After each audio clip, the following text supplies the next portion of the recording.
Good fit for you. అందరిపోయి అన్నీ చేయలేరు, రైట్? సో అది ఒకటి food for thought for you guys. That was be my suggestion number 1 before we get in to ROI and details and everything. Usually return on investments depends on primarily what is your exit strategy. ఇప్పుడు శివ గారు కూడా ముందు చెప్పిండ్రు, మీరు enter అయ్యే ముందే మీకు exit strategy బాగా క్లియర్గా ఉండాలి. ఈ పార్సల్లో, ఈ ప్రాజెక్ట్లో ఎందుకు ఎంటర్ అవుతున్నాం, ఎలా ఎగ్జిట్ అవుతాం. Not only one, you should have alternate also. ఈ ఎగ్జిట్ స్ట్రాటజీ వర్కౌట్ కాకపోతే ఏంది, what is my alternate exit strategy, దాంట్లో ఎలా ఉంటుంది రిటర్న్ ఆన్ ఇన్వెస్ట్మెంట్. సో మీకు అట్లీస్ట్ ఒక 2 ఎగ్జిట్ స్ట్రాటజీస్ ఉంటే యూ నో మినిమం ఇంత ROI అన్న వస్తుంది నాకు, యూఆర్ సేఫ్. మీరు యూనో పాకెట్ నుంచి డబ్బులు పెట్టరు, because that's the first thing, right? మనం ప్రిన్సిపల్ అమౌంట్ లూజ్ చేసేది ఉండదు, right? So I always think it in that manner first before I say the rewards, right? Rewards ఎంతైనా రావచ్చు, but first basic rule, never ever lose your principal amount. So when మీరు ఇలాగిన strategize చేసి దిగితే you will always be in safe hands. దాని తర్వాత returns ఎంత వస్తాయో అది మీ ప్రాజెక్ట్ పైన, రైట్? సో ఇప్పుడు క్యాష్ ఫ్లో గురించి సురేష్ గారు చెప్పిండు. మాది ఏంటంటే ల్యాండ్ డెవలప్మెంట్ ఎక్కువ ఉంటాయి ప్రాజెక్ట్స్, మరి ఎక్విజిషన్స్ ఉంటాయి, చాలా చేసాం కమర్షియల్ సైడ్లో అదంతా. But what we realised is the cost we pay to acquire is usually very high. మేము అన్ని గ్రోత్ ఏరియాస్, క్లాస్ ఏ ఏరియాస్లో ప్రాపర్టీస్ కొంటాం. అక్కడ ఏంటంటే డిమాండ్ ఎక్కువ ఉండేలేకి you're paying a huge premium కొనేదానికి. అక్కడి నుంచి నా కాన్సెప్ట్ బిగిన్ అయింది. Why should I be a buyer, why should I not be a seller? If I have to pay premium to buy any property, ఎందుకు మనం కొనాలా, ఎందుకు అమ్మకూడదు, right? I'm buying a raw materials, right, including land, and I'm building the skill on top of it. I'm building it for X price and I'm selling it for X+Y price, right? అని ఆ కాన్సెప్ట్లో నుంచి మేము దిగాం. అక్కడి నుంచి మేము 2016 నుంచి ఆ జర్నీ మేము బిగిన్ చేసింది. అందుకనే అప్పటి నుంచి మేము ఎక్విజిషన్స్ ఆపేసి we focus primarily on to దీనికి ఫోర్స్డ్ వాల్యుయేషన్ అంటారు. యూఆర్ బయింగ్ రా product, you're buying all raw products, you're adding skills and creating and bringing something to value. And our value ki definitely our value ki ekku lot more value untadi market lo when you sell with a tenant. If you add a tenant, like Suresh garu cheppindu, if you have tenant properties, your value goes up. So mem cost basis e mad low pettam. So that is my way of entering into real estate. So that was my primary goal, is to keep your cost basis low, because real estate, as you said, everyone knows it's a cycle. Paina kinda aina asset value edaina kuda, it will usually never go below your construction cost or replacement value antaru daniki. So that was our goal of going into this thing. Second question మీరు అడిగింది ROI, right? Project మంచిగా పోతే we have given so ఇక్కడ 2 types of investors ఉంటారు. I don't know if anyone here is institutional investors ఎవరన్నా ఉన్నారా? Okay. So ఇక్కడ 2 types of investors ఉంటారు. రీటైల్ ఇన్వెస్టర్స్ అంటారు, లైక్ మనోళ్ళు, like we're putting 50,000, 100,000, whatever, $1 million, whatever. ఇంకొకటి ఉంటారు ఇన్స్టిట్యూషనల్ ఇన్వెస్టర్స్. ఇన్స్టిట్యూషనల్ ఇన్వెస్టర్స్కి ఒక సెట్ పారామీటర్స్ ఉంటారు. They write big cheques only, but వాళ్ళకి ఒక సెట్ పారామీటర్స్ ఉంటుంది. ఆ సెట్ పారామీటర్స్ మీట్ అవుతానే వాళ్ళు ఇన్వెస్ట్ చేస్తారు. బట్ వాళ్ళ returns they expect lower than retail investors. Retail investors 30%, 40% కూడా మేము ఇచ్చాం పర్ ఇయర్. సో అది retail investors expectations. But institutional ఇన్వెస్టర్స్కి అంత ఇన్నక్కర్లే. వాళ్ళు అంత అడుగురు, వాళ్ళు 17% బ్రాకెట్లో IRR ఇస్తే they are set. So it's 2 different categories of investors. Today అందరు ఇక్కడ రీటైల్ ఇన్వెస్టర్స్ ఉండరు కాబట్టి that's our target. What we target is within 3 years to 2x ఇచ్చేదానికే మినిమంగా మా థ్రెషోల్డ్ పెడతాం. అది ప్రాజెక్ట్ అన్ని క్రైటీరియాస్ మీట్ అయ్యి ఆల్టర్నేట్ ఎగ్జిట్ ప్లాన్ కూడా మీట్ అవుతేనే మేము ప్రాజెక్ట్ చేస్తాం. That's our Sankalp real estate growth strategy. Okay, thank you అండి. అయితే నా నెక్స్ట్ క్వశ్చన్ వుడ్ బి, అంటే ఎవరన్నా ఇండియన్ ఇన్వెస్టర్స్ ఒకవేళ యూఎస్లో ఇన్వెస్ట్ చేయాలంటే are there channels that are open and is it legal? And then అలాంటిది ఒకసారి ఇఫ్ యూ కెన్, ఎంతమంది ఇక్కడ previous how that can be secured as well వాళ్ళ ఇన్వెస్ట్మెంట్? షూర్. ఎంతమంది ఇక్కడ ఉండేటోళ్ళు ప్రీవియస్ సెషన్ అటెండ్ చేసిండ్రు? Okay, almost 25-50%. Okay, so previous సెషన్లో EB5 అని ఒక డిస్కషన్ వచ్చింది. సో ఇండియా నుంచి మీరు యూఎస్లో ఇన్వెస్ట్ చేయాలంటే of course it is legal.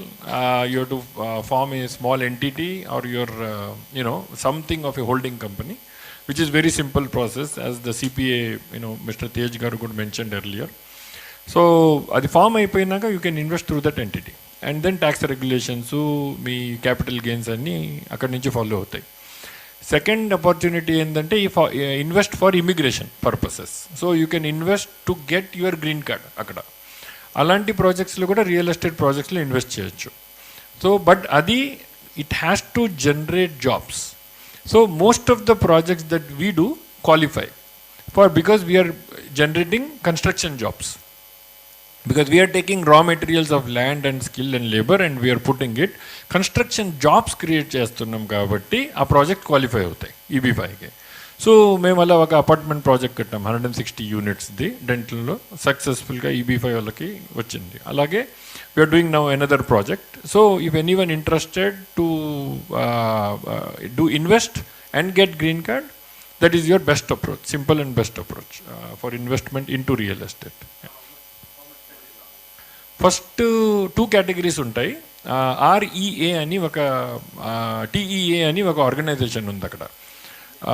అది it's a opportunity for job creation. Basically వాళ్ళు కొన్ని రిమోట్ ఏరియాస్లో చెప్తారు, ఓకే ఇక్కడ పాపులేషన్ ఉంది బట్ జాబ్స్ లేవు, అండ్ కొన్ని డెన్స్ ఏరియాస్లో జాబ్స్ ఉన్నాయి, రైట్? సో ఎక్కడ జాబ్స్ హెవీగా ఉన్నాయో అక్కడికి మీరు ప్రాజెక్ట్ చేస్తే ఆ TE ఏరియా కింద you have to put 1,50,000.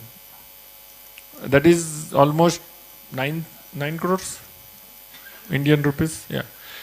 And unkokati, no, sorry, more, right? Yeah, sorry, 12.5 crores. Yeah. US smartest. US, yeah, conversion problem.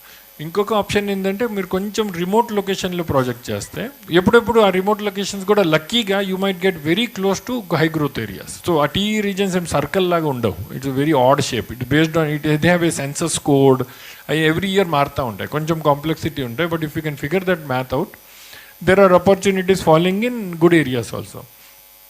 ఆ ఏరియాలో మనం క్వాలిఫై అవుతాయి project, it's only $800,000, which is రఫ్లీ 8 CR అనుకోండి. మీరు 1,50,000 అంటున్నారా, 1.5 అంటున్నారా? 1,50,000, నాట్ 1.5. 9 crores. మీరు చెప్పింది 1.5 million, so I just wanted to. 1,50,000 is core tier 1 and tier 2లో $800,000. So thank you. Before I go with my next questions, considering the time, ఎవరికన్నా questions ఉన్నాయా? Can you please raise your hand? Okay. Yeah. Okay. Yes.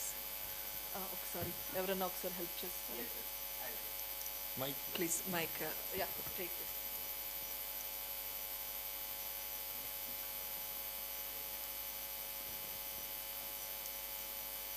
నమస్తే అండి, నా పేరు Chandrashekar from Rajahmundry. నేను have been in the real estate sector in India. ఇప్పుడు మీరు ముగ్గురికి కూడా గ్రీన్ కార్డ్ హోల్డర్స్ అనుకుంటున్నాను నేను. I believe citizens. Yeah, only citizens only can do business in US. It's not that. Green card వస్తే you can form a company. Green card వస్తే చేయొచ్చు. Okay. మీరు ఎప్పుడు అమెరికా రాకుండా కూడా అమెరికాలో ప్రాపర్టీ కొనవచ్చు. గుజరాత్లో చాలామందికి అమెరికాలో ప్రాపర్టీస్ ఉన్నాయి, వాళ్ళ కాంప్లెక్స్ వాళ్ళు ఎప్పుడు చూడలేదు. దేర్ ఈస్ ఎ వే. ఎవరి పేరు మీద ఉంటుందండి ప్రాపర్టీ? కంపెనీస్ అండి. Companies, individuals?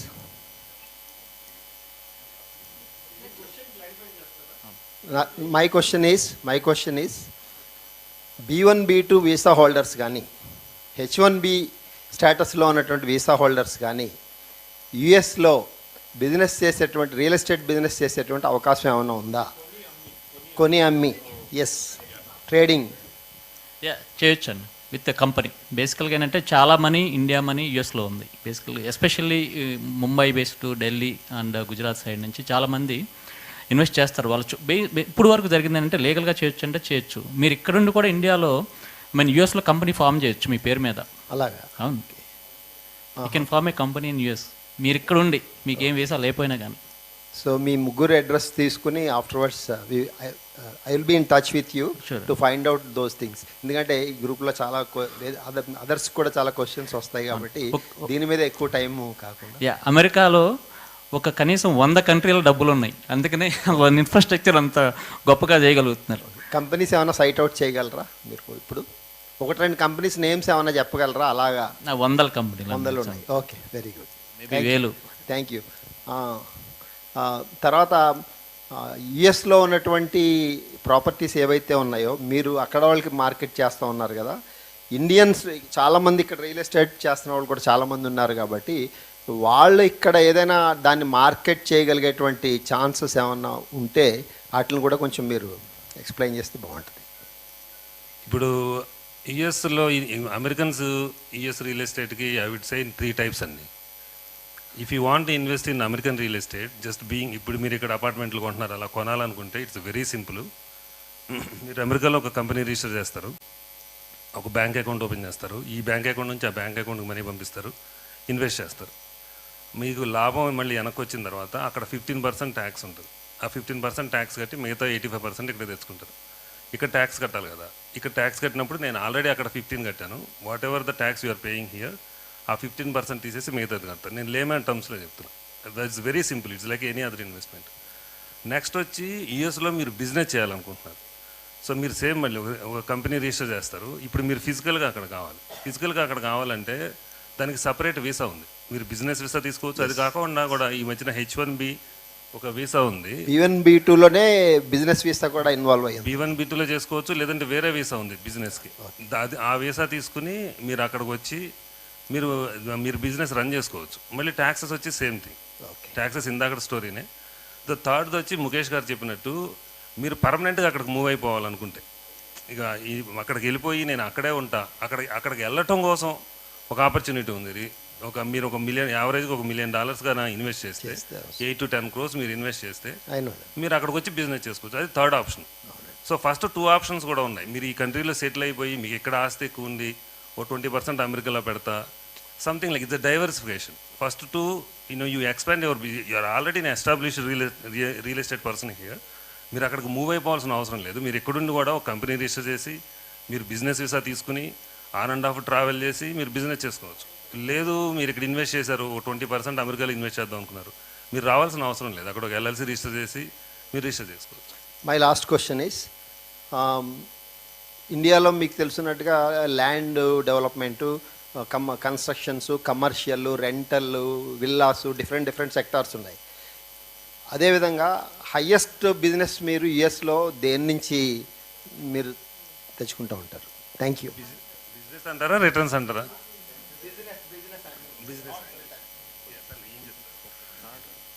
సో అందర్ పోర్ట్ఫోలియో యూజువలీ బ్యాలెన్స్డ్ ఉంటుంది. సో మేము అన్నీ వన్ సైడెడ్ ఉండము. యూజువలీ కంపెనీస్ ఏంటంటే అట్లీస్ట్ మా ఫిలాసఫీ ఏంటంటే మేము బాగా బ్యాలెన్స్ పెడతాము.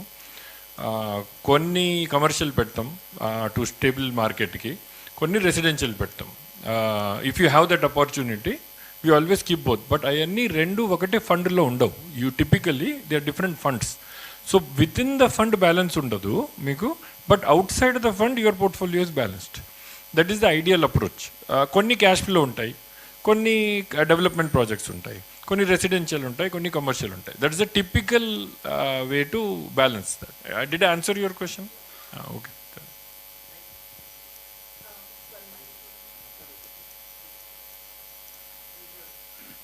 You said you are offering 30 to 40% return.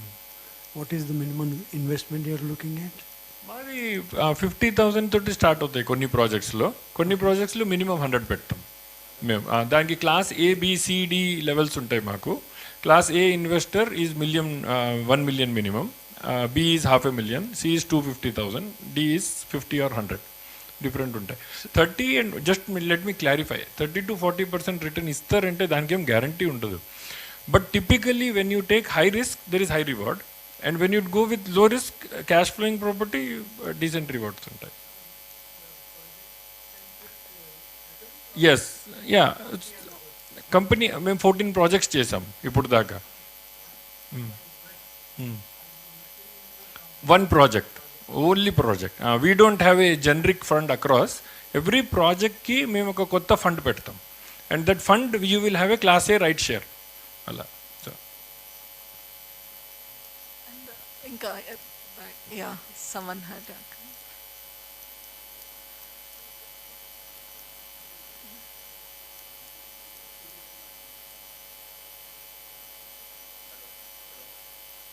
రాలేదు. చెప్పండి మీ క్వశ్చన్.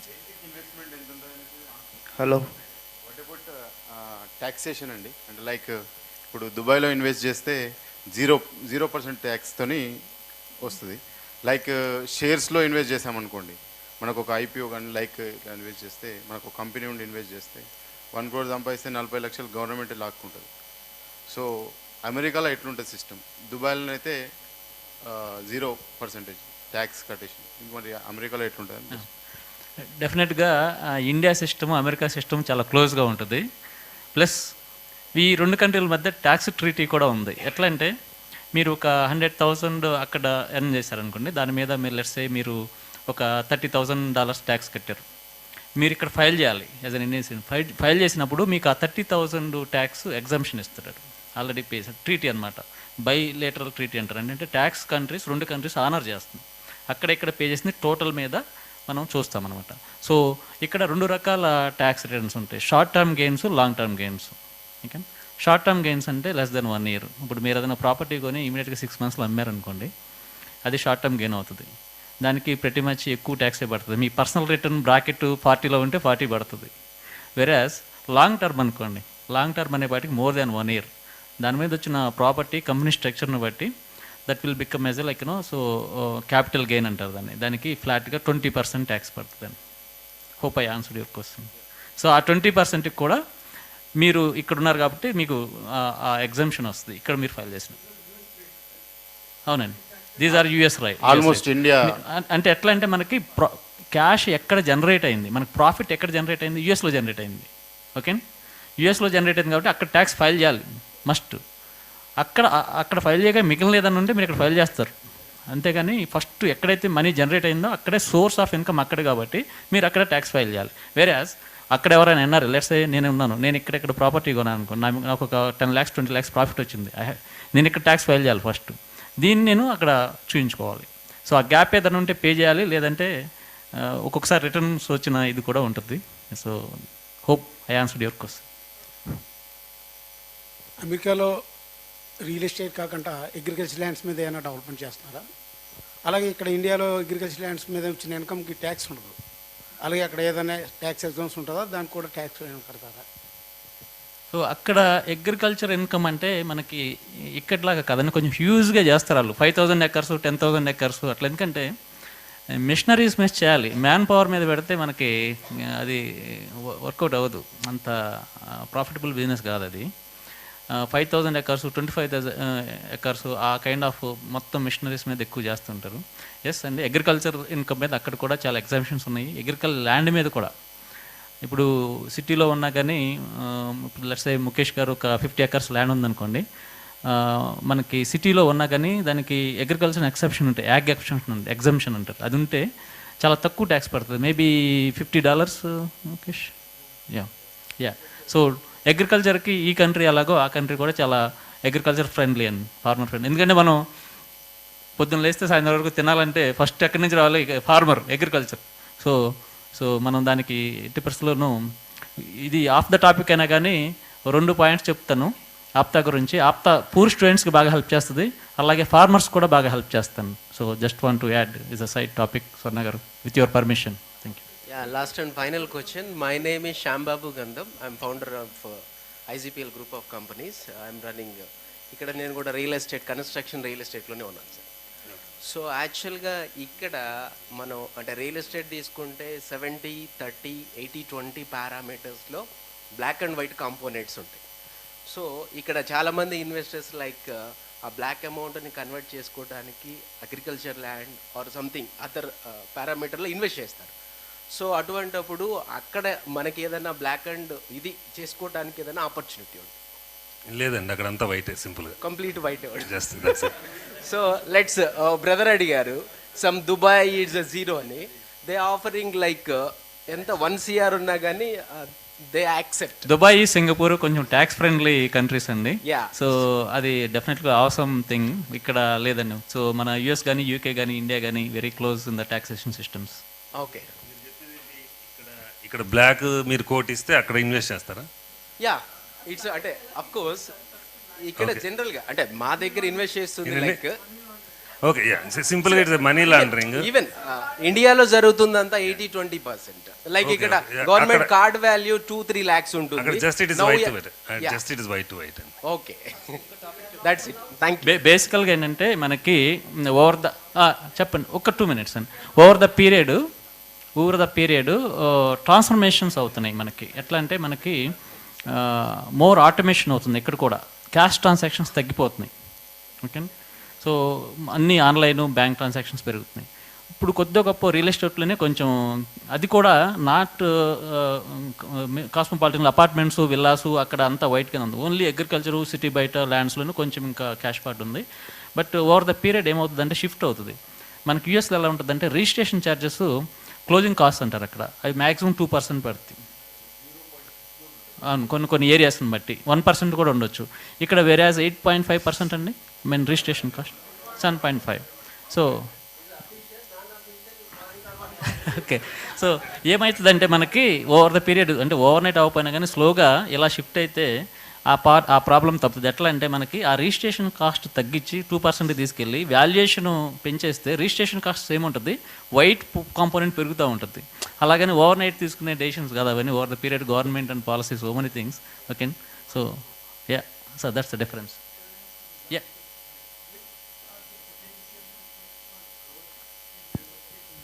యా, అది కపుల్ ఆఫ్ థింగ్స్ అండి. బేసికల్గా అది యుఎస్ అయినా ఇండియా అయినా growth corridors, growth potential first point. Second points Mukesh గారు, సురేష్ గారు చెప్తారు, bubbles, real estate bubbles. Okay, so growth, that's where he find the opportunities. So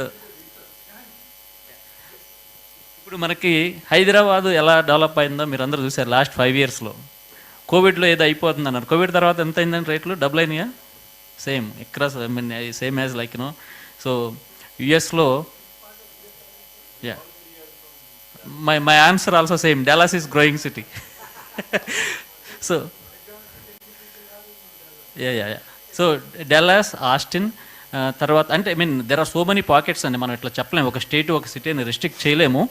but ఈ రీసెంట్ లాస్ట్ 5 years చూసుకుంటే Dallas and Austin abnormal growth. తర్వాత వచ్చేసి Charlotte కూడా చాలా బాగా గ్రో అయింది. తర్వాత Florida, Nashville. So yeah, Seattle is another thing. Is developments are everywhere, but these are like top growing things like Hyderabad here. Yeah, right, yeah. So growth, what is driving the growth factor? Enduku growth factor ayindadi enduku ayindante people are migrating because of the weather conditions. Rendodi employment baga perigipoyindi. Yeah, companies especially airlines, banking, tarvata telecom, ఈ 3 hubs over the period last 5 yearsలో Dallas హబ్గా తయారైంది. దానివల్ల ఏంటంటే వేల మంది employment పెరిగింది. Employment పెరిగినప్పుడు ఆటోమేటిక్గా హౌసింగ్ పెరుగుతుంది, రియల్ ఎస్టేట్ పెరుగుతుంది, direct employment, indirect employment, abnormal growth అండి. సో ఆల్వేస్ ఎంప్లాయ్మెంట్ పెరుగుతుంది కాబట్టి రియల్ ఎస్టేట్ పెరుగుతుంది. So that's the key. Yeah. Yes. Hi, Annie. Thank you so much. Great insights. So I'm currently working in Deloitte in Florida. So you guys talked about your journey and like how you got into the industry during the 2008 crisis, right? So like for suppose if you had to start over right now, how would you probably do it? So real ఎస్టేట్లోకి రావాలంటే the critical point is underwriting అండి. So learn how to underwrite a property. So you know what basically ఇప్పుడు underwriting ఏం చెప్తుందంటే ఆ property currently ఏ price కొనొచ్చు, the potential ఏంటి, so what is the exit price. First if you learn to underwrite the properties, that is the beginning point. Then you could see the opportunity and you could buy and execute it. As a new person spend a lot of time on underwriting. The stronger you are on underwriting, the more success you would see in real estate. Okay, thanks. So you would suggest getting started with flipping? Or Sorry? you would suggest getting started with, like, to get into the business, like get started with flipping? Yeah, యాక్చువల్గా మేము ఇనిషియల్గా experience రావడానికైనా ఏదైనా సరే ఒక హౌసో లేకపోతే ఒక 4 ప్లెక్సో 8 ప్లెక్సో తీసుకోండి. ఇది డౌన్ టర్మ్లో కొనండి. ఇప్పుడు అన్నీ కొంచెం పీక్ ప్రైసెస్ నడుస్తున్నాయి. డౌన్ టర్మ్లో కొంచెము అట్లాంటిది ఒక ప్రాపర్టీ, ఫస్ట్ ప్రాపర్టీ తీసుకోండి. దాన్ని ఫ్లిప్ చేయడానికి ట్రై చేయండి. ఎందుకంటే ఒకవేళ లాస్ వచ్చినా పెద్దగా ఏం పోదు, బ్రేక్ ఈవెన్ అవుతారు మీరు. దాంతో ఏంటంటే మీకు సో మెనీ కాంపోనెంట్స్ తెలుస్తాయి. అసలు ఏమేమి రిపేర్స్ రావచ్చు, ఎలా ఉంటుంది, పాలసీస్ ఏంటి, ఆ డాక్యుమెంటేషన్ ఏముంటుంది, కంపెనీకి ట్యాక్సెస్ ఏముంటాయి, ఒక సైకిల్ చూస్తారు మీరు కంప్లీట్గా. ఒక స్మాల్ ప్రాపర్టీతో మీదేంటంటే అది ఒక పైలట్ ప్రాజెక్ట్ లాగా ఉంటుంది. అక్కడ మీరు జర్నీ స్టార్ట్ చేస్తే బాగుంటుంది అనేది నా opinion. Thank you so much, sir.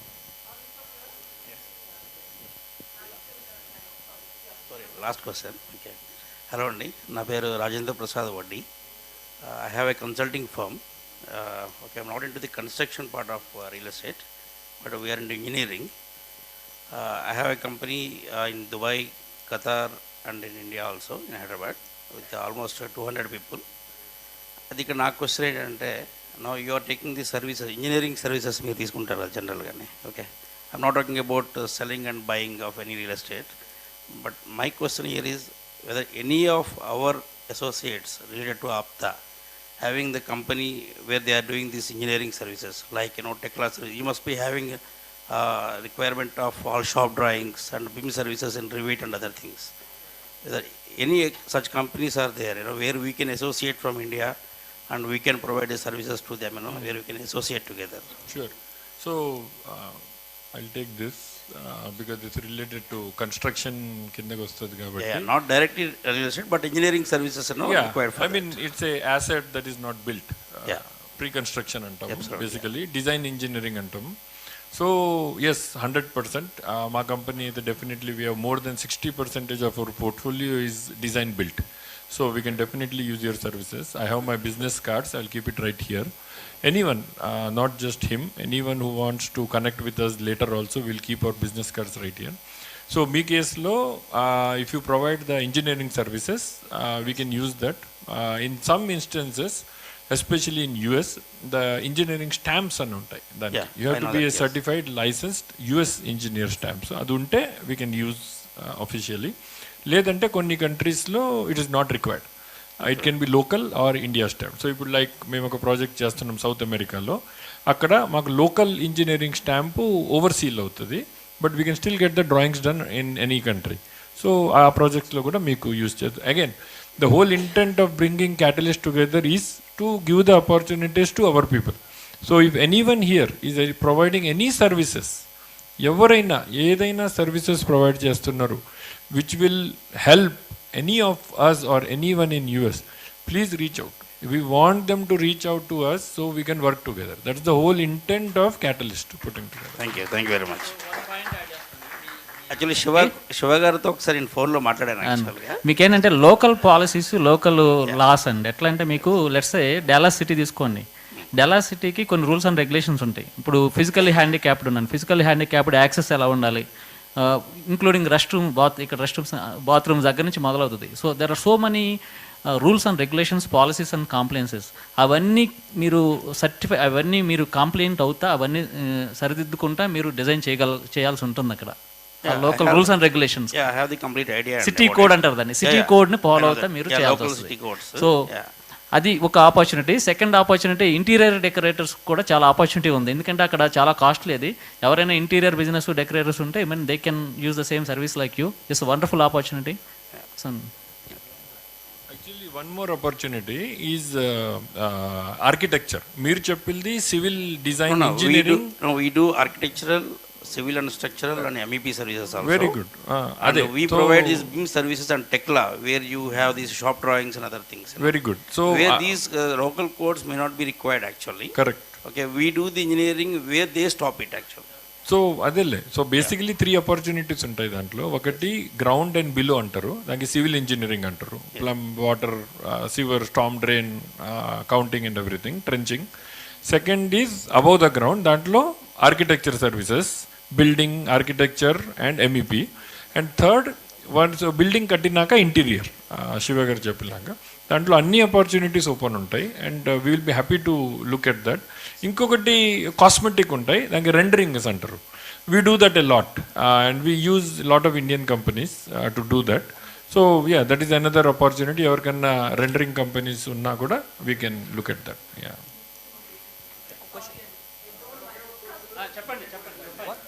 ఏంటంటే మాకు దొరికేది ఆపర్చునిటీ ఒకసారి ఒక్కొక్క క్వశ్చన్ అండి. Last question. Go ahead. Actually ఇండియాలో ఏంటంటే ఎవరైనా ఫైనాన్షియల్ అసెట్స్ ద్వారా కొంత వెల్త్ అక్యుములేట్ చేసి if they invest in home real estate ప్రాపర్టీలో అప్ టు 10 crores వరకు సెక్షన్ 54C కింద tax exempt, fully tax exempted. So అలా యూఎస్లో ఏమన్నా ఉందా? ఇది question.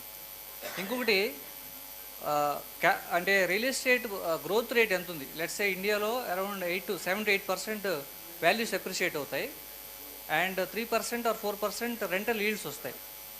Combined together, it gives around 11 to 12% real estate as a whole, India as a whole. And what is the growth rate, including rental yield in US? And third question is, are there any REITs, real estate investment trusts, to invest in like Rahej IT Park or Mindspace, Embassy Suites? These kind of any REITs are there available in US? Okay, let me come back అండి. REITs చాలా ఉంటాయి, మీరు ఆన్లైన్లో చూసుకోవచ్చు. అది very simple process. So రిటర్న్స్కి వచ్చేటప్పటికి మేము ముగ్గురం చేసే వాటిల్లో అటు ఇటుగా మినిమం అయితే 20% గ్యారంటీ ఉంటుంది.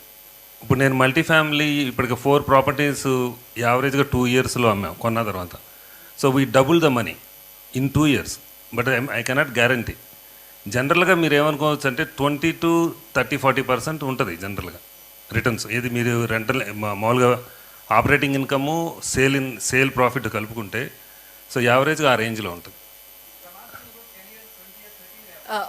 సారీ అండి, out of all due respect ఏం లేదు, మీరు వాళ్ళు ఇక్కడే ఉంటారు, you can go personally meet them and ask them. No, you are asking a smart question, I didn't mean to hurt you. Problem ఏంటంటే ఇక్కడ నెక్స్ట్ ప్యానలిస్ట్ వచ్చేసారు and we have to respect even their time. That is the only reason. I don't mean to hurt anyone's feelings and I'm actually happy that ఇంతమంది ఎంతూజియాజంతో questions అడుగుతున్నారని. So once again, I know if I offended you, I don't mean it sir. So once again, and I just want to thank our guest speakers for sharing their knowledge and expertise. Meek everakaina questions unte please reach out to them, vallu ikkade untaru, and take their cards, feel free. Thank you andi. Jakka garu మీ question నేను బయటకు వచ్చి answer చేస్తాను. I don't want to upset you. Jakkambodi garu, sure.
కొత్త తరానికి torch బేరర్గా నిలిచారు శ్రీ దూది సుమన్ గారు.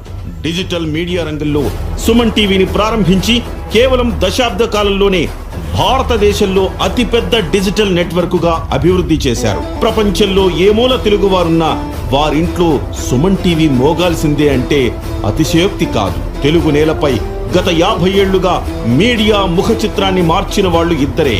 ఒకరు రామోజీరావు గారైతే రెండో వ్యక్తి సుమన్ గారు. ఈనాడు దినపత్రిక 24 గంటల వార్తా ఛానళ్లతో రామోజీరావు గారు సరికొత్త ఒరవడికి శ్రీకారం చుడితే, డిజిటల్ మీడియా ద్వారా ప్రపంచ పటంపై సుమన్ టీవీని నిలబెట్టి మీడియా చరిత్రలో చెరిగిపోని డిజిటల్ సంతకం చేశారు సుమన్ గారు. పండిత పామరులన్న తేడా లేకుండా పూరి గుడిసెల్లోకి సైతం సుమన్ టీవీని చేర్చిన ఘనత శ్రీ సుమన్ గారిదే. సుమన్ టీవీ రాకముందు ఒక లెక్క, వచ్చాక మరొక లెక్క అన్నట్టు వ్యవస్థను సమూలంగా మార్చేశారు సుమన్ గారు. అప్పటి వరకు చూడని జీతాలను, ఊహించని లాభాలను సాధించి ప్రతి ఉద్యోగికి పంచారు. ఆయన సంపాదించిన ప్రతి రూపాయి నిజాయితీగా సంపాదించినది. మీడియా అంటే రాజకీయ పార్టీలకు కొమ్ము కాయటమో, సెటిల్మెంట్లు చేయటమో, బ్లాక్మెయిల్ చేయటమో అనే దుస్సంప్రదాయాన్ని రూపుమాపి నిజాయితీగా మీడియా ద్వారా సంపద సృష్టించవచ్చని నిరూపించిన ఆర్థికవేత్త శ్రీ సుమన్ గారు. పెద్ద పెద్ద మీడియా సంస్థలు నూరెళ్లబెట్టేలా ఉద్యోగులకు శాలరీలు, బోనస్లు, రెవెన్యూ షేర్లు, బెంజీ కార్డులు ఇస్తున్నారు. జీతాలు ఇవ్వకుండా వేధిస్తున్న అనేక మీడియా సంస్థలను చూస్తున్న ఈ కాలంలో ఆన్ టైం జీతాలు వేస్తూ వందల మంది ఉద్యోగులకు కార్యాలయంలోనే భోజన సదుపాయం కల్పిస్తూ కొత్త చరిత్రకు నాంది పలికారు. 2015 జూలై 2వ తేదీన ప్రారంభమైన సుమన్ టీవీ నేడు 300కు పైగా ఛానళ్లు, 8 కోట్ల సబ్స్క్రైబర్లు, రోజుకు 8 కోట్ల వీక్షణలు, 100కు పైగా యూట్యూబ్ అవార్డులు, రివార్డులు, దేశ విదేశాల్లో కలిపి 150కి పైగా బ్రాంచులు, 1000 మందికి పైగా ఉద్యోగులకు చేరింది.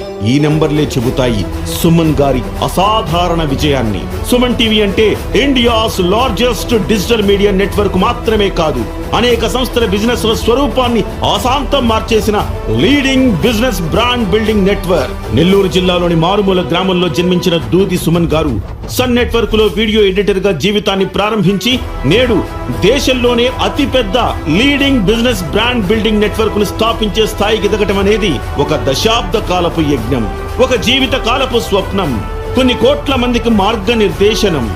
శ్రీ దూది సుమన్ గారికి ఆప్తా కెటలిస్ట్ తరపున శుభాభినందనలు తెలియజేస్తూ ఘన స్వాగతం పలుకుతున్నాం.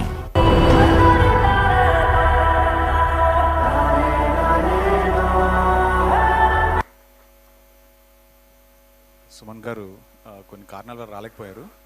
విల్ జస్ట్ ఇన్వైట్ నిఖిల్, ఆయన వాళ్ళ అబ్బాయి గారిని. Please come on. అలాగే రఘువీర్ sir, please come from Prime 9 chairman and the founder. K K garu please. Sir Krishna Reddy garu please. Sir I'll set the context అండి. ఇవాళ మనం మాట్లాడుకునేది డిజిటల్ ట్రాన్సిషన్, తర్వాత how we gonna monetize if at all we get in to digital, especially the media. Third ఏంటంటే మనం ఏ అనేది కొత్త word like demonetization, covid లాగా a become like the new revolution word these days. దాన్ని మనం ఎలా use చేసుకుని మీడియాలో how we can progress. And the last and very, very important, the ethics, right? Like how we follow the basic guidelines to make sure we follow that media ethics. And dan mida largely we will discuss today the entire topic. And thank you everyone for joining us. I'll set some context on the stage. ఇంతకు ముందు TV చూసేటప్పుడు remote కోసం కొట్టుకునేవాళ్ళం, Chiranjeevi cinema కానీ ఎవరైనా వస్తే కనుక. ఇప్పుడు ఏమైందంటే that culture has gone away because everybody stick to smart phones. అంటే టీవీ కమర్షియల్ యాడ్లో మనం స్విచ్ చేసే ఛానల్ కన్నా ఫాస్ట్గా ఒక 20 రీల్స్ చూసేయచ్చు. దట్స్ అ నామ్ these days in the digital, right? అని కొన్ని స్టాట్స్ అండి ఎట్లా అంటే 98% of the internet users who consume video content wants to see the content in regional language, right? That's very fascinating and that's an area we should not miss at all. Right? At the same time, 70% of the internet users in general, not just video, వాళ్ళు ఏమనుకుంటున్నారంటే నేను రీజనల్లోనే I want to read my content, nothing else is important. I want to read in my own language. దానికి ఎడిషన్గా ఏమైందంటే we are in a junction right now. Digital first culture అనేది every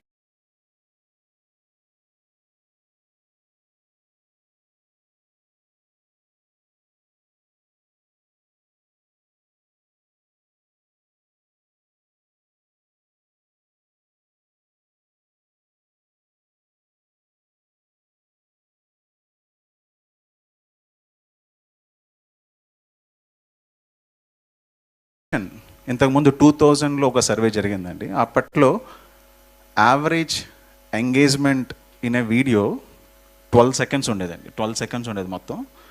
Gen Z దాన్ని మొత్తం ఫ్లిప్ చేసి 6 to 8 సెకండ్స్ చేసింది. So the span of time నాకున్నది attract చేయాలి అంటే ఒక Gen Z which is the new work force in the world, which is about 30% in today work force is actually Gen Z. వీళ్ళని నేను అట్రాక్ట్ చేయాలి అంటే ద యంగర్ జనరేషన్, నాకు మిగిలిందే only 6 to 8 seconds. If they don't stick in to my content, నాకు వాళ్ళు నాతో ఉంటారు, ఇంకా they move to next level. ఎట్లా అంటే ఒక సర్వే చేసిందండి మైక్రోసాఫ్ట్. ఎట్లా ఉందంటే మనం వెళ్ళి కాఫీ తెచ్చుకుని వచ్చే లోపల జెన్జీ ఒక 20 రీల్స్ చూసేయడం కానీ, లేకపోతే ఒక reel film edit upload share కూడా చేసేయచ్చు. That fast they are. ఇప్పుడు వీళ్ళని నేను క్యాచ్ చేయాలి అంటే డిజిటల్ ట్రాన్సిషన్ అనేది ఎంత అంటే this is the right junction where you get in to digital but you also should attract your Gen Z audience as well. I mean అది ఉంది. ఇవన్నీ కాదన్నట్టుగా వచ్చి కూర్చుంది ఎదురుగుండా. ఇప్పుడు లుక్ ఇవన్నీ okay, but I can launch a YouTube channel in less than a minute. ఎందుకంటే cost నాకేం పడదు. All I need is a Gmail ID, go to YouTube and launch a YouTube channel in less than a minute. అసలు నేను పట్టించుకోకలేదు, ఫటాఫట్ I can create content as well. That's a role right now we are at. ఎప్పుడైతే 1 minute నేను YouTube create చేయగలను, ethic becomes a challenge. అంటే చాలామంది ఏం చేస్తారంటే they just create a very click baity thumbnails. మీరు చూడండి ఏముంది, రైట్? థంబ్నెయిల్ చూసుకొని ఎక్కువ వ్యూస్ తెచ్చుకున్న వాళ్ళు చాలామంది ఉన్నారు. Now this is where we also wanted to focus the entire scope of this entire conversation today is how the transition from traditional TV to digital and DV first only channels వాళ్ళు అసలు ఎట్లా create చేస్తున్నారు, how they are making the stickiness. మనకున్న 8 seconds గ్యాప్లో how you make a convince ఒక user మన దగ్గరికి పొరపాటును వస్తే how do I make them my loyal user, ఎట్లా స్టికీ చేయాలి. అట్ ద సేమ్ టైం ఏఐని ఎలా యూజ్ చేసుకుని అది టీవీ అంటే ఏఐ అనేది నాట్ జస్ట్ యాంకర్. చాలామందికి ఏఐ మీడియా అంటే ఏం లేదు, యాంకరే కదా అంటారు. Actually it is more than that. అసలు అంటే maybe KK can help us more details on that. ఏఐని డేటాగా ఎలా యూజ్ చేసుకోగలం మనం, how do we progress with that and enhance it without losing any one employee, right? How అది ఎట్లా చేసుకోవాలి మనది. ఇవన్నిటితో పాటు how ethics are very important for you to follow. ఎందుకంటే వ్యూ అనేది ట్రాప్. మనం వ్యూస్కి వచ్చి వెళ్తే culture will the entire channel authenticity will go off, right? And రేపు అనుకుంటారు తమిళ చూడంగానే ఇదంతా ఫేక్ అని అనుకుంటారు. How do you build that loyalty as well? That's largely what we gonna focus అండి. And will just keep it like very general chit chat so that whatever you feel like asking also we can actually ask the audience as well. Like I think will start with you అండి, రఘువీర్ గారు. Digital first culture అనేది నామ్ అందరికీ ఉంది. ఇప్పుడు మీ ప్రకారం అసలు Prime nine is a traditional trusted TV channel today in every house. Asla according to you, like digital first culture anedi, do you think it's an opportunity, or do you think that it's gonna make entire TV also into digital, there is no more satellite anymore, or you think it's a balanced way to go forward? Yeah, as of today it's balanced. I wouldn't say completely it is digital. Satellite exists in the, especially in the rural areas. మీరు village లెవెల్లోకి వెళ్ళారనుకోండి, అక్కడ there are around 50%, more than 50% people still traditional TV చూస్తారు. కానీ it takes another 5 years or 10 years exactly, we can't say, but future is digital. So we have been seeing this from past when we started the Prime 9 in 2018. At that point of time only we got a sense that the future will be digital. Because running a satellite channel, the expenses when compared to a digital platform is very less. So here we can, in a digital platform, we can do lot many wonders for the amount we are spending in a satellite. We can do better in digital. So future 5 years or 10 years, it will be digital.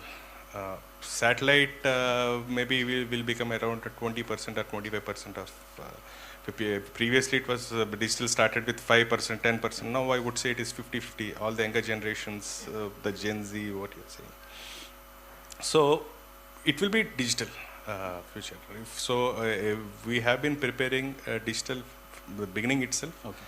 So we are doing good in the space, the new space. What we have been competing by our competitors. We are giving a good thing. So future is digital India. అదే అంటే ఒక line అండి, అంటే జనరల్గా నేను ఎవరితో మాట్లాడుతున్నాను, మీకు చాలా రిలవెంట్ అండి అది, మీకు ఇప్పుడు అన్న మాట కూడా. ఒక శాటిలైట్ టీవీ పెట్టడం కన్నా ఒక మంచి పాష్ వెళ్ళ కొనుక్కోవడం బెటర్. ఎందుకంటే డిజిటల్లో anyway you can make that, and the future is digital. శాటిలైట్కి అయ్యే ఖర్చు ఒక మంచి పాష్ వెళ్ళ వచ్చేస్తుంది మనకేమో, బట్ ఈజ్ లైక్ ఎ నామ్ now in the industry as well. నేను శాటిలైట్ ఛానల్ స్టార్ట్ చేసే టైంకి కూడా దిస్ వాజ్ దేర్. కానీ I had a specific agenda. Depends మీ ఎజెండా బట్టి. నా agenda was to give voice to the third alternative. So ఆ థర్డ్ ఆల్టర్నేటివ్ని తీసుకురావడానికి జస్ట్ డిజిటల్కి వెళ్తే సరిపోతుంది. సో ఆ థర్డ్ ఆల్టర్నేటివ్ అనే కాన్సెప్ట్ మేము పెట్టుకున్నప్పుడు కూడా, మేము స్టార్ట్ చేసినప్పుడు we had to go to satellite. That was my agenda. And lot of people did not believe. ఇప్పుడు ఈ టైంలో శాటిలైట్ పెట్టి third alternative, but end of the day in 2024 we saw roaring success for whatever we have done. So in future, of course, that's not, meer satellite channel start cheyalante specific agenda undali. Specific agenda unnappudu. Thank you.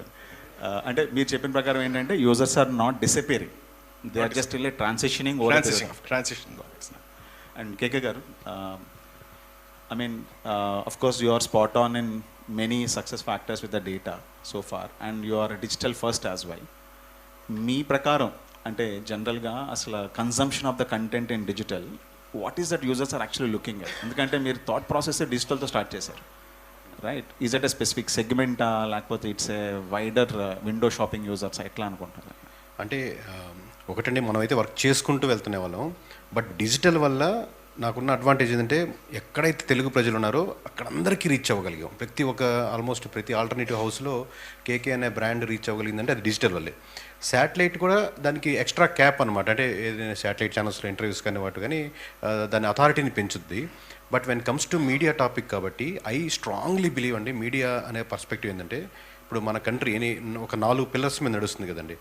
Politicians ఏం చేస్తారంటే, అంటే I more work with media కావచ్చు, politicians 2 work చేస్తాం కాబట్టి, politicians ప్రజలకి ఏం కావాలో అది కాకుండా వాళ్ళు ఏం కోరుకుంటున్నారో అది ఇస్తారు. అంటే వాళ్ళు బియ్యం కోరుకుంటే బియ్యం ఇస్తారు, పెన్షన్ కోరుకుంటే పెన్షన్ ఇస్తారు. వాళ్ళకి ఏం కావాలో కాదు, మరి కోరుకోవడానికి కావాలకి తేడా ఉంది. అంటే స్కూల్లో పిల్లలు మీరు పవన్ కళ్యాణ్ సినిమా చూస్తారా, first class Mahesh Babu cinema చూస్తారా, లేకపోతే మ్యాథ్స్ క్లాస్ అంటే అందరూ పవన్ కళ్యాణ్ సినిమాను మహేష్ బాబు అంటారు, అంటే కోరుకుంటారు. కావాలనుకునేది ఏంటంటే సబ్జెక్టు.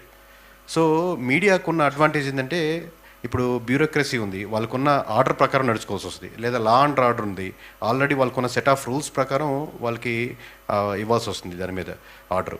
కానీ ఒక్క మీడియా మాత్రమే, నేను స్ట్రాంగ్లీ బిలీవ్, వాళ్ళు ఎలా నడుచుకోవాలి, ఈ సమాజం కానీ ఈ ప్రజలు కానీ ఎలా ఉండాలి, ఎలా నడవాలనేది వీళ్ళందరికంటే ఒక ఫార్ హెడ్గా, ఒక అడుగు ముందరగా, ఒక టార్చ్ బేరర్గా, టార్చ్ లైట్గా జనాల పర్స్పెక్టివ్ థాట్ ప్రాసెస్ని ఆలోచించే విధంగా ఉండాలని నా బలమైన నమ్మకం సార్.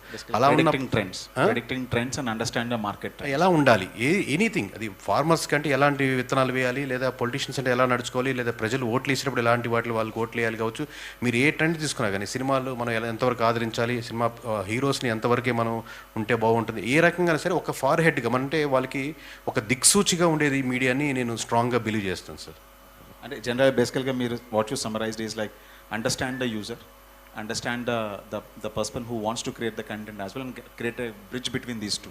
అండర్స్టాండ్, వాళ్ళ కోరికలు అర్థం చేసుకోవాలి, వాళ్ళు వెళ్ళే గమ్యానికి మరీ దూరం ఉంటే చూడడానికి వ్యూవర్షిప్ కూడా ఇష్టపడ్డు. సో దానికి 1-2 అడుగులు ముందుగా చూసేటట్టు ఇష్టం ఉంచుతూ అతని జాగ్రత్తగా ఆ లైన్లో నడిపే విధంగా ఉండాలి.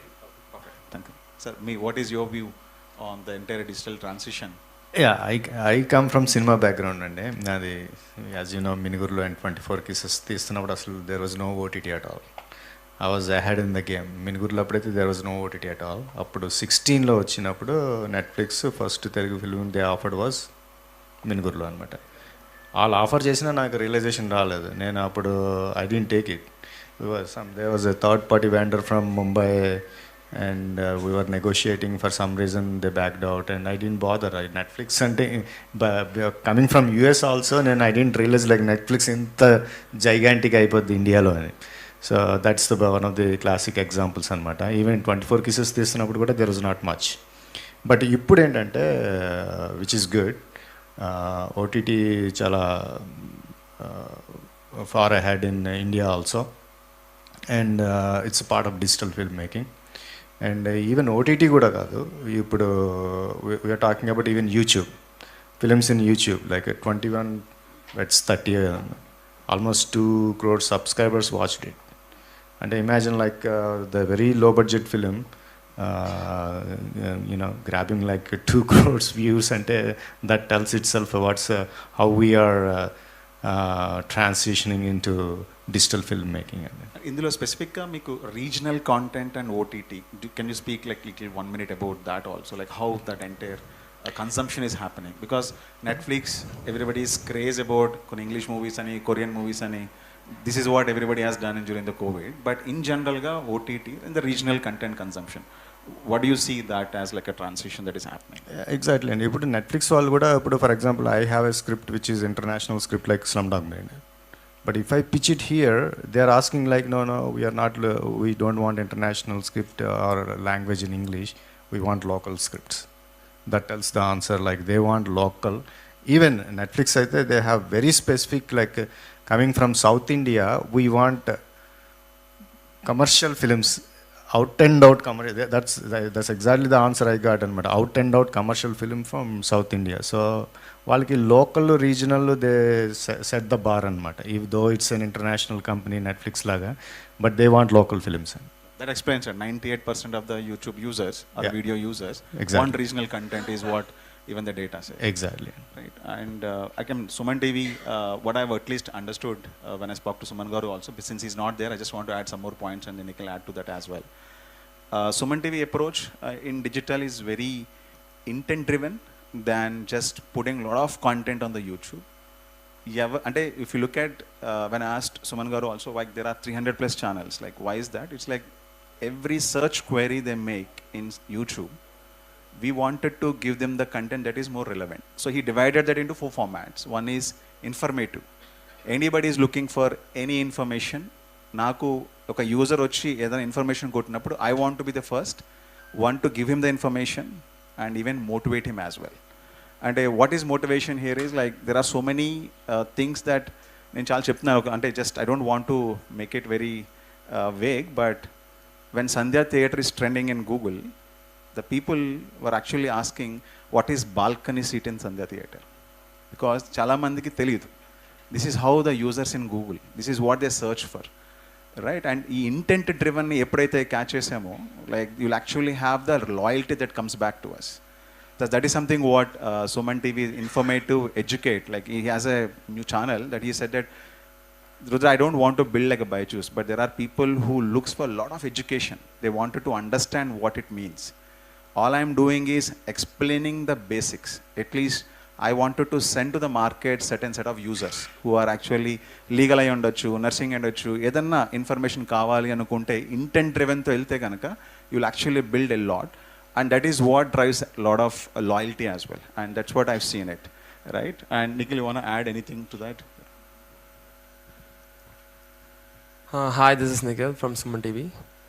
So what exactly Suman TV does is, it's Sam says it direct, it's an intent-driven content we do, which is actually for audience and what actually audience searches for. And that's what we have been doing all these years and we are here. That's it. Perfect. Thank you. So next most important అండి, అంటే ఇంతకు నేను అన్నట్టు ఒక YouTube channel create చేయడానికి less than a minute, 1 email ID is required.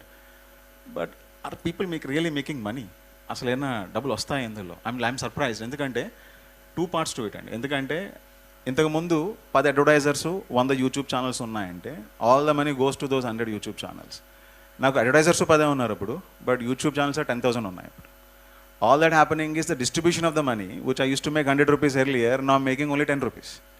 Right? ఇంత content, ఎంత value వచ్చేస్తుంది, కాస్ట్ పెరుగుతుంది అంటే scale of content is coming to the system in digital. Sir, I want to hear your perspective because you come from satellite. What do you see the shift? అంటే revenue అసలు జరుగుతుందంటారా?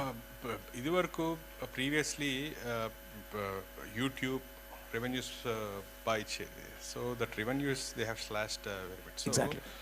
And అక్కడ revenues తగ్గినాయి and ఇక్కడ content production cost పెరుగుతుంది. Because major challenge ఇక్కడ మీడియాలో మేము face చేస్తుంది ఏంటంటే talent, right resource, knowledgeable resource ఉన్నోళ్ళు తీసుకురావడానికి కష్టమైపోతుంది. సో ఇక్కడ కాస్ట్ ఆఫ్ ప్రొడక్షన్ ఎక్కువ అవుతుంది. అక్కడ ఓన్లీ డిజిటల్ పెట్టుకుంటే డిజిటల్ రెవెన్యూ తగ్గుతుంది. So that challenge is there at this point of time. So that's why at this point of time satellite plus digital, our combination is a great combo to have right this point of time. But future anyway it is digital. So digital go just if you are depending only on the revenues given by YouTube or Facebook, that won't work. That will work for only people who want to share their knowledge without any, they themselves do the work, they create the content. That's it, they giving their opinion. Alake parలేదు. But if somebody manchi beautiful content chedam, production cost undi ante ganaka that is not working even for YouTubers. So they have to have a very good sales team. If somebody digital lo just content generation chesi toseyatame kaadu, proper ma satellite channels lage sales team undali anta everything in place untade gaani that will not work out as of today. So 2 follow up questions are since మీరు TV గురించి మాట్లాడుతున్నారు కాబట్టి. Sir, digital revenues raise అవుతున్నప్పుడు మీరు TV revenue have you seen any decline trend there? Because ఇక్కడైతే మనకి RPMs పడిపోయినాయి. Number of revenue you make from 1000 views has started significantly dropping. But did you see any such shift in TV revenues as well? అంటే in my point of view, especially Prime 9 point of view, మాకు revenues పెరుగుతున్నాయండి శాటిలైట్లో. Because that may be different for different TV channels. అది ఒకళ్ళతో ఇదవ్వదు. ఎందుకంటే because of various other factors are కొద్దిగా previously మా ఫుట్ ప్రింట్ కొద్ది తక్కువ ఉండేది, చాలా తక్కువ people. Once we have become popular, then automatically the revenues have started improving drastically. So that's why మాకేంటంటే యూట్యూబ్ ఈ digital revenue plus satellite revenue రెండు కలిపి మాకు బాగుంది. Because any advertiser they want to, if it is satellite plus digital, they are showing lot of interest. Second thing sir, ఇప్పుడు ఇందాక sir అన్నట్టు users are everywhere, right? Especially US, Canada, Australia, input is in rupee, output is in dollars there. Yes. So do you see any such strategies that you're thinking to build, especially India lo ee RPMs eppudaithe padtam start ayinayo, there is always the input cost is increasing. Manki do you see any strategy change that is happening? Yes, see, we are planning to go globally digital wise. So we have set up a team in Dallas. Okay. Slowly we are setting up teams across the globe. We have in Europe we have started. So that's what here the challenge comes in. People passionate to interest ga unnar, they but వాళ్ళని try చేయాలి. ఆ mechanism ఏంటంటే it's not easy. That is the cost which we need to spend. వాళ్ళకి అంటే people ప్యాషన్తో చేస్తున్నప్పుడు వాళ్ళకి required trainings అంతా ఇవ్వటం, ఇక్కడి నుంచి వాళ్ళకి కావాల్సిన కోఆపరేషన్ ఎవ్రీథింగ్ ఇవ్వటం. Because somebody is generating a content in United states, he cannot have a video editor, graphics అవన్నీ ఉంటాయి. So he has to. So ఇక్కడ చేసే వీడియో ఎడిటర్ కానీ గ్రాఫిక్స్ కానీ he should have knowledge about what the content is. అతనికి ఆ content గురించి చేయకుండా ఎక్కడెక్కడ some important, for example recently ఒక హాలీవుడ్ డైరెక్టర్ని ఇంటర్వ్యూ చేశారు అక్కడ. So the person who is sitting here, అతను వీడియో ఎడిట్ చేయడానికి అసలు ఫస్ట్ అతను చెప్పేది అర్థం చేసుకోవాలి. అతను ఏ స్థాయిలో ఉన్నాడో అది అర్థం చేసుకోవాలి. చదువుకోకుండా ఇక చేశారంటే that won't work. So first ఇక్కడ బాగా ఆ టాలెంట్ క్రైసిస్ అనేది ఒకటి ఉంది. So if once we fulfil that it is easy. Perfect, thanks. K garu, like monetization for a digital only TVs according to me is in 2 formats అండి. ఒకటి of course view revenue anyway వస్తుంది మన దగ్గర.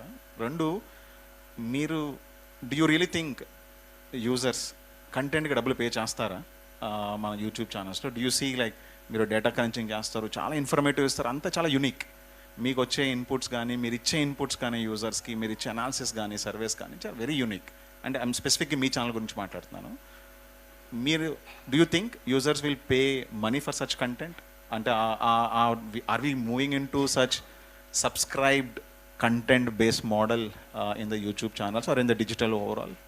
అంటే దీంట్లో ఒకటి సార్, దీనికి కొంచెం మన బ్యాక్గ్రౌండ్కి వెళ్తే, మీరు ఇందాక ఫస్ట్లో స్టార్ట్ చేసినట్టు ఛానల్ స్టార్ట్ చేయడం చాలా ఈజీ అండి. అంటే యూట్యూబ్ ఛానల్ ఎనీ ఆన్లైన్లో ఒక సింగిల్ ఈమెయిల్ సరిపోతుంది.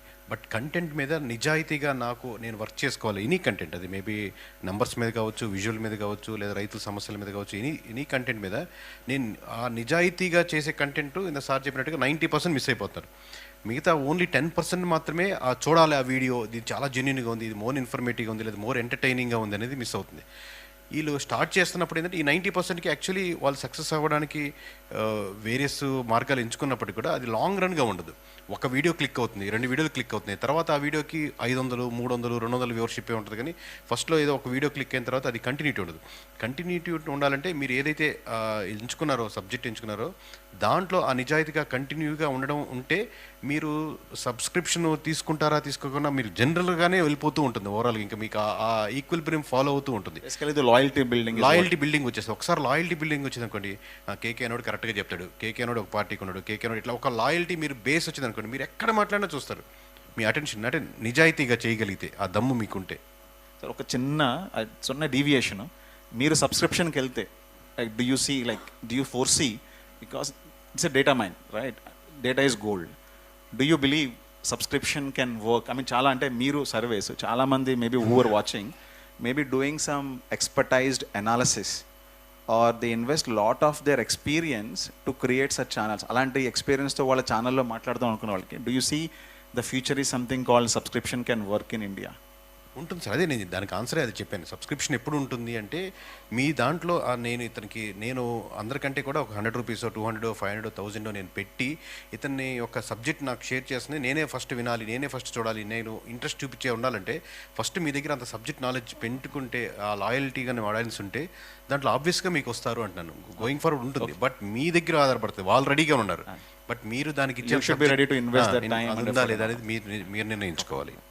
సార్ కోవిడ్ వచ్చినప్పుడు it is what Vakeel Saab అనేది Amazon Prime for the first time pay per view అనే కాన్సెప్ట్ మొదలుపెట్టింది. ఎందుకంటే జనాలు థియేటర్కి వెళ్ళట్లేదు అని for the first time view చేస్తే పే చేయండి అనే కొత్త మోడల్ ఇంట్రడ్యూస్ చేసింది. అవునండి, right? Do you think that's, and of course Aha has done I think fantastic way of acquiring customers using lot of data, right? And then the monetization for them is a subscription and more number of watch hours, right?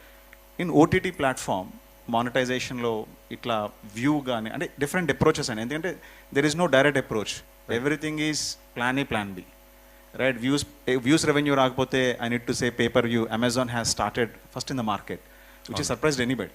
Right. Like OTT, what it is the monetization angle for OTT? అది there are 2 ways అండి. యాక్చువల్గా ఇప్పుడు the very latest is AVOD అండి, advertisement video on demand. So మనం ఇందాక మీరు కేకే గారిని అడిగినప్పుడు సబ్స్క్రిప్షన్ తీసుకునేది ఒక పద్ధతి అయితే, సబ్స్క్రిప్షన్ లేకుండా ఫ్రీగా ఇచ్చేసి we play the ads in between and we get the revenue. That's the latest trend in US, like AVOD. That's upcoming thing.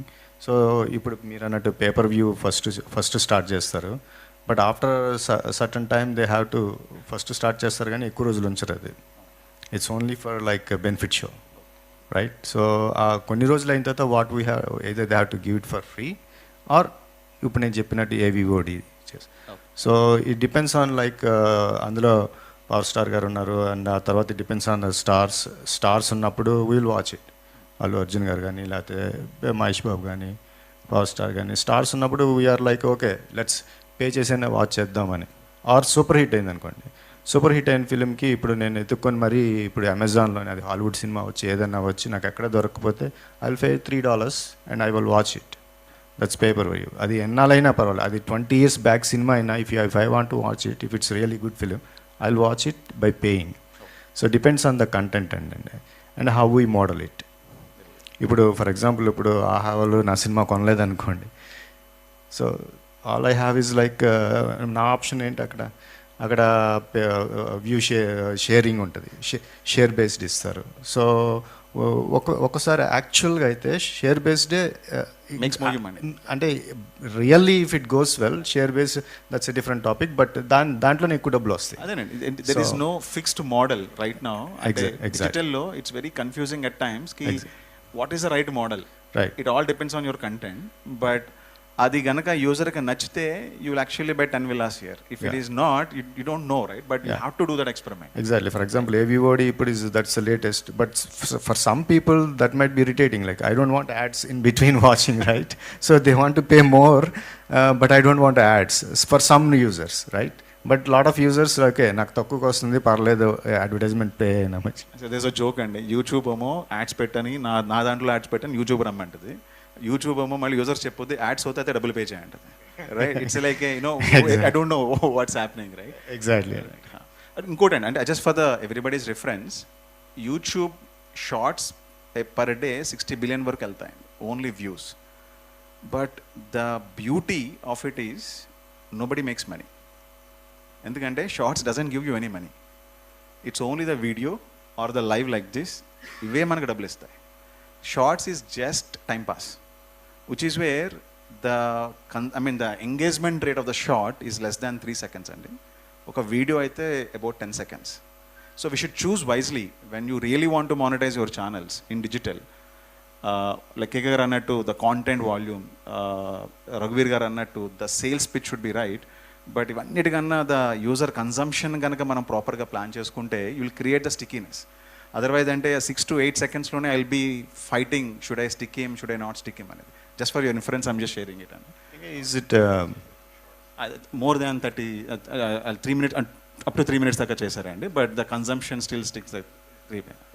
Okay sir ఇంకోటి like AI for example, right? I just want to move to the next topic on the AI. Sure. I don't know if the stats are right or not. What I read, maybe Allu would have told his team, Bobby Anna would have told this team. He knows, he has a lot of knowledge about AI, so he might be the right person. And two aspects అండి.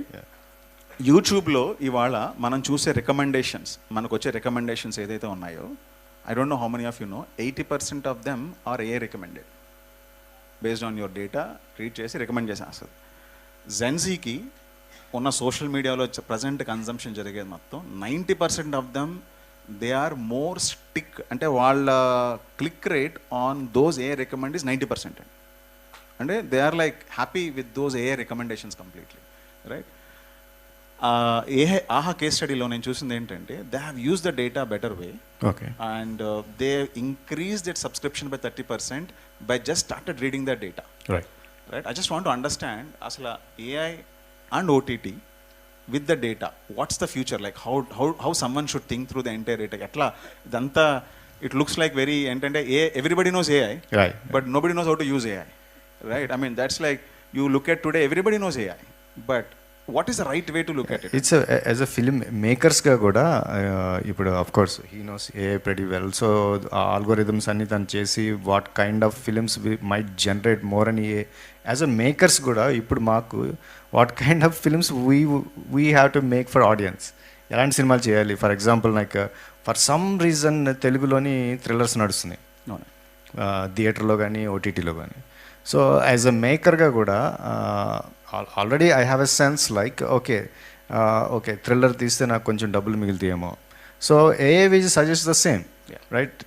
Based on the statistics థియేటర్లో ఆడిన సినిమాలు అంటే without non stars actors లేకుండా ఆడిన సినిమాలు ఏమున్నాయి, for example పొలిమేర 2 ఇవన్నీ, ఇంకోటి మసూదా, ఇవన్నీ వితౌట్ యాక్టర్స్ అది ఎలాగ ఆడింది. This is what AI collects the information, right? With actors, without actors, there are so many permutation combinations, right? That's what AI does. That's what we'll take it also as a filmmaker. For example, I am also a producer. So నేను చేస్తున్నప్పుడు ఎలాంటి cinema చేద్దాం, okay rom com చేద్దాం. Rom com is real or a drama, really tough to bring audience nowadays to theatre. So నా option ఏంటి, ఎంత బాగుంది, okay let's go safely with thriller or a horror. So that's how AI helps us even for filmmakers to what kind of film. And of course మా కోసం కూడా మేము కొన్ని రాసుకుంటాం, బట్ యాజ్ ఎ ప్రొడ్యూసర్గా we have to make money కాబట్టి we listen to AI. అంటే ఓటీటీలో జనరల్గా హాలీవుడ్లో there been lot of like you know debates and strikes around like script ఏ రాసేస్తే what happens to I've been to so many those Cannes Film Festival, Toronto Film Festival, everywhere this I've been in those discussions and with screenwriting gurus also. AI cannot write a entire script అండి. If I give a 10 constraints like okay నాకు మంచి అందమైన అమ్మాయి, beautiful place, ఇలా like sadistic boy friend, ఇలా 10 constraint ఇస్తే it will come up with a story, but what about the emotions?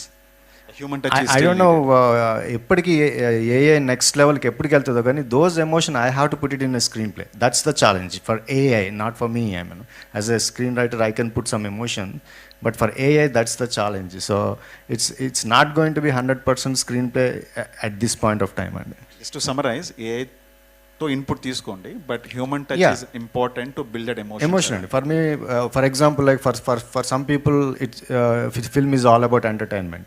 For me film is all about emotion, and the AI cannot write that particular emotion. మిగిలినంత రాస్తుంది. నేను AI ఎక్కడ use చేసుకున్నాను అంటే రైటింగ్లో research part. ఇప్పుడు యూఎస్లో ఒకటి రాస్తున్నాను judicial court room, దాని మీద lot of stuff that I don't no. Court room అంటే అది that kind of research it gives to me. That's lot of help. ఆ హెల్ప్ చాలా తీసుకుంటాను నేను అక్కడ ఏఐ నుంచి, బట్ నాట్ ఎమోషన్ అనమాట. కేకే గారు, ఏఐ అండ్ డేటా ఇది మీ సబ్జెక్ట్. ఇది I just want to hear from you like how you use AI. అంటే మా నెంబర్స్కి ఎమోషన్ ఉండవని చాలాసార్లు చెప్తుంటాను సార్ నేను. సో సార్ దానికి ఏంటంటే సినిమాకి ఎమోషన్స్ కావాలి. మేబీ ఎమోషన్స్ని బట్టే ఫస్ట్ ఇప్పుడు అది రకరకాల ఫీల్డ్ సర్వీస్ కావచ్చు, ఐవీఆర్ కావచ్చు, టెలిఫోనిక్ కావచ్చు, స్లీపర్ సెల్స్ ఇన్ఫర్మేషన్ కావచ్చు, ఎనీ ఒక bunch of data maybe that came from emotions. మేము 2024 ఎలక్షన్స్ నుంచి ఆబ్వియస్లీ ఒక ఏ అనేది కూడా ఒక లేయర్గా ఇవన్నీ ఇన్పుట్ ఇవ్వాలి ఆబ్వియస్లీ. సో ఇన్పుట్ ఇచ్చి దాంతో ఇక్కడ ఎలా ఉంది అనుకుంటున్నా దాన్ని ఓవరాల్గా ఒక అల్గరిథం ప్రిపేర్ చేసుకొని దాన్ని ఒక యాడ్ చేయడం మొదలుపెట్టాం. అది ప్రతి లేయర్ ఇప్పుడు మహారాష్ట్ర చేసినా కానీ ప్రతి దగ్గర యాడ్ చేస్తున్నాం ఒక లేయర్గా. లైక్ టెలిఫోనిక్ ఒకటి అనుకుంటే, లైక్ ఫీల్డ్ అనుకుంటే, లేదా స్లీపర్ సెల్స్ ఒకటి అనుకుంటే, ఐవీఆర్ ఒకటి అనుకుంటే, లేదా క్యాస్ట్ ఈక్వేషన్స్ ఒకటి అనుకుంటే, బ్యాక్గ్రౌండ్ ఇన్ఫర్మేషన్, అట్లాగే ఏ కూడా సేమ్ వెయిటేజ్ ఇస్తున్నాం మేము మన ఏపీ 24 ఎలక్షన్స్ నుంచి. అట్ ది సేమ్ టైం నాకు పర్సనల్గా అయితే మటుకు రోజుకు ఒక అరగంట మటుకు కంపల్సరీ నేను చాట్ జీపీటీతో మాట్లాడుతూనే ఉంటానండి. నేనేం చేస్తే బాగుంటుంది, ఎలా ఉంటే బాగుంటుంది, ఇలా ఏ ఫ్యాక్టర్లో బాగుంటుంది, నేను ఇలా చేశాను రైట్ రాంగ్ అని.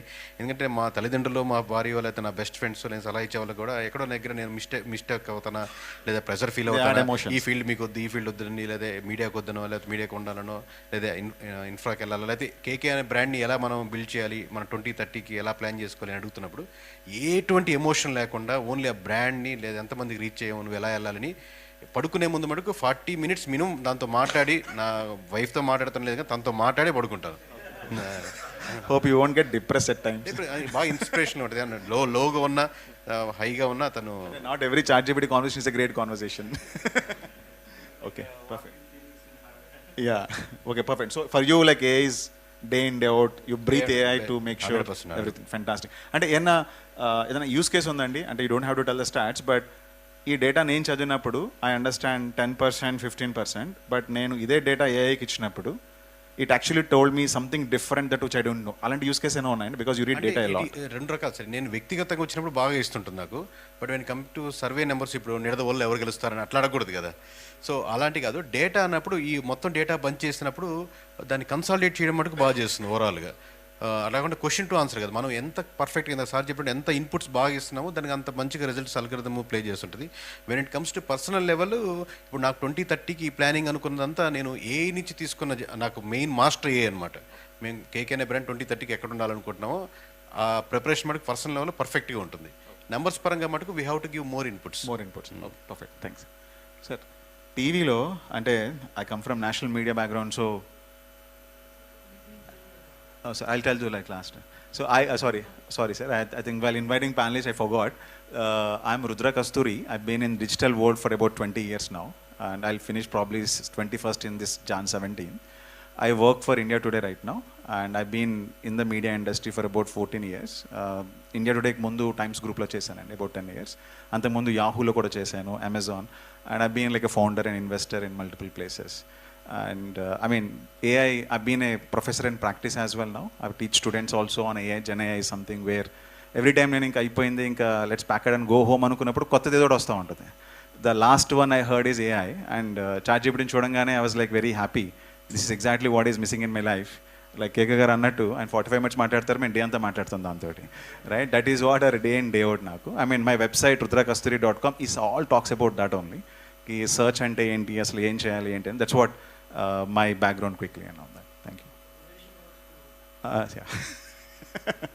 సార్, నేషనల్ మీడియాలో నేను చేస్తూ ఉంటాను సార్. ఎందుకంటే ఎందుకు ఆ మాట అన్నానంటే, ఏ కొత్తలో వచ్చినప్పుడు it became like A you know ఒక ట్రెడిషన్ అయిపోయింది. ఓకే, నాకు ఒక ఏ యాంకర్ ఉండాలి, దుర్గా, లక్ష్మి, ఇది అది అని చెప్పేసి everybody made an anchor.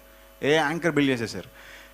I don't know like what to do next with that anchor. Is it because my only concern sir, a anchor అంటే 24/7, ఒక సిక్ లీవ్ ఉండదు, ఒక వెకేషన్లు తీసుకోదు, అది ఇంకా డిజిటల్లో నడుస్తూనే ఉంటుంది అది, correct? So how do you see that? What is that your view on this like? So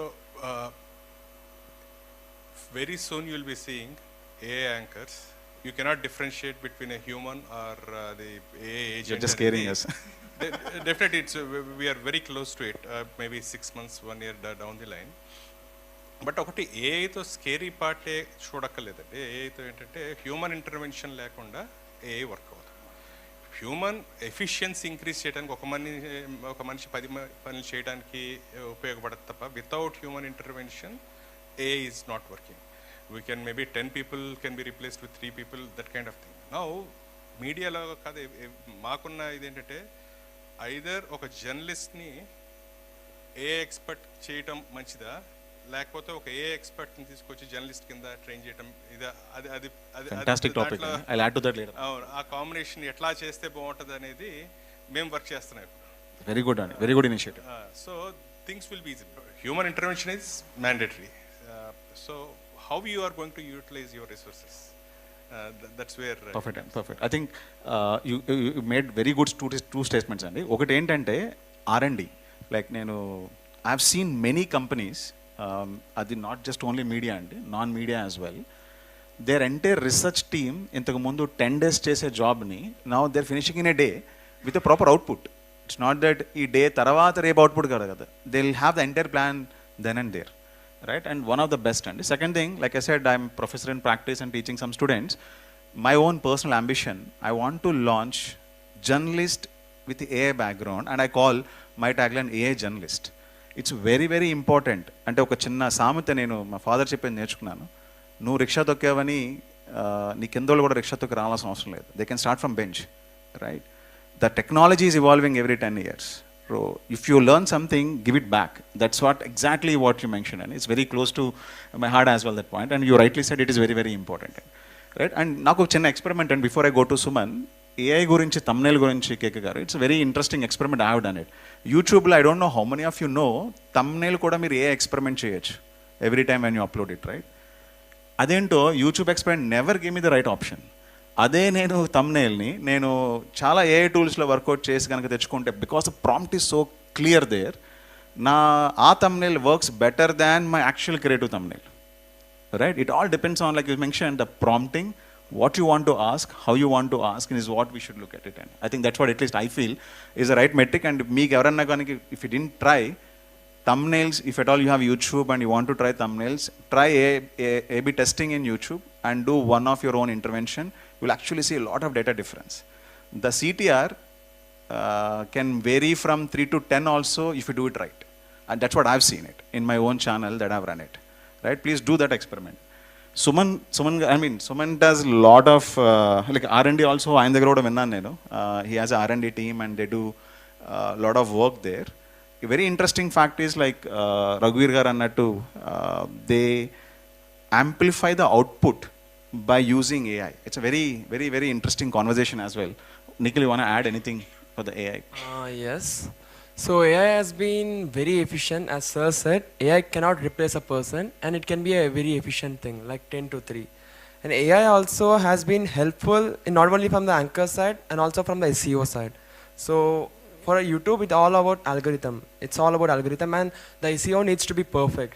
So what AI does is it sees the trend and it's gonna make a perfect description or the title or the thumbnail, as Sir said, and also the tags and everything. So AI has been brilliant among this, and I saw many channels which are growing in this using AI with only one person. They are sitting one person, no SEO, no editors, nothing. They are using these AI tools and they are making tags and titles and description, and they're going really well without any face. So yeah, AI is doing very well, and without anchor, as said, there are many AI tools which are actually performing without anchors, like with just a prompting, and they are doing really well. So there are channels which are doing without faceless, and with AI tools they are just running it. But without people, AI couldn't replace. It's like an efficiency thing. That's it. Perfect cool thank you sir. ఇంక last అంటే ఇందాక అనుకున్నాడు sir, I just want to ask you this question because మీకు satellite కూడా ఉంది and then digital also you're evolving a lot. నేను ఫస్ట్లో చెప్పినట్టు ఒక యూట్యూబ్ ఛానల్ చేస్తే there are no ethics there. I mean some channels are not actually following the basics. BBC India has a fact check team. Every article or a video that goes out there, they manually fact check and see is it right or wrong. Appudu gaani adi publish. That's how the culture in the brand, right? So they don't want to publish anything that is coming out, right? And even ante కొన్ని సార్లు మీరు నమ్మరు, earthquake వచ్చినా until they verify they will not publish it. That serious topic it is, because ఏదన్నా I work for Times earlier, right? So in earthquake అన్న topic వచ్చిందంటే they tag brand next to it. ఎందుకంటే ఆ brand చెప్తేనే నమ్ముతారు వాళ్ళు. That's how the brand credibility over a period of time they build it. ఎందుకంటే ఇప్పుడు టైమ్స్ ఆఫ్ ఇండియా చెప్పిందంటే okay it is true, right? BBC fact check చేసింది అంటే it is true, right? And fact check గురించి కూడా చాలామంది they been doing it. Sir, ethics, everything is an thumbnail, everything is like a sensation these days. What is your take and where are we heading? Actually ఒక YouTube channel పెట్టేసి నేను views generate చేసేసుకుందాం అన్న లోకంలో where are we like, and how far we gonna go like this? మీరు అదే చెప్పినట్టు 1 minute YouTube channel open చేసేసి ఏదో ఒక thumbnails పెట్టేసి అది బాగా ఎక్కువ అయ్యిందండి ఈ మధ్య. So even we are facing those kind of issues. That's where I set talent. So అది definitely that issue is there. So మా ప్రయారిటీ ఏంటంటే immediately we'll either if that kind of information some fresher ఎవరన్నా అట్లా పెట్టినా ఇమీడియట్గా pull-out చేసేయటం. ఫాస్ట్గా ఎవరు ఫాస్ట్గా న్యూస్ ఇచ్చారు, ఎవరిది ఏదో ఏదో చెత్త పెడితే ఇవి వ్యూ వస్తుంది అని. కానీ టైం బీయింగ్ అది బాగానే ఉంటుంది, ఒక maybe for couple of videos. But slowly అటువంటి దీనికి బ్రాండ్ లేకపోతే జనాలు నమ్మట్లేదండి. Slowly their viewership will go down.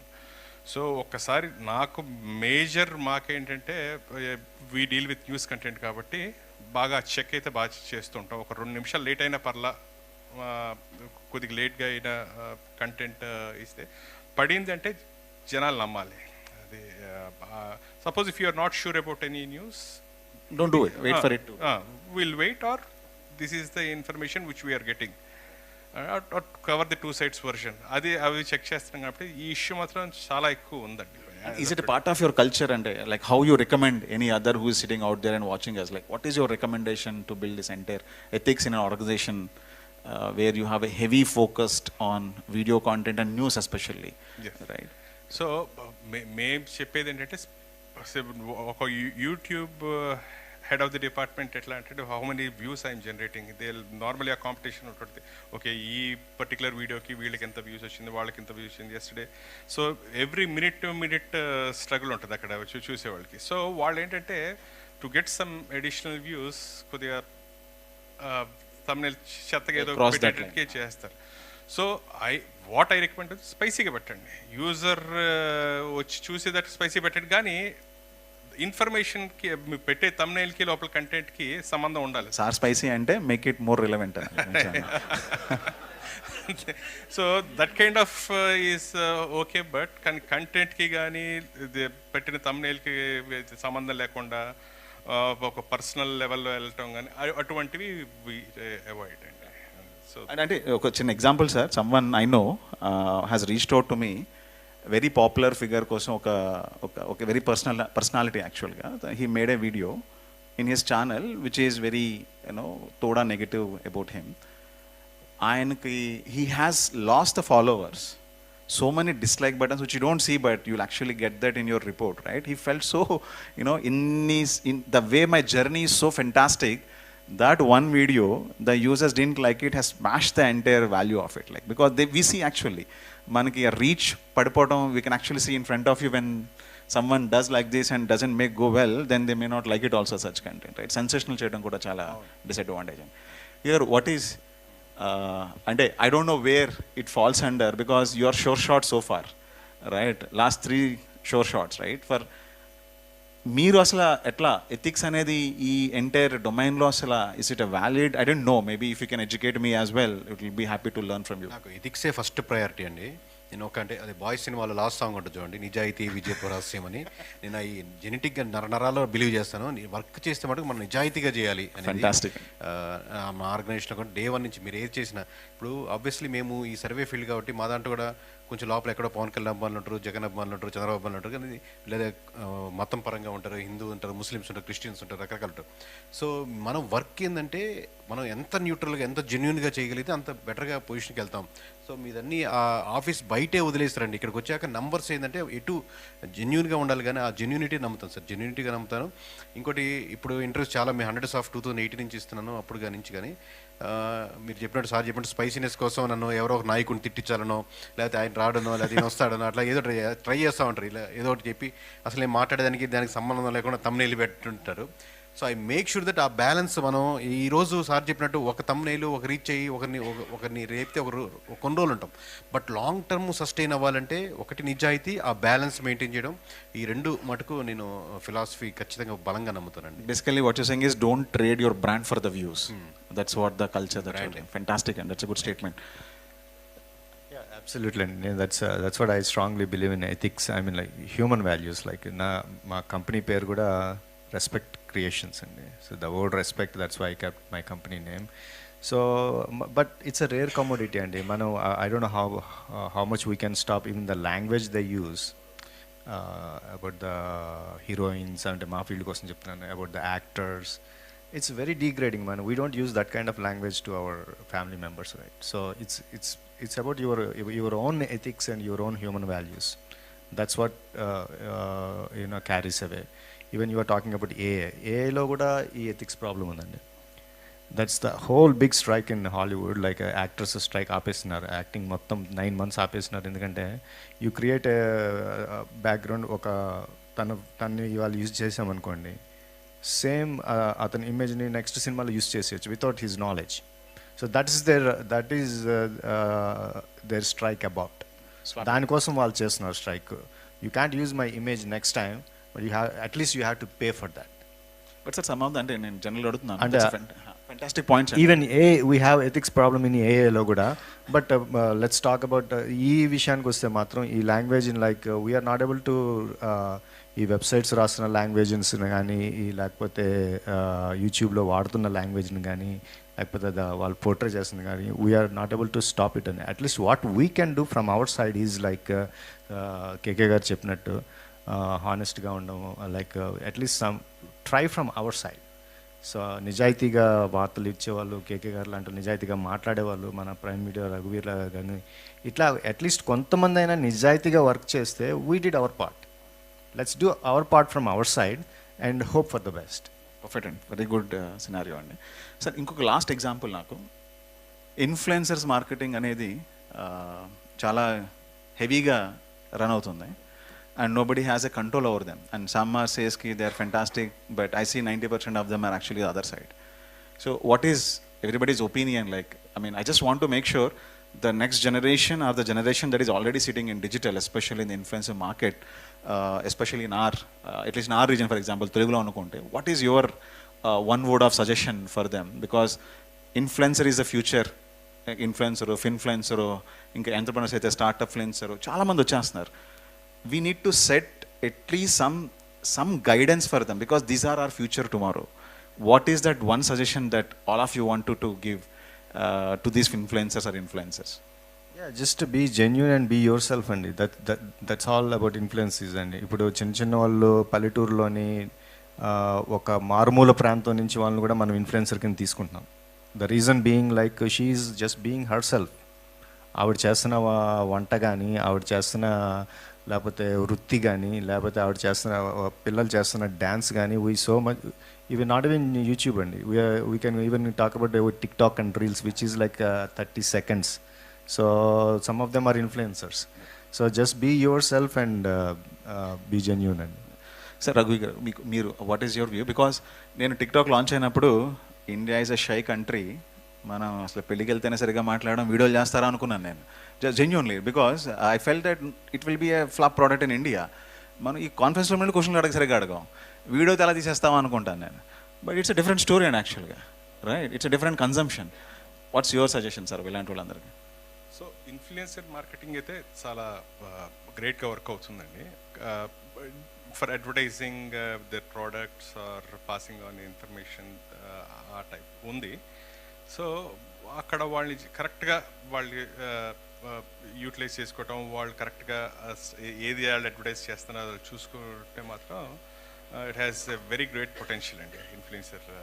TV కూడా do see that TV has, అంటే మా ఏరియా కోర్ ఏరియా న్యూస్ కాబట్టి ఇక్కడ మేము ఇన్ఫ్లుయెన్సర్స్ మేము ఇన్ఫ్లుయెన్సర్స్ తయారు చేస్తాం. Now everybody heard it. So ఇక్కడ ఇన్ఫ్లుయెన్స్ హూ హ్యాస్, మా దాంట్లో చెప్పాను, suppose a debater or anchor or we call guest, they వాళ్ళ సైడ్ ఆఫ్ ది స్టోరీ వాళ్ళు చెప్తారు, వాళ్ళ ఒపీనియన్ పీపుల్ మీద రుద్దటం. So if somebody is doing a good job, creating perspective, they have become influencers and they have got MLA tickets also. Mana debates lo palgonaru. So that ours is a platform where we build the influencers. Fantastic. What are you two gold lines of suggestions? అంటే వాళ్ళు influencers అవుదాం అనుకుందే నన్ను people recognise చేయాలి, నేను మాట్లాడేది వినాలి, చూడాలి, నాకు ఎక్కువ రీచ్ కావాలనుకుంటారు సార్. అంతవరకు బాగుంటుంది. తర్వాత ఏమవుతుంటే ఆబ్వియస్గా ప్రోడక్ట్ని ఇది లాంచ్ చేయండి, ప్రోడక్ట్ ప్రమోట్ చేయండి, లేదా పార్టీల గురించి మాట్లాడండి, అంటే పొలిటిక్స్ సైడ్ రెండు అన్నీ. సో ఈ 360 degrees వాళ్ళు కవర్ అవుతాయి. You have to make sure ఎక్కడో మీరు భ్రమలో పడిపోయి కంటిన్యూ అవుతుంటే ఏదైతే మీకు వచ్చిన ఫాలోయర్స్ ఉన్నారో వాళ్ళు multiple section going forward lose అయిపోతారు. అంటే మీ హ్యావ్ టు చెక్, నేను ఒక సైడ్ వెళ్దాం అనుకుంటున్నానా, లేదా ఈ ప్రోడక్ట్ లాంచ్ చేద్దాం అనుకుంటున్నానా వద్దా, నేను ఇది నిజంగా ప్రజలకు యూజ్ అవుద్దని మాట్లాడేది అనేది. ఎందుకంటే మీకు ఆల్రెడీ మిమ్మల్ని నమ్మి మీరు చేసే వంటకో లేకపోతే చూపించేదానికో చీరకో దేనికో దానికి మీకు ఒక ఆడియన్స్ వచ్చారు. ఆ సెట్ ఆఫ్ ఆడియన్స్ని ఒకదాన్ని ప్రమోట్ చేయడానికి ట్రై చేస్తున్నారు. బట్ నిజంగా అది జెన్యూన్ వర్త్ అవుద్దా లేదనేది, ఎందుకంటే లాంగ్ రన్లో ఒకటి మిస్ అయితే ఆ తర్వాత మీరు ఇన్ని సంవత్సరాలు బిల్డ్ చేసుకున్నంత పోతుంది. ఆ క్రెడిబిలిటీని చాలా ఇన్ఫ్లుయెన్సర్స్ మీరు పనంగా పెట్టచ్చా లేదనేది వాళ్ళు డిసైడ్ చేసుకోవాలి ఇండివిజువల్గా. One word about KK. He is one of the influencer which we have identified. Most of the people KK 2024 తెలుసు, 2019 కూడా he released a survey. Fantastic. That was also very accurate. Appudu KK clearly he said the YCP is winning with a thumping majority, but he was restricted to YouTube. We were also starting at that time also his survey was very right. And తర్వాత KK తో we traveled after 2019. He wanted to do some social work. He became an influencer, not up to the level he is right now. So ఇప్పుడు ఇన్ఫ్లుయెన్సర్కి వచ్చి ఈయనకి వచ్చే ఎట్లా ఉంటుందంటే, ఈ party పోతుందని చెప్పు, ఎగిరిపోతాడని చెప్పు, నేను గెలుస్తాడని చెప్పు. ఇది ఆ ఇన్ఫ్లుయెన్సర్ తయారైన ఇన్ఫ్లుయెన్సర్ ఇప్పుడు ఎథికల్గా ఉండి లేదు, దిస్ ఇస్ వాట్. అప్పుడు కూడా చాలామంది ఎలిగేషన్స్ వచ్చినాయి. అది ఉంటే దే విల్ స్టాండ్ లాంగ్. లేదు ఏదో ఒకటి ఇచ్చేసి ఏదో ఆ టైంకి they will make good money at that point of and they will vanish. Fantastic. A question. Now, I'll also wanted to close some other questions. Of course, sir. Of course. We'll definitely run late, sir, because they made us wait. So we'll take all your questions. Don't worry about it. Right? So, Suman culture, Suman just to choose culture gani, and I don't think so we have any questions to ask on it. What is your like one line of suggestion? At least what I know, you might be the generation that we are also talking about, right? What is your view on it? మేమైనా restrict చేస్తున్నాం, ఏమైనా ఎలాగ ఉండాలి అలా ఉండాలని, లేకపోతే do you see anything that you wanted to share with us? So about Suman TV, we give a lot of freedom for our employees, and we provide, as you said, free meals for our employees. We provide cars for them. We secure their safety, and we especially for the female anchors and all the female employees, we send them personally with our cars. We spend everything without any cost for them, and we actually respect every single one. So our culture is very different, and we do as a MNC company, not like a media company. I would say that. Fantastic, fantastic. I'll follow up.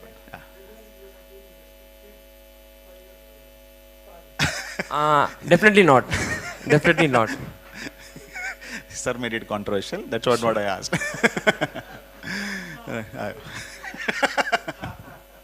But I think my one piece of suggestion for the new upcomers as influencers is like K garu cheppinattu reach. He used a very right word called reach, right? And sir maatladinattu he make influencers. All of this is very good, but if you don't read your own data, మీరు influencer అయిపోవడం చాలా easy. అసలు if you don't read your data, you can hear me right, if you don't read your own data, then you are not going anywhere. First thing first, read your own data. అసలు ఎవరు వచ్చారు, ఎందుకు వచ్చారు, వాళ్ళు కన్సమ్ చేసేదేంటి, engagement ఎంత, స్టికీనెస్ ఎంత. Because it is very easy to do anything, but it is very very difficult to retain that. ఎందుకంటే ఒక్క ఛానల్కి ఒక సబ్స్క్రిప్షన్ వచ్చినా they believed me that I'll provide him some better content, right? Make sure you read your data. That is only suggestion. Ante influencers ki mana A suggestion ichina they will not definitely follow, because they are in a different Gen Z zone, right? Like rather read the data first. That actually tells you the entire story of your own product that you are looking at, right? Thank you so much, Andy. We'll open up the questions now. There are so many hands they are raising. I'm not ending the session till 3:45. I know, sir. I know, sir. We'll go together. Mike. Please.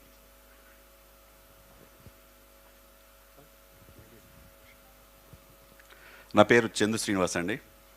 Telugu media అసోసియేషన్కి vice president, Telugu digital media association. చాలా thank you అండి. Thank you. మిమ్మల్ని చూస్తే చాలా గర్వంగా ఉంది. Thank you అండి. నేను ఒక మాస్టర్ ఆఫ్ లా చదువుకున్న లా ప్రొఫెషన్లో చూశాను. తర్వాత ఒక ఎడ్యుకేషనల్ ఇన్స్టిట్యూషన్ కూడా నడిపాను నేను 10 సంవత్సరాలు. దానికంటే నేను ఎప్పుడైతే మీడియాలో ఒక అనలిస్ట్గా వచ్చానో అంతకు 10 పేరు వచ్చింది. ఫ్యాంటాస్టిక్. చాలా సంతోషం. క్లాప్స్ కొట్టొచ్చు ఇప్పుడు. నేను అంటే ఎందుకంటే ఒక 2 years బ్యాక్ పవన్ కళ్యాణ్ అనే వ్యక్తి ఎలా ఎదుగుతాడు పొలిటీషియన్గా అని చెప్తుంటే కొంతమంది విమర్శించిన వాళ్ళు ఉన్నారు.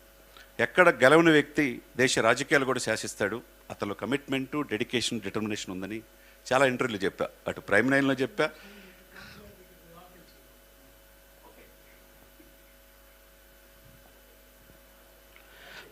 థ్యాంక్ యూ అండి. అలాగ అడ్డం వద్దు, ఇక్కడ నేను నా బ్యాక్గ్రౌండ్ చెప్తా. నేను పర్చూరు, ప్రకాశం జిల్లా. ఇక్కడ మీ పక్కనున్న ఈయన కూడా పర్చూరే. అయోధ్య కృష్ణన్ శెట్టి అజయ్ కుమార్, అయోధ్య కుమార్. 8 నంది అవార్డులు వచ్చింది మినుగుర్లకి. అదే Parchur. Very honour to be part of it. తర్వాత వాళ్ళ బ్రదర్ కూడా ఆర్టిఫిషియల్ ఇంటెలిజెన్స్లో అమెరికాలో మంచి కంపెనీలు ఉన్నాయి. వాళ్ళ సిస్టర్ కిచెన్స్ వేరే కంట్రీస్లో చేస్తూ ఉన్నది. వీళ్ళ ముగ్గురు మా ఊరే. మా నాన్నగారు నాకు పెదనాన్న అవుతారు. అంటే కూడా ఒక మారుమూల ప్రాంతం నుంచి కూడా వచ్చి ఒక డైరెక్టర్గా అతను మినుగురులు తీసి 8 నంది అవార్డులు రావటమే కాకుండా ఆస్కార్కి మీరు RRR, ఈ బాహుబలి ఇట్లా అనుకుంటారు కదా, దానికంటే ముందు ఆస్కార్ దాంట్లో మినుగురులు అనేది ఒక బుక్ ఉంది. ఆ స్థాయికి తీసుకెళ్ళినందుకు కృష్ణశెట్టి అజయ్ కుమార్ గారిని అభినందన తెలియజేస్తూ, నేను పర్చూరు బేసిక్గా నేను నాగార్జున యూనివర్సిటీ నుంచి BL, I got state 102 BL, ML state 2nd rank, master of law చదువుకున్న తర్వాత ప్రొఫెషనల్కి ఉద్యోగాలు రీచ్ అక్కడ హైదరాబాద్ వచ్చాను.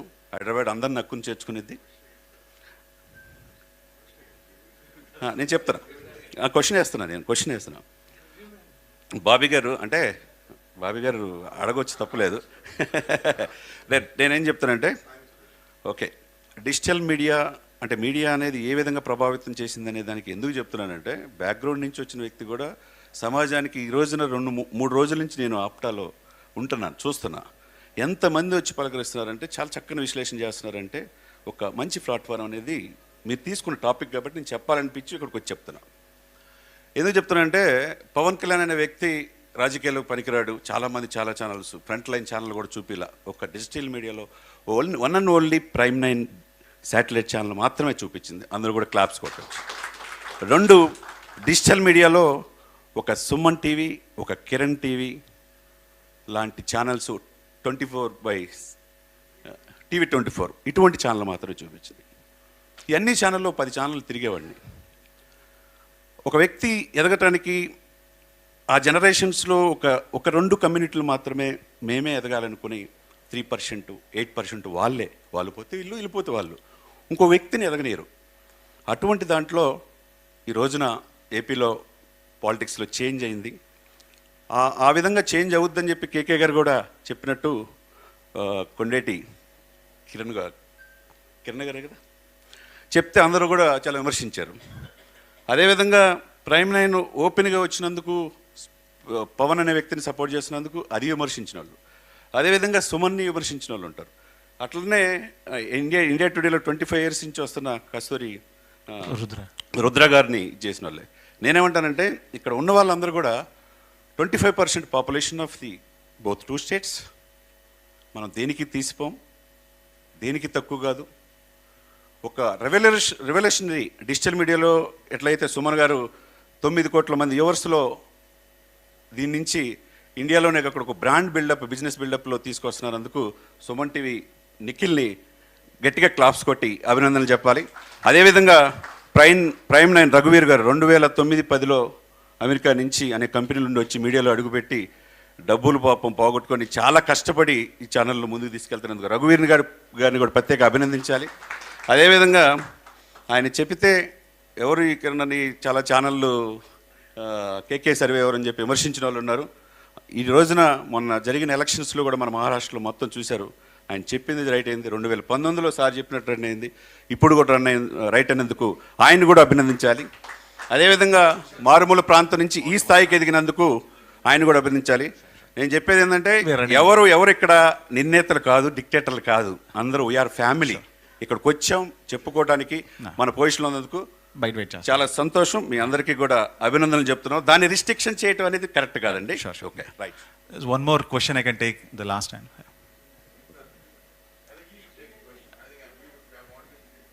Good evening all of you అండి. Next question. See, I don't know how far of you are the real working journalists sitting there and all. My question is very straight. When you are going to the media revolution, when you are coming to the digital era, there are 2 types of digital. One is making money, one is following the journalism ethics and all. Digital era, which is in these 2 lines, it is most of the time dominating one area of making money and creating all kinds of taking the amount for the even interviews also. So in this revolution of digital era, there are good things, there are bad things. But how to maintain this line when you are talking about media, which is highly respectful from 1 decade ago and all. When digital era comes, it is becoming a completely e-scrap. I call it as a e-scrap because I'm telling very clearly from last 12 years I'm into digital media strategies and all. How to control this e-scrap, how to maintain the ethics in digital era. That is my main question to all the panelists. Thank you.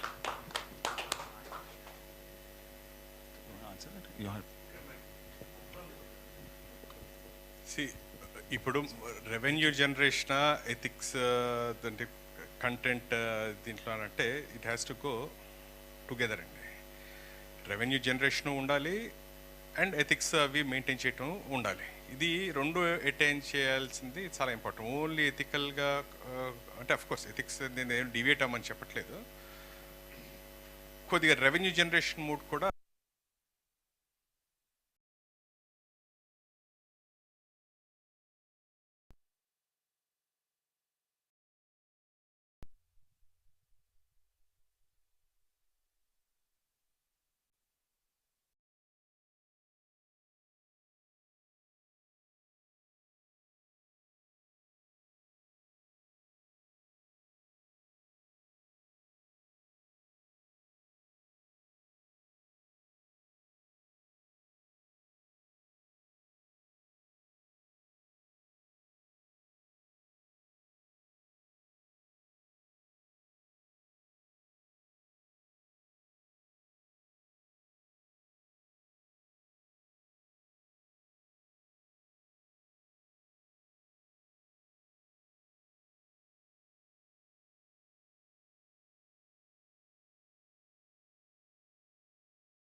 But మేము దీని మీద కూడా ఒక survey చేసాను. But survey number చెప్తాను చూడండి.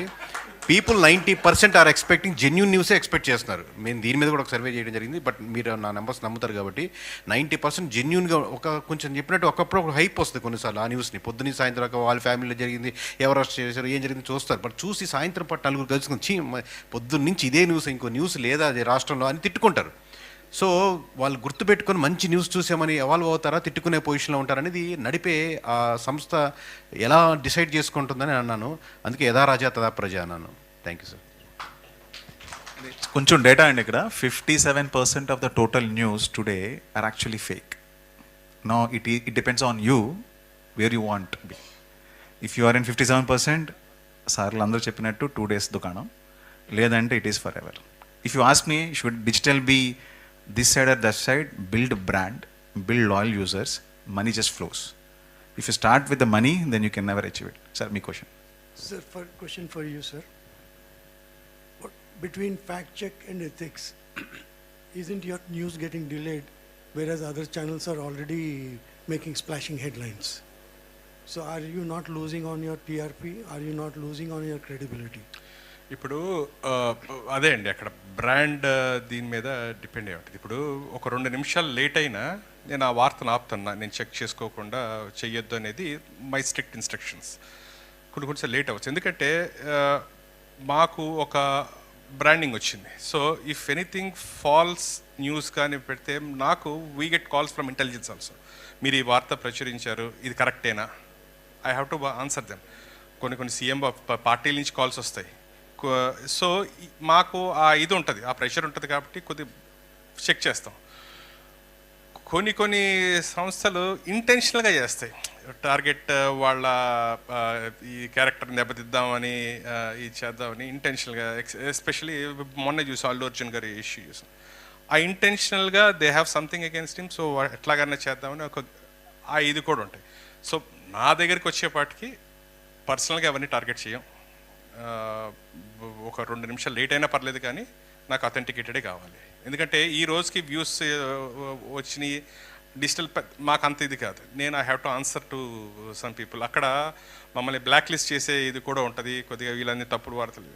So there are ఈ instances for the best thing part నాకు ఉన్నది advantage is my CEO it self he comes from intelligence background. So he has a very good name in intelligence. So avani checks cheskoganidi, so they call him whether this is right, whatever you have published is right or wrong. So maaku aidu untadandi, naaku ee views kanta maaku adi baga that makes us proud. So somebody, even the government is relying on us to take an action. So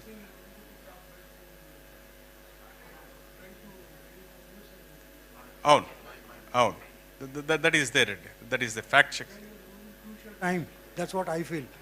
When compared to other headline channels of different channels where we stand. మేము ఏం చేస్తామంటే we are very sure about the news, but we don't have all the proofs అన్నప్పుడు మేము question mark వదిలేస్తాం thumbnail, ఇది అవుతుంది కరెక్టా అని. Then in the content part also we say that this is the news which we are getting. అక్కడ దాకా చెప్తాం కానీ confirmation ఇవ్వమండి. KK, I'm a huge fan of yours. You are now becoming an influencer. Are you going to be biased or still stay ethical without being influenced by Pawan Kalyan or Chiranjeevi garu or XYZ, whatever it is? నేను answer చేయడం correct కదా sir. ఇప్పుడు next time నేను లోపల corrupt అయినప్పుడు కూడా నేను genuine అనే చెప్తాను కదా. నేను జెన్యూనా కాదా అనేది మీరు డిసైడ్ చేయాలి. కానీ లేదు సార్ నేను జెన్యూన్గా ఉంటానంటే అది రాంగ్ ఆన్సర్ అవుద్ది. నా ప్రయాణం చూసి లేదు ఇలా ఉన్నాడు, కరెక్ట్గా ఉన్నాడు, 10 సంవత్సరాలు చూసాం, 20 సంవత్సరాలు చూసాం, లేదు ఈ బ్రాండ్ ఎంత బిల్డ్ అయింది, నేషనల్ వైడ్కి వెళ్ళింది, ఏ సెక్టర్స్లో వెళ్ళింది, నెంబర్ 1 అయింది అని మీరు చెప్పాలి. కానీ ఆ ఆన్సర్ నేను రైట్ పర్సన్ కాదు.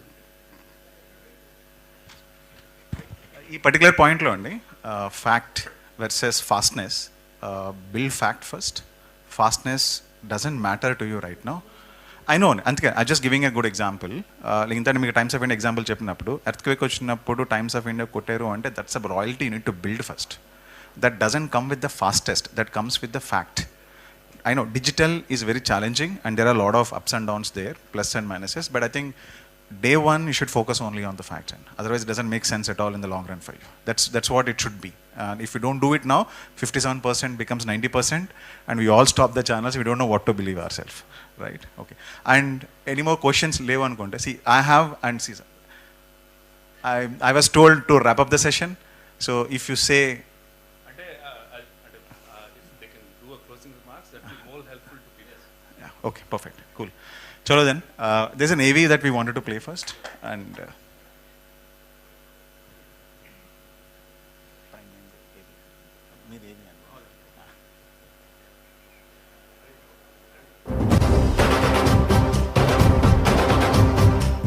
ది లెజెండ్ బండి శ్రీనివాస్ రఘువీర్ గారు. అద్వితీయం ఆయన చరితం, అనన్య సామాన్యం, అజరామరం. మన కమ్యూనిటీలో పుట్టిన కారణ జన్ముడాయన. రఘువీర్ గారి ఆధ్వర్యంలో దాదాపు 7 ఏళ్ల క్రితం పురుడు పోసుకున్న ప్రైమ్ 9 తెలుగు మీడియా రంగంలోని ఓ సంచలనం. అప్పటికి కొన్ని వర్గాల చేతుల్లోనే ఉన్న మీడియాను సామాన్యుడి చేతిలో తిరుగులేని ఆయుధంగా మార్చిన ఏకైక వ్యక్తి బండి శ్రీనివాస్ రఘువీర్ గారు.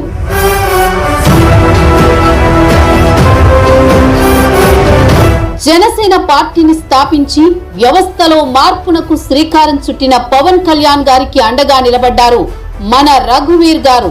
పవన్ కళ్యాణ్ గారి విజయమే లక్ష్యంగా బడుగు బలహీన వర్గాలకు రాజ్యాధికారమే ధ్యేయంగా ప్రయాణం చేశారు. ఈ విషయంలో ఎన్ని ఆటంకాలు వచ్చినా ఏమాత్రం అడుగు వెనక్కి వేయని ఆయన ధైర్యం స్థైర్యం మనకు ఆదర్శం. 2024 సార్వత్రిక ఎన్నికల్లో జనసేన 100% స్ట్రైక్ రేట్తో విజయం సాధించడంలో ప్రైమ్ 9 కీలక పాత్ర అని చెప్పడంలో ఎలాంటి అతిశయోక్తి లేదు. అతి తక్కువ కాలంలోని ప్రజలందరికీ చేరువైన ప్రైమ్ 9 పై మన డిప్యూటీ సీఎం పవన్ కళ్యాణ్ గారు సైతం ప్రశంసలు కురిపించారు. చాలా కష్టపడి మీరు ప్రైమ్ 9 నడిపారు. ఇంతకాలం నిజంగా రాష్ట్ర ప్రభుత్వ అభివృద్ధికి నిజంగా తోడ్పడ్డారు. చాలా సమస్యలు వెలికి తీసుకొచ్చారు. రఘువీర్ గారికి, వెంకటేశ్వర గారికి ఇద్దరికి నా హృదయపూర్వక శుభాకాంక్షలు. ప్రైమ్ 9 మీడియా సంస్థలను నడపడానికి ప్రతి నెలకు ₹1 కోటి పైగా తన సొంత డబ్బులను ఖర్చు పెడుతూ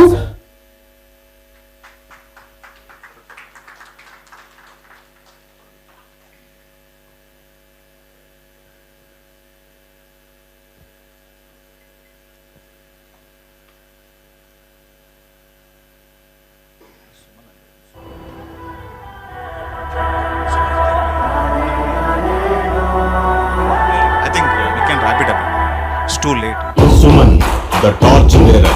తెలుగు మీడియా చరిత్రలో శ్రీ దూది సుమన్ గారిది ఓ అధ్యాయం. ప్రతి జనరేషన్ లోనూ కొత్త ఆలోచనల్ని ముందుకు తీసుకువెళ్లే వాళ్లను టార్చ్ బేరర్ అంటారు. మీడియా రంగంలో కూడా కొత్త తరానికి టార్చ్ బేరర్ గా నిలిచారు శ్రీ దూది సుమన్ గారు.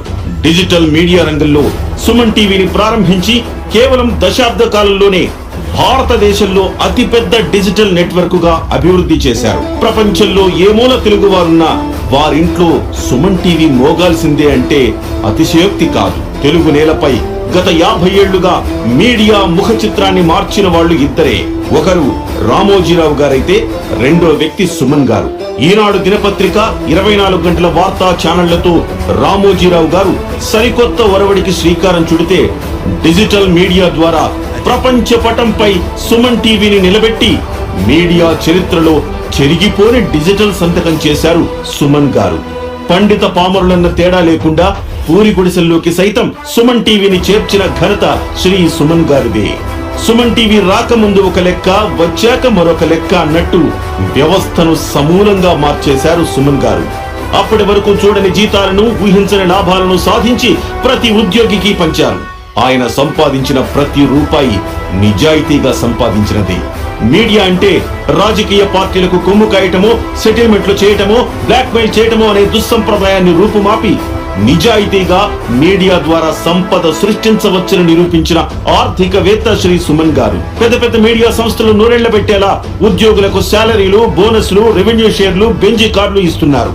జీతాలు ఇవ్వకుండా వేధిస్తున్న అనేక మీడియా సంస్థలను చూస్తున్న ఈ కాలంలో ఆన్ టైం జీతాలు వేస్తూ వందల మంది ఉద్యోగులకు కార్యాలయంలోనే భోజన సదుపాయం కల్పిస్తూ కొత్త చరిత్రకు నాంది పలికారు. 2015 జూలై 2వ తేదీన ప్రారంభమైన సుమన్ టీవీ నేడు 300కు పైగా ఛానళ్లు, 8 కోట్ల సబ్స్క్రైబర్లు, రోజుకు 8 కోట్ల వీక్షణలు, 100కు పైగా యూట్యూబ్ అవార్డులు, రివార్డులు, దేశ విదేశాల్లో కలిపి 150కి పైగా బ్రాంచులు, 1000 మందికి పైగా ఉద్యోగులకు చేరింది. ఈ నెంబర్లే చెబుతాయి సుమన్ గారి అసాధారణ విజయాన్ని. సుమన్ టీవీ అంటే India's largest digital media network మాత్రమే కాదు, అనేక సంస్థల బిజినెస్ స్వరూపాన్ని ఆశాంతం మార్చేసిన leading business brand building network. Nellore జిల్లాలోని మారుమూల గ్రామంలో జన్మించిన దూది సుమన్ గారు video I think we can wrap it up now. So, sir, closing note from your end. సో వచ్చిన అందరికీ చాలా అభినందనలు. ఇదే విధంగా media is a pillar. Normally our brain doesn't recognise any person. If it doesn't know it will reject it. So media పని ఏంటంటే ఆ వాల్యూ ఉన్న వాళ్ళు, టాలెంటెడ్ ఉన్న వాళ్ళని ప్రపంచానికి పరిచయం చేయటం. దట్ ప్రాసెస్ విల్ బి మా తరఫు నుంచి కంటిన్యూస్గా ఉంటుంది. So for any business are for any political ఎవరన్నా కొద్దిగా ముందుకు వెళ్ళడానికి వాళ్ళని పరిచయం చేయాల్సింది మీడియా. సో ఈ దీంట్లో మన కమ్యూనిటీ నుంచి కానీ అందరం కలిసి people who add value to the society వాళ్ళందరినీ ముందుకు తీసుకురావాలి, ముందుకు పరిచయం చేయాలనేదే మా ఆకాంక్ష. సో దాంట్లో మీ అందరి సహకారం కూడా ఉంటుంది. అందరం కలిసిగా ఒక యూనిట్ కింద వెళ్తే it will be we can see lot of good politicians, good business man. So thanks lot. So simple అండి, ఇందాక నేను స్టార్టింగ్లో చెప్పినట్టు ఐ స్ట్రాంగ్లీ బిలీవ్ అండి, మీడియా సమాజం ఎట్లా నడవాలి, ఎలా ఆలోచించాలి అనేది ఒక స్టెప్ ఫార్వర్డ్గా ఉండి దిక్సూచిలాగా ఉండాలని. సో నా రూపేణ గోయింగ్ ఫార్వర్డ్ నేను ఏ రంగంలో ఉన్నా మల్టిపుల్ స్టార్ట్ చేయాలని ప్లాన్ చేస్తున్నాం. So one of the sector media కూడా మేము అలాగే ఉండాలని కోరుకుంటూ దానికి ఎంత కృషి చేయాలో అంత నేను కృషి చేస్తారని గోయింగ్ ఫార్వర్డ్ ఉంటాను. Thank you sir.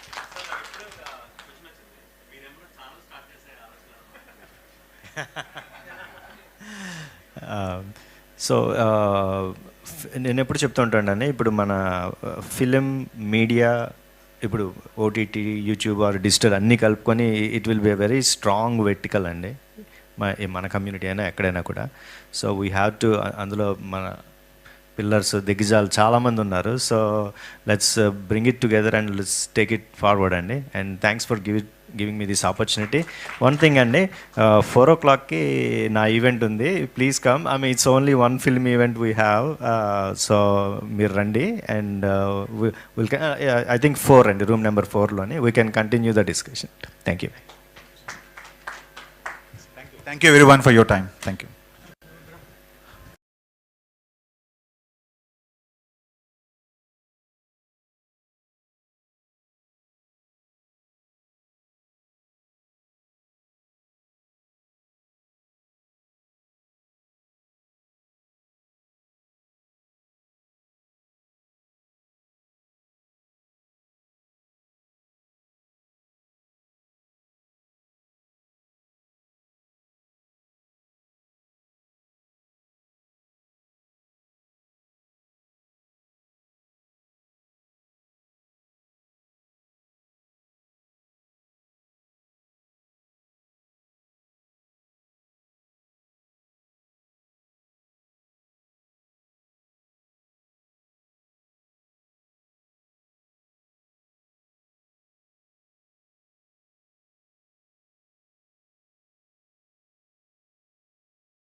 new definitions to the enterprises, wherein the small enterprise, micro enterprise was called having a plant and machinery of less than 25 lakhs.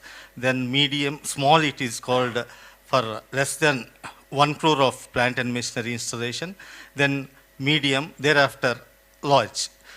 After this COVID and other things happening and the strugglings of the MSMED, the government of India has brought in a lot of initiatives to cater to the needs of the MSMEs, and they have changed the definition itself, and now the micro enterprise is the enterprise which is having the plant and machinery up to 1 crore and a turnover of up to 10 crores.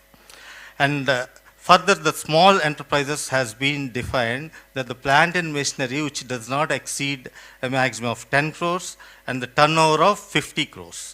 And the medium, they have also segregated it, and they have kept it, the investment in a plant and machinery doesn't exceed 50 crore, and the turnover which doesn't exceed 250 crore can be considered as medium. So with this, lot of benefits have come to the small and medium enterprises in India, and the banks were giving lot of money. You can call it a CGTMSE scheme, Credit Guarantee Trust investment scheme, wherein the insurance will be provided to the institutions in case of genuine failure of the industries. And they have introduced some 10 crores of fund to facilitate the needs of the MSME, and the government has introduced that fund, and many startups like venture capital and then other companies have started investing in those funds. Similarly, they have given the benefit of providing the lower stamp duty, lower registration charges, and the bank rate at a reasonable rates of interest.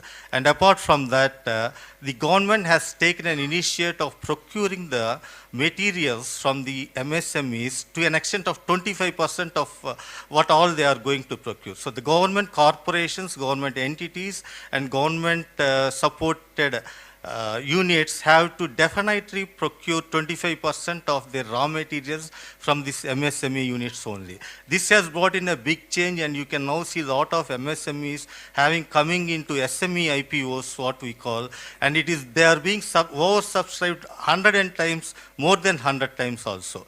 So this has brought a massive change for these MSMEs, and now the MSMEs have become a growth leader to the Indian economy. As of now, nearly 4.15 crores of MSMEs have got registered, and of which 80 lakhs are in manufacturing sector, 1.5 crores in service sector, and about 1.8 crores in trading sector. And further, this MSME is the major contributor of the employment in India. After agriculture, the MSME is the only sector which is contributing much of the employment in this country. Apart from the employment, they are providing exports. Nearly 40 to 50% of the exports that is being done from India is through MSMEs only. And also this, with a low capital, these MSMEs are able to reach to that extent, and the government wants to support it, and they feel that the MSMEs are going to the backbone of the country in the growth of the Indian economy, and the government initiatives have drawn a lot of benefits to the MSMEs. Thank you, ma'am.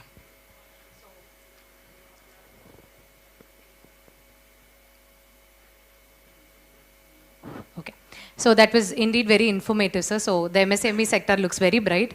So the MSME sector is putting a lot of effort for the country. So can you just tell us what are the income tax benefits that is applicable for the MSMEs as such? Yes, ma'am. And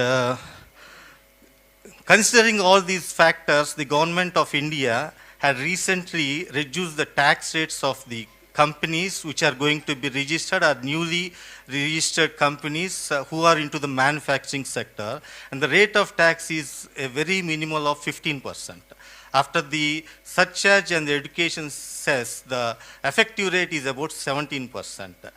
As per the OECD countries, that is Organization for Economic and economic cooperative and development, all the countries have entered into an agreement that there shall be a tax rate of not less than 15% in all the OECD countries. India has become a part of it, and India has started introducing it with 15%. And this 15% tax rate is very much lower than the tax of partnerships, LLPs, and even considering the individuals. So forming a manufacturing company and claiming the exemption under section 115 BAB would be a much more advisable and beneficial to the MSME sector who are entering into manufacturing sector. Apart from that, MSMEs have been given a lot of other benefits under 35 AD section, wherein in case if you go ahead and construct a 2-star hotel, you can claim the deduction of the entire capex. That means the entire capital expenditure that has been spent towards the buildings, furniture, equipment, everything as 100% deduction in the initial year of the operations, and you can claim it as a loss, and that loss can be carried forward for n number of years. Likewise, the section also gives an opportunity that who are going to construct and operate a 100-bedded hospital. Similarly, in case if you are going to construct a agriculture produce warehouse or a cold chain facility, these kind of 100% write-off in the very first year of operations, which will make you tax-free for nearly 10 years guaranteed. And this initiative is very good for the new entrepreneurs who are entering into this hotel industry, hospitality, or this medical field, or any other warehousing facilities. Likewise, other benefits you can claim for, in case if you can provide much more employment, the change in the employment cost during the year, you can claim 90% of it. That means 30% each year. The excess of the expenditure spent for employment, you can claim in your next 3 IT returns. So many sorts of benefits are being provided to MSMEs. So I think this is the right time where the new entrepreneurs can enter and catch up with these MSME benefits and utilize for the economic development of ourselves and for the country. Thank you. Thank you for APTA for giving this opportunity. It has been a great privilege to me. Thank you. Thank you so much, sir. So I guess with all the proactive measures that the government and the Income Tax Act is giving for the MSME, it looks really promising for us. So now we move on to the next part. So we will be open for questions, sir. So first let us finish the panel, the questioning here, and then we will be giving you the mics. So coming back to the next point, so our economy is completely, or I can say now the most in thing and the bloodline are all the startups. So we as entrepreneurs are looking at a unique idea and which can become successful startups. So here we are with our youngest member who will be enlightening us on the startups. And the question that I would be asking him, the first point is, Narendra, so with regard to the startup, so can you brief us on what are the benefits if a startup is registered as a private limited company or as an LLP? So what is that you would prefer, a startup being a private company or an LLP? So good evening everyone. Thank you APTA for giving this opportunity to share the knowledge. So when the question arises whether it is a private limited company or the public limited company versus the LLP, the question seems to be very simple, but the answer is not like that. So when you are deciding the structure of the entity, whether it is a company, when it says company, it includes private limited and public limited, or the LLP. So various factors needs to be considered. So, but before starting the entity, you please, consider all the factors and decide whether it is a company or LLP, because the business is not a short-term journey of 1 or 2 years. So you need to travel with the company for n number of years, maybe decades together. So before starting the entity itself, you should decide whether it is a limited liability or the private limited company. So the first factor is, so what are the regulatory requirements? So if there are any regulatory requirements saying that you should incorporate a company, then you should go for the private limited company. So for example, if you are going into the finance business, so which means it is NBFC. So if you are going for any license from the RBI, so RBI will allow you to get the NBFC license only if it is a company. So if there are any regulatory requirements or the business requirements means if you are participating any tenders and there is a requirement that it should be a company, then you should go for the private limited company. So this is the first factor that you should consider. The second one is, so which sector you are going to enter, whether it is organized sector or the unorganized. So which means, so if you are going to a sector like software industry or the real estate industry. So these two are the, do different poles. One is the formal sector, one is the unorganized. So how frequently you infuse funds into the entity and how frequently you withdraw the funds. So if you take the company, it is very much difficult to infuse and withdraw the funds. So when compared to the company, LLP is the best option for infusion and withdrawal. So if you take the real estate entity, real estate company, so LLP is the best option in that case. So this is the second factor. The third one is the compliance factor. So generally we will take the compliance very less importance. We will give the less importance to the compliance. But we should give the first preference to the compliance. If you miss the compliance, it takes you to the level where you feel that why should I start the business or why did I start this business. So that is the importance of the compliance. So when you compare with the private limited company and the LLP, so automatically companies will be having the more compliances, whether it is the MCA compliances or the income tax compliances or GST compliances. So when compared to the private limited company, LLPs are having the less compliances. So you have to choose what is your business scale. And the next one is, what are the exit options available? So generally when we are starting any entity, we'll just look at the entry options. But at the same time, we should look at the exit options. So first we should look at the exit options first. Then only you should go to the entry options. If the exit is not possible, then you should not enter into that level first. So when compared between the private limited and the LLP is the best route for the exit when compared to company. And the last one, you should consider the tax. Though everyone will give the first preference to the tax, but you should give the last preference to the tax. So tax rates for the private limited company, so as explained by Rajesh sir, it is 22% normally.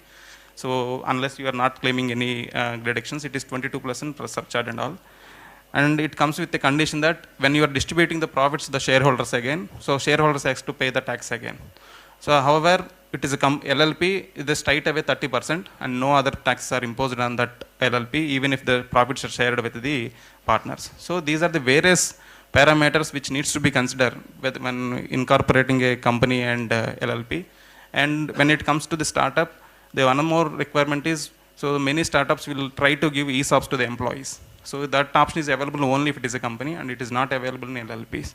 So, but before starting any company or any LLP or any entity, so you go to a proper consultant, analyze all the things, then only start, whether it is LLP or the private limited. So before, after starting the company and LLP, don't go into that mess. So how to close, how to convert. So there are website where you go to a website and ask for I want to incorporate a company, they'll ask for the Aadhaar PAN. Within one day, they will give the company incorporation. After the incorporation, they will get to know. So there are the memorandum of articles to be written like this, articles of association written to be like this, but they are given the generalized formats. So before starting everything, you analyze it, whether it is the private limited suits for us or the company, LLP suits for us. So based on the factors, you decide it. Okay, thank you. Can you also elaborate on what are the tax benefits that are available for the startups? Yes. So generally startups is the term which we are using regularly in the industry recently. So when we are talking about the income tax benefits, so we need to divide the startups into different types. So when we start a company or the LLP or any entity, so we should not consider it is a startup. I'm talking from the income tax perspective. So generally we can call it as a startup normally for business idea. But once we start a business, it should consider it as a new entity, private limited or the LLP. So the next step is we should go to the government of India and get it recognized as a startup from the DPIIT. So once then only it should be called as startup. So till now we have 1 lakh, somewhere 1.5 lakhs to 1.6 lakhs startups recognized across India as on today from last 8 to 9 years. So the third step is eligible startups. So once, even though it is recognized as startup by the government, yeah, you are not automatically eligible for the tax reductions. So for the claiming the tax reductions, you should go to the Government of India again and ask for the tax benefits. Then only it will be eligible as eligible startups. Now, as on today, we have out of 1,60,000, only 3,600 companies are eligible for the tax benefits. So success rate is only 2%, 2 or 2.5%. So because they will give the eligibility only based on the criteria. There are set of parameters. So there should be an innovation. So the business should be an innovative product or the technology should be involved. Then only they will give the startup eligibility status. And their main focus is on it should be a wealth creator or the employment creator. These are the two parameters by the government. So once you go into this eligibility criteria and you are eligible for the eligible deductions, so first benefit that is available to the startup is tax reductions. So normally tax rate is 22% for the private limited companies and 30% for the LLPs. So for any 3 years, you consider 3 years, any consecutive 3 years, out of the first 10 years of the incorporation, so total tax is exempt. Total income tax of 22 or 30% is totally exempt. So subject to condition is if your turnover should not be more than 100 crore. And the second criteria is your company or the LLP should be incorporated on or before 31st March 2025. So within the 31st March is the last date for the incorporation of the entity. So if anybody wish to claim the benefits, you should incorporate on or before 31st March 2025, unless it is extended by the government again. So now the present date is March 25. So the next benefit available to the startups is angel tax, benefit from the angel taxation. So everyone may not be knowing about the angel taxation. So angel taxation is very simple. So whenever the startup issues shares to the angel investors, they'll definitely issue at the premium, not at the book value or the present value. That premium value is taxed in the hands of the company. So this is called as angel taxation. The startups will be eligible for the angel taxation. But considering the companies eligible for the startups registration, that is only 3,000 companies are getting the tax deductions. Government has recently amended the income tax, saying that every company, whether it is a startup, private limited or public limited company, any company, that angel tax is not applicable at present. So right from April 2025, assessment year April 2025, so any company is receiving the amount or giving the shares at a premium, that amount is not taxable in the hands of the company. So that is the biggest boost by the government in the recent past. Last 6 months back only they made the amendment saying that any company receiving the amount at a premium price by issuing a shares, so that amount is not taxable. So these are the major 2 tax benefits. There are other benefits, but may not be sufficient for the business to boost the industry. But these are the 2 things I want to highlight. That was great and informative. Thank you, Narendra. So next we would like to move on to understand about the GST. So all of us sitting here, some of the other compliance and so many changes. So today there is a change, tomorrow there is another change followed. So then we would like to understand from our GST guru. The first question to you would be, sir, so how can you view the GST, the implementation of GST, how has it changed the entire landscape of the business industry that's there? So can you give your insights? Thank you, APTA, and also thankful to the senior members for giving this opportunity. Before GST, there were only 43 lakh registered taxpayers are there. Within GST, now it became 1.6 crore registered taxpayers are there. And at the inception stage, that is in the year 2017-18, 7 lakh crore rupees were realized. But in the year 23-24, it is nearly 20 lakh crore rupees. By looking at the statistics, we can say that government has taken all the best efforts to collect the revenue or increasing the revenue and to curb the fake practices. So, implementation of the GST indeed has brought tremendous changes, not only in the form of tax structure, but also in the form of business administration. For example, previously we used to issue physical tax invoices. Now the tax invoices has been replaced with an e-invoice. If I supplied the goods with a physical invoice, not with an e-invoice, then I have to bear huge penalty. And also the buyer is also ineligible to claim the ITC. This condition is not applicable to all the fellows, but it is applicable to the taxpayers whose turnover is more than 5 crore rupees. And for this practice, everyone has to have a proper IT setup to raise the invoices and all. And in the past days, collection of the tax arrears is the responsibility of the government, but this responsibility is equally shared with the buyer. Unless and until the supplier has paid the tax, the buyer is unable to claim the ITC. So it is our responsibility to check or do the reconciliation of ITC as per the books of accounts and as per the GST at 2B. And in previous days, we will select our vendors not based on the quality of the products they are producing. Now, under the GST, we also have to add another parameter, that whether the vendor is really compliant with the GST or not. Otherwise, his tax expenses would be our expenses. And addition to this, I'm also not supposed to claim the entire 100% ITC. And also, most of the people doesn't know the fact that whenever we hire a vehicle, we need to check whether the vehicle is actually registered with the Vahan database or not, which means that vehicle should be properly registered under RTO. If it is not registered, if my vehicle was caught intercepted by the department people, I need to pay the penalties. And also, most of the people doesn't know that all the vehicle movement records are in the hands of the GST. They are collecting data from the toll plazas.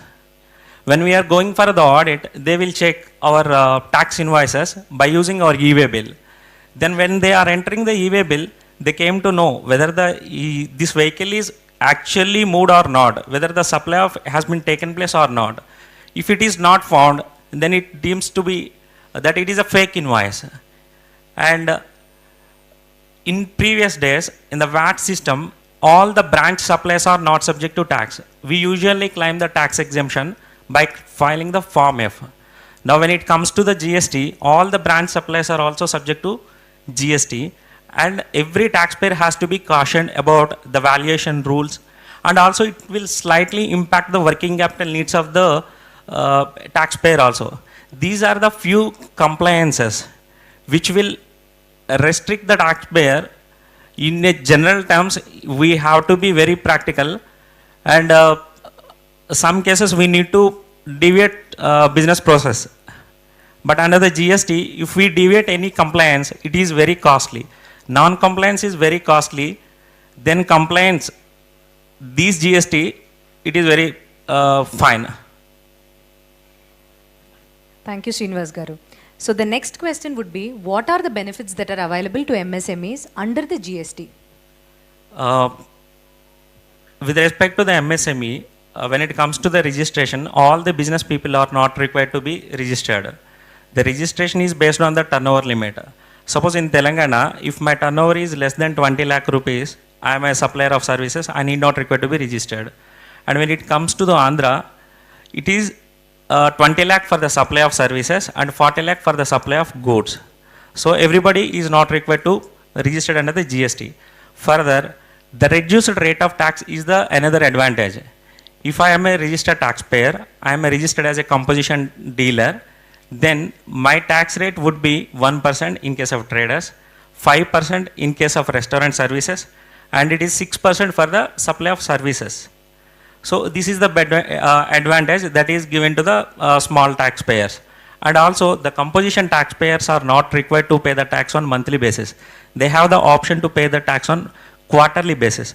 Apart from the composition dealers, there are normal taxpayers. They have given the option to file their GST R1 on quarterly basis.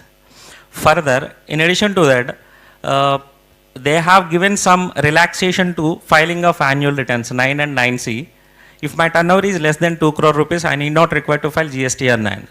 Similarly, if my turnover is less than 5 crore rupees, I need not require to file 9C. These are the various, these are the procedural advantages given to the taxpayers. But recently, the government has announced 2 amnesty schemes. One is, if any demand is raised due to the differences arose between GSTR 3B and GSTR 2B on account of excess ITC, then if we obtain any confirmation certificate from the taxpayer or his auditor, then we can claim the relief from that demand. And another big relief that is given is Section 128A.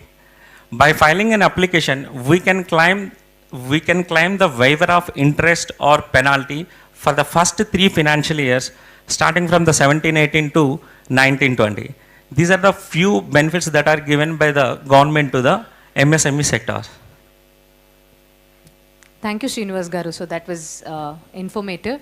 And now let us move on to the individual income taxation. So everybody here sitting here would like to know what are the restrictions that's placed on the cash transactions. So everybody of us want to know what are the restrictions as per the income taxation with regard to the cash transaction. So Srinivas Garu, can you please help us with that? Thank you, ma'am. This is Ramakrishna, RK. Sorry, sir. Okay, fine. It happens. Yeah. Good evening, all. Just I would like to thank APTA organizers for giving me an opportunity to share with stalwarts of our profession and young dynamic chartered accountants. See, when actually just when the topic which is given to me is mostly related to an organized sector, cash deposits, right? See, most of the times when cash deposits made by unorganized people, especially from town, district places. So there's the limit.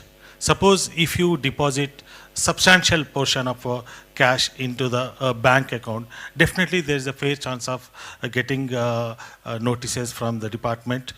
And at the same time, there's a possibility of huge tax plus penalties by the department if you are unable to justify the source of those cash deposits. See, I mean, actually, whenever we are depositing cash, see, I mean, cash has no color or else head or tail. So it is very difficult for the department or anyone to justify from where we have generated the source. So in those cases, we have to plan properly, well in advance. Suppose if you are making deposit cash, we have to document the cash that it is being whether generated from business or any other source. See, suppose if it is generated from, say, relatives, we should have a documentation like gift deed, or if it is from business, we have to have records on board. See, here once again, we can't say that we have received a cash transaction from one particular person received more than 2 lakhs. Again, if it is received from one person, again it is going to impact tax penal provisions. So that is the reason why we have to have a proper compliance on record. And next one is, suppose we have deposited huge amount and there is a question from the department, we can't say it is generated from business because after certain limit of 20 lakhs, it is going to attract GST, right? So we have to have a proper documentation.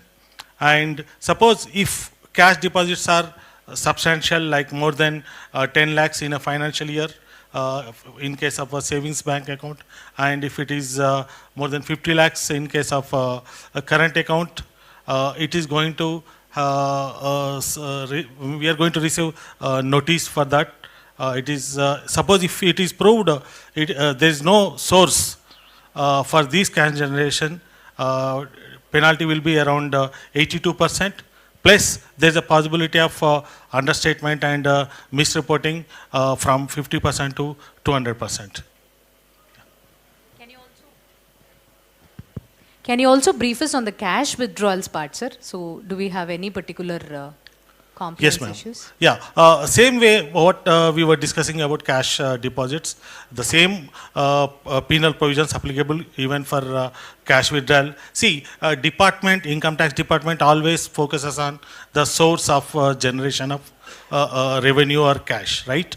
So when you have a substantial withdrawals, always it gets under the scanner of the department. There is a possibility of getting a notice on abnormal cash withdrawals if you made, and definitely question will be on the source of the cash deposited into our bank from where we have withdrawn. See, it shows that I mean, it is clear evident that it may lead to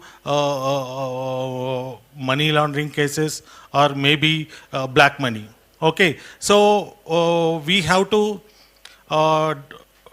maintain documentation. At the same time, suppose if withdrawals are more than 20 lakhs, to curb evasion of taxes, already government has come out with TDS of 2%.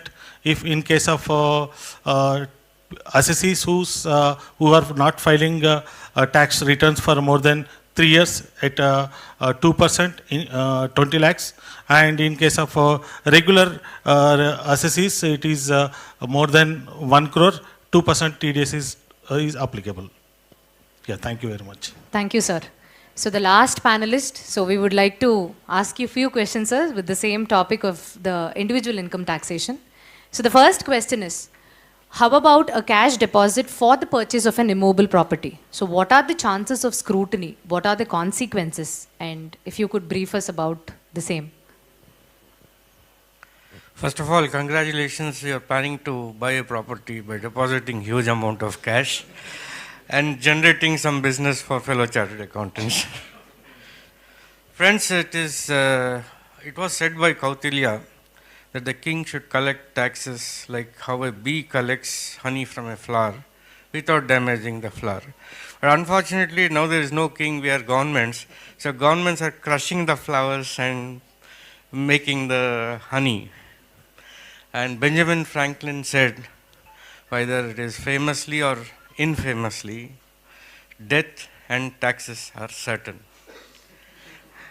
And with the linking of your PAN cards with the other cards, and linking with the mobile number, you cannot escape the tax man in India now. Better be alert, because the government of India, the finance department, knows more about you, especially your financial transactions, than you know about it or your wife knows about it. So please, and please keep checking your portal for the transactions. Earlier we used to get a lot of clients. Because I'm the last panelist, I'm just elaborating a bit. We used to get clients who says, I have no income, nothing is there, very little income. You will show only one bank account, you will hide 2 bank accounts. But now all that is bygone. Shares, I don't know what are shares. When you say he has done mutual fund transactions, then he will say, I thought mutual fund is different from shares. So all these things are now very difficult to hide from the government. So is your question. Now, if you deposit cash in bank, Ramakrishna already discussed about that issue.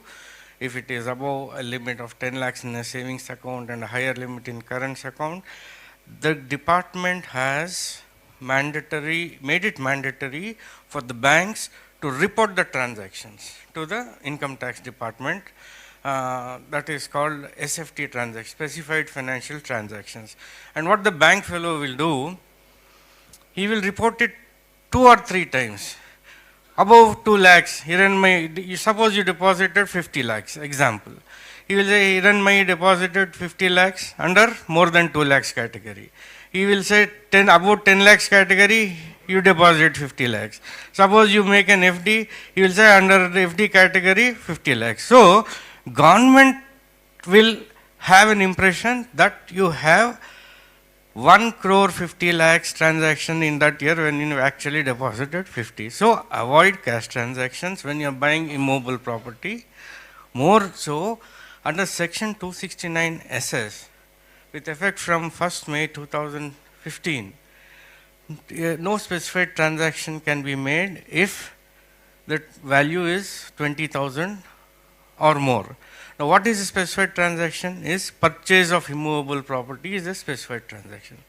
So you are already on the wrong side of law. Better you consult. I will try to rectify. Okay. Now the second thing is, once you get a notice, you have to prove that this is out of your known source of income which has already been taxed. If it is not proved, then there is a section in the Act In fact, 4 sections. They're all correlated sections. Section 68 of the Income Tax Act 1961 to 69D. So they all deal with cash transactions. 68 is that is unexplained cash credits in your account. Then 69A and all is like relates to you. Suppose you have purchased property using cash, you are hit under 69A as an unexplained investment. So better avoid cash transactions.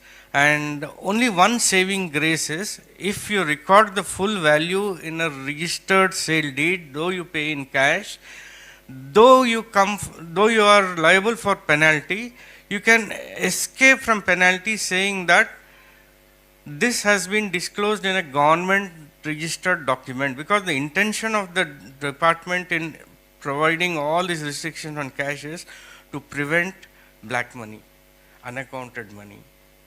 Now you can say it is not black money, it is in cash, but it has been accounted clearly in a registered document. So you can be saved from penalty, but nobody can save you from paying tax if you do not have a proper record of the source. I think beyond that, we have to meet me in my chambers for consultancy. Okay, thanks for lightening up, sir.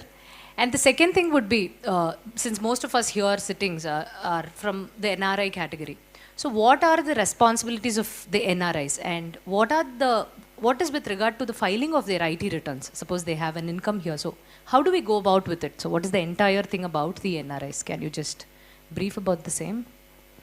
How many NRIs are here? Please raise your hand. So does your question really?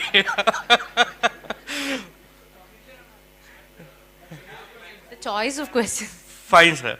Now, as you all know, government's tax income and taxation is on 2 counts. One is the source and one is the residence. Countries have control on the source as well as residence. Okay, if source is there but you are not a resident, even then the countries can tax. So to avoid these double taxations, there are double taxation avoidance agreements between most of the countries in the world, and India has got with several countries. And now coming to taxation of NRIs, responsibility of NRIs, they have to be responsible Indians first, because the category is non-resident Indian. So it is deemed that they are non-residents, but they have to pay tax on income accrued, or income that arises, or that income that is received in India. So wherever they are in the world, if they have income in India, maybe bank deposits, maybe rental income, maybe some consultancy, or maybe sale of property, whatever it is, dividends on shares, all these things which are not exempt, you have to admit your tax, you have to admit your income by filing the income tax return within the due dates and pay the taxes. Of course, if your country where you are residing has a double taxation avoidance treaty with India, then you can claim credit for the taxes paid in India. One caution, though there are very few NRIs here, one caution is, one area of neglect is when NRIs are selling their properties, they are following the rules, most of them, because of section 195 TDS, all that is there, they are following. But when they are giving their properties on development, they are not following the rules. Even joint development agreement is subject to capital gains, so better consult your respective auditors when you are entering into joint development agreement, otherwise you will end up paying huge amounts of taxes, not only tax, which most of it will be in interest, and you are also liable for penalty. So please don't neglect this area, and I think that's it. India taxes on whatever income is generated in India, I guess. Thank you so much, sir. So that's up with the panel. But before we open up to the questions, I would like to make a closing statement here. So everybody of you sitting here are in some or the other way related to an entrepreneurship journey, or you have been into practice, or a very varied kind of sectors that you are from. But one most important thing is, if you have to carry on your business or your entrepreneurship journey hassle-free, you have to be very, very, you should not have your mind or any other tensions regarding your tax compliances. So getting the right advice from the financial experts and the chartered accountants at the right time will save a lot of your effort, lot of your time, and lot of your money. Because most of the clients that come to us are on a later stages where they fail to do so many things, they're up with penalties, they're up with notices, and then they come and then they ask for the advices. Till then what happens is we try to do a lot of chat GPTing and Google daddy, Google mummy, and then get a lot of things and do self-medication. So what happens is the hurt or the damage control that what we can do at the end becomes very small. It becomes very negligible. And even at that time, it becomes, so don't put both of us into the problem. Like you also get into the problem and then we are also breaking our heads to do the best for you. So on this particular note, I would like to thank APTA once again for this particular opportunity. And I want to make a submission that we are a group of 800 chartered accountants. So we could just get the cream out of here.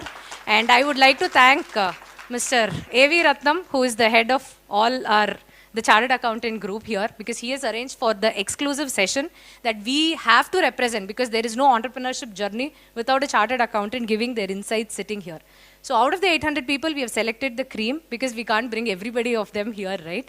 And we have discussed on most important questions that are very relevant in your daily life, the journey. Some of you from the MSME, some of you have been into the startups, and most of you the individual income taxation.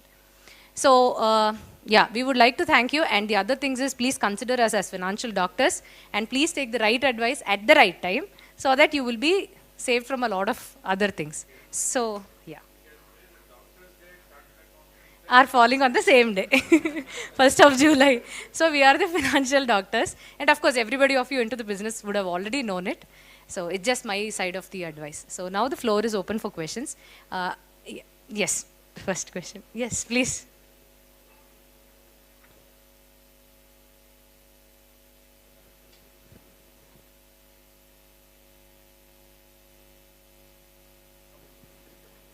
Hello yeah so నాకు 2 questions అండి.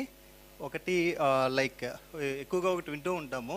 So agriculture income ఎవరైతే ఉన్నారో, suppose మాకు agriculture income ఉంది, వేరేజ్ మాకు ఇచ్చే vendor ఎవరైతే ఉన్నారో షావుకార్, సో అతను ఇచ్చే అమౌంట్ క్యాష్ ఇస్తాను అంటున్నారు. సో ఎవరో చెప్పారు మోర్ దాన్ 2 lakh అయితే క్యాష్ తీసుకోకూడదు అని.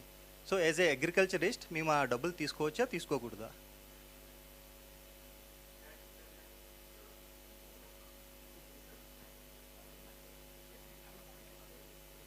Yeah, agriculture kaite there is no stringent rule for agriculture.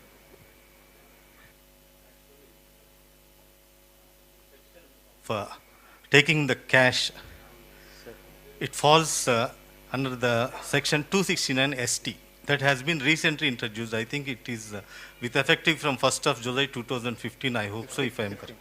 2015 or 16. So after the demonetization of the cash, this section has been introduced in order to curb the cash transactions. So this section excludes from the transaction in land, which Banugaru had told about the sale of property. That falls under section 269 SS, and the limit for that is only 20,000, less than 20,000. So you should not receive the cash. Here also the 269 ST states that you should not receive the cash. Thus the receiver will be the effect. Whoever receives the cash will have to pay the penalty.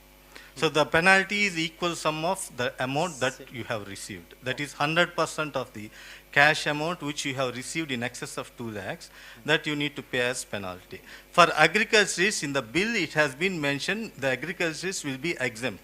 But in the act there is no specific provision that the agriculturist has been exempted. But whereas in case of 2 agriculturists dealing where there doesn't have any income tax assessment, then these cash transactions are allowed. To my knowledge, I could state that this will also affect unless you have proper evidence of selling the property and receiving it in cash. One more thing is, as we said, agricultural transactions are not exempt under 269 ST as such. You have to prove the emergency under which, or the condition under which you had to accept cash, like it was a bank holiday and there was an emergency requirement, some medical emergency, something like that, only then the penalty is under 271 capital DA, it can be dropped. Otherwise, there are chances. For agricultural produce and all, there is that rule 6D for payment. But for receipt, this is the issue. So అంటే డబ్బులు తీసుకోకపోవడమే మంచిది. అంతే, ఎందుకంటే ఈ రోజుల్లో అందరికీ banking ఉంది, QR codes ఉన్నాయి, జీపేలు ఉన్నాయి. సో అగ్రికల్చరిస్ట్ అంటే you help him take his mobile and get him registered and transfer money. See, now cash has to be avoided like plague. That is the thumb rule. So second and final question అండి. So మా ఇంట్లో ఒక పెళ్ళి ఉంది. So రేపు హోటల్కి కానీ షామియానాకి కానీ డబ్బులు ఇవ్వాలి నేను. So it's around more than 2 lakh again. So నేను అది క్యాష్ ఇవ్వచ్చా ఇవ్వకూడదా? ఇస్తే ఏంటి ప్రాబ్లం? మీరు ఇవ్వచ్చండి, మీకేం కాదు. తీసుకున్నాడిని పట్టుకెళ్తారు. తీసుకున్నాడు say this function hall is providing the facility of renting of this hall. Apart from that they are also providing the food and also providing other decoration and other things. If all put together and if the amount that you are paying exceeds more than 2 lakhs, though individually if it is less than 2 lakhs, the aggregate amount that you are making the payment is more than 2 lakhs, then he will has to suffer and he will have to pay the penalty for each event. Wow, yeah. Event is the whole marriage. First of all, congratulations on the marriage. Thank you, sir. Good afternoon, sir. This is Murli Junga. I'm the founder of Supersonic Doors and Interior Products, where we manufacture all doors and interior products. My question is that we may be having an auditor at present. When switching off one auditor to another auditor, is there any standard procedure that we should follow? Yeah, we have to obtain NOC from in fact, whenever we want to change statutory auditors, first of all, we should request the statutory auditor to give his inability to continue as auditor. That is a good procedure that we can follow. On obtaining not interest, unable to continue, then we have to initiate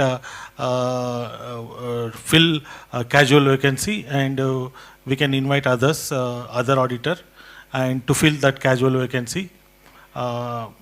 Before accepting casual vacancy, that incoming auditor has to send a NOC to the outgoing auditor, as well as he has to send a letter, consent letter to the board that if it is appointed, it is well within the provisions of the law.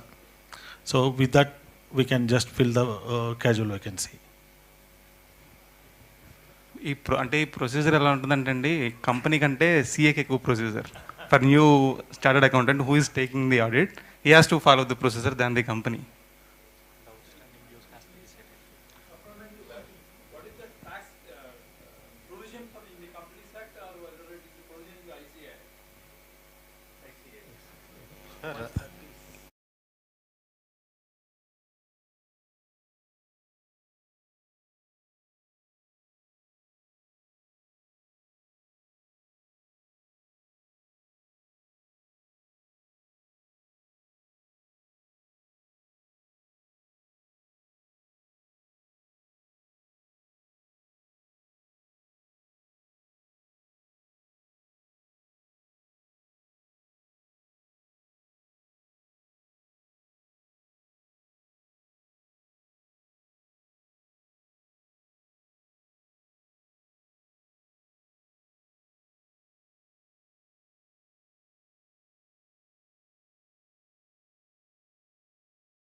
and again, when you are buying, you siphon it off, but don't put it in banks. Understood, sir. I will meet offline.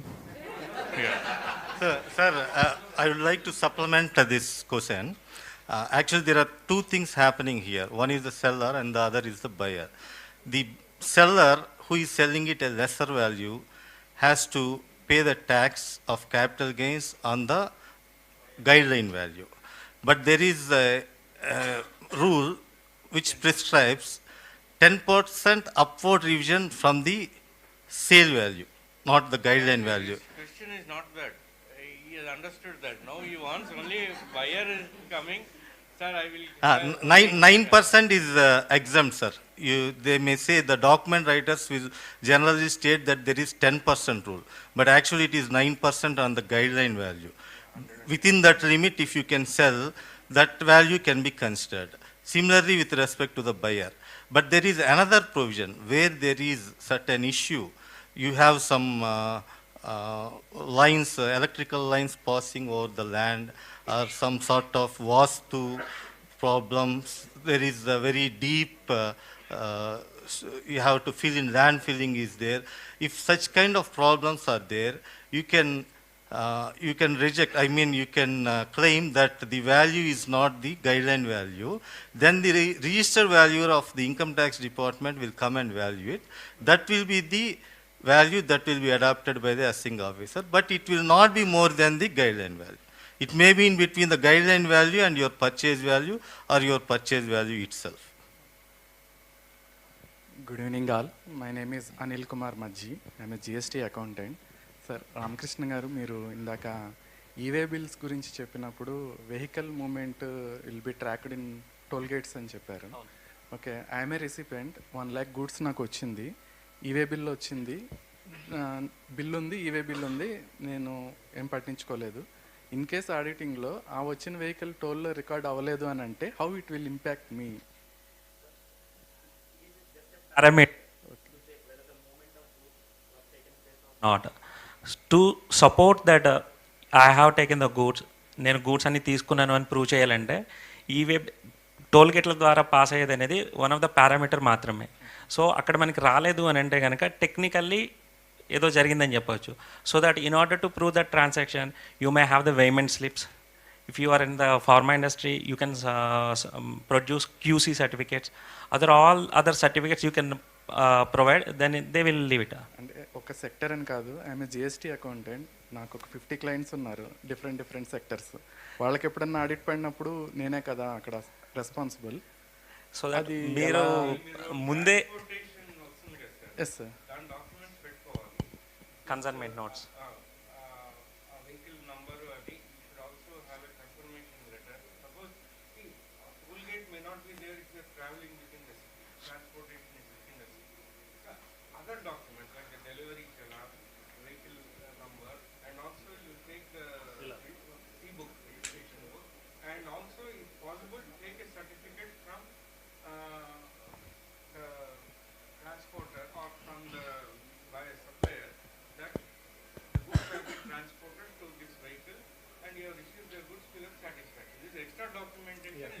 You can produce even the TDS certificates also. If vehicle vachinappudu weigh chesindi, tear weight loss payment chesinappudu you have paid RCM on freight, then TDS on the freight amount, okay, more than capital. Okay, these all correlated documents.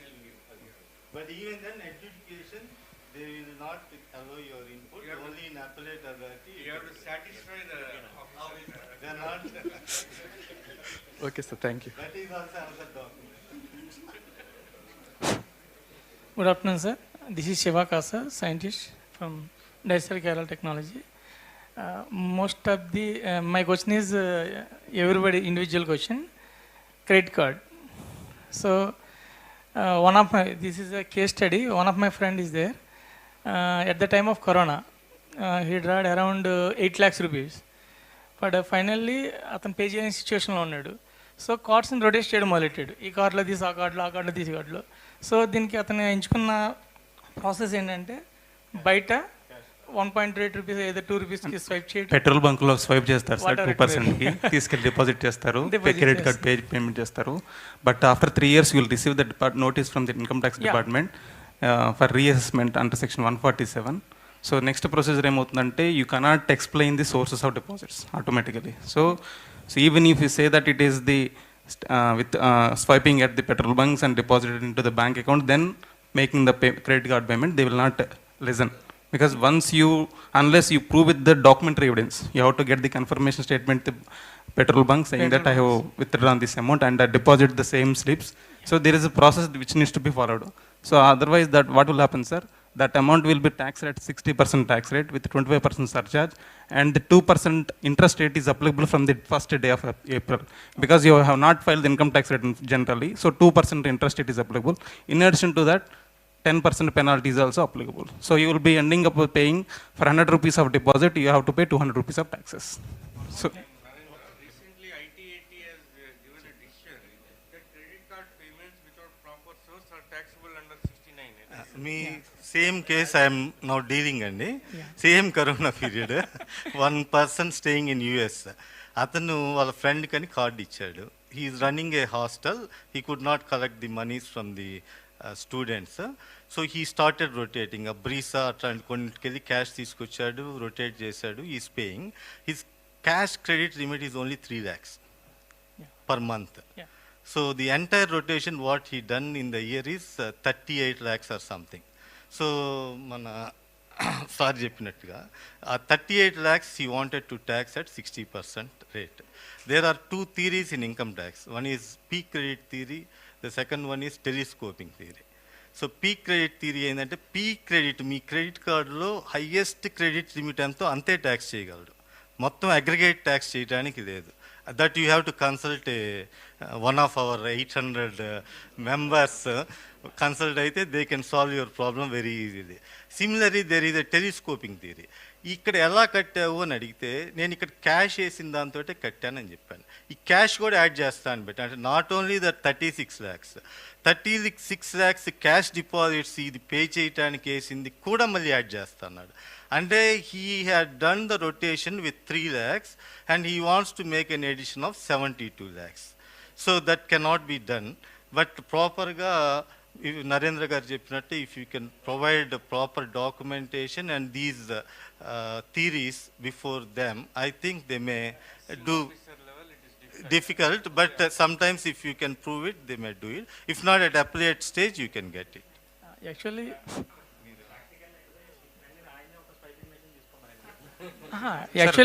what I'm saying is, presently assessments then I have a suggestion to him. నేను suggestion ఇచ్చాను. So నువ్వు cash deposit చేయడం వల్ల problem అవుతుందేమో, so నువ్వేం చేస్తావంటే online transactions ఉన్నాయి కదా, అందులో స్వైప్ చేసుకుని అందులో కట్టేసి ట్రై చేయన్న. Sir that is much more. Even though also he is facing the problem. So you should not continue those practices, sir. So you are already facing a problem, so you are still continuing with that. Actually అతనికి వచ్చే income ఏదైతే ఉందో అతనుకున్న 8 lakhs corona treatment కోసం చేయించుకున్నది. So they have some difficulty to pay the amount. దానివల్ల ఏం చేస్తుందంటే అతను గవర్నమెంట్ నేను లాస్ట్ చేయట్లా 2 rupees ఛార్జ్ చేస్తున్నాడు ఎవ్రీ మంత్ 16,000 rupees. పాపం 2 rupees పే చేస్తున్నాడు, కడుతున్నాడు. So where is the source లేదు తనకి ఏం చేయాలి అర్థం కావట్లా. నన్ను అడిగితే అంటే నేను నాటే లైక్ యువర్ ప్రొఫెషన్. దెన్ అతను ఏం చేశారు అంటే sorry but actually this is all the problems sir. Everybody have the credit cards, so that I'm asking this question. But everybody చాలామంది తెలియదండి క్రెడిట్ కార్డ్స్ని వాడేస్తున్నారు కానీ they don't know how to use the credit card. Sir బ్యాంక్లో deposit అంటే savings బ్యాంక్లోనే కాదండి, even it is credit card payment is also bank deposit. And somebody takes gold loan and deposit into the bank gold loan account, that is also cash deposits into bank account. Any loan account is also bank account. You please consider this. And number 2, face assessments అన్నీ కూడా physical కాదండి, faceless. So ఎవరు assessment చేస్తున్నారనేది officer మనకు తెలియదు, ఎక్కడ జరుగుతుందో తెలియదు. So 99% you will not get the relief at the assessment office level. You go to the first appellate authority, they will not give you. That is also faceless now. The only second appellate authority, the SAR is telling, you may get some relief. It takes at least 3 to 4 years. Sir, one more minute. మీరు ఒక credit card చెప్పారు, యాక్చువల్గా 54 transactions they are tracking. So అటువంటి transactions ఏంటంటే మీరు కారు కొంటే track చేస్తున్నారు, ఫారెన్ టూర్ వెళ్తే ట్రాక్ చేస్తున్నారు, then you buy gold they are tracking, even electricity payments more than this much. Apart from TDS, TCS, ఇంకా రకరకాల ఇష్యూస్, కంప్లైంట్స్ మీ మీద ఎవరైనా పెట్టే కాకుండా దే ఆర్ ట్రాకింగ్. అండ్ ఇదంతా కూడా కొల్లేట్ చేస్తున్నారు. For that they are spending some 4,500 crores of rupees with LNT. ఇంకొకటి ఇంకా బెస్ట్ ఎగ్జాంపుల్ ఒకటి ఏంటంటే, మీరు ఎక్కడైనా ఫేస్బుక్లో తెలియక కొత్త కారు కొన్నానని చెప్పి కానీ, మారిషస్లో ఉన్నానని కానీ ఫోటో తీసినా సరే, అవి కూడా being tracked by the income tax department. ఇవన్నీ అసెస్ చేసుకొని how this man is filing the returns, ఎంత ఇన్కమ్ డిస్క్లోజ్ చేస్తున్నారు, ఇవన్నిటికీ కమెన్సురేట్ ఉన్నాయా లేదా అనేది చూసి they are following it up. Sir, due to the constraint of time, no, we'll be here. You can please contact them one-to-one and you can ask your doubts. Okay.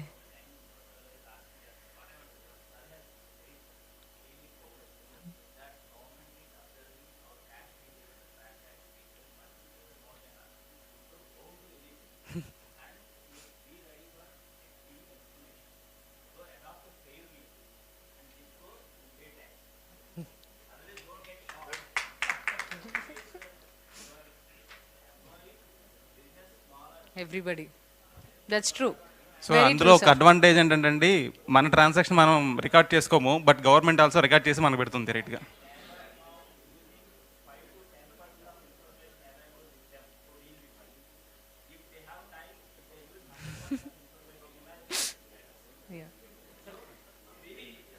So take the right advice, pay everything in time and be tension free. So I thank everybody of you for your valuable time. I also thank our panel members for educating us on different topics. So any other questions, please do get connected with them. And I have an announcement to make. In the room number 2, there is an advocate session that's been going on. So how do advocates support APTA Katalyst? So probably people who are interested can join there. Thank you so much once again.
You can give message.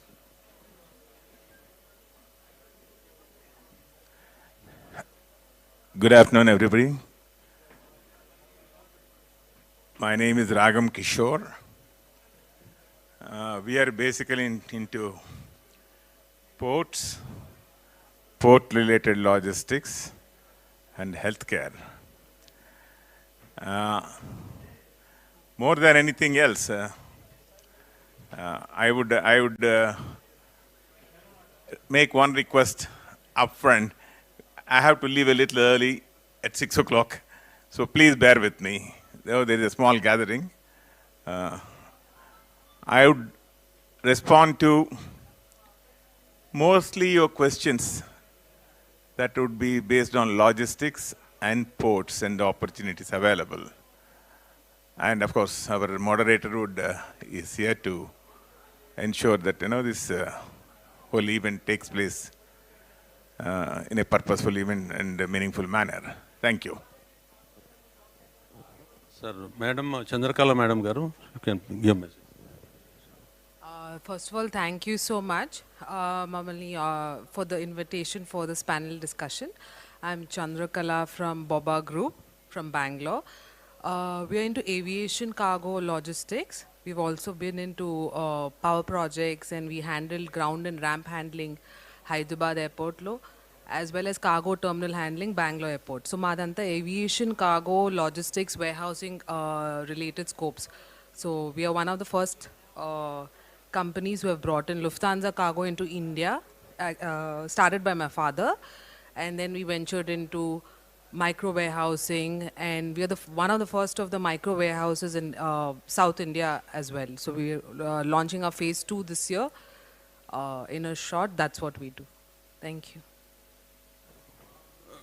Kumar Garu is into logistics and end-to-end logistics. Good evening, everyone. My name is Kumar Vidadala, President and CEO of eShipJet.ai. I thank APTA Katalyst for inviting me and having me part of this event. So I have interacted with over 2,000 customers globally, mainly providing logistics shipping software platforms. Today, as you can see, especially if you look at logistics and shipping, it's a vast industry. It's a booming market because of the e-commerce. I'm happy to address, if anyone is interested, building a logistics shipping software solutions to address the global growth market. Looking forward for having a conversation with you. Sir, one few questions to you, sir. So, India lo kotta ports ganaka vaste aa ports lo unna opportunities ela untayane dani meeda sir oka chinna speech message.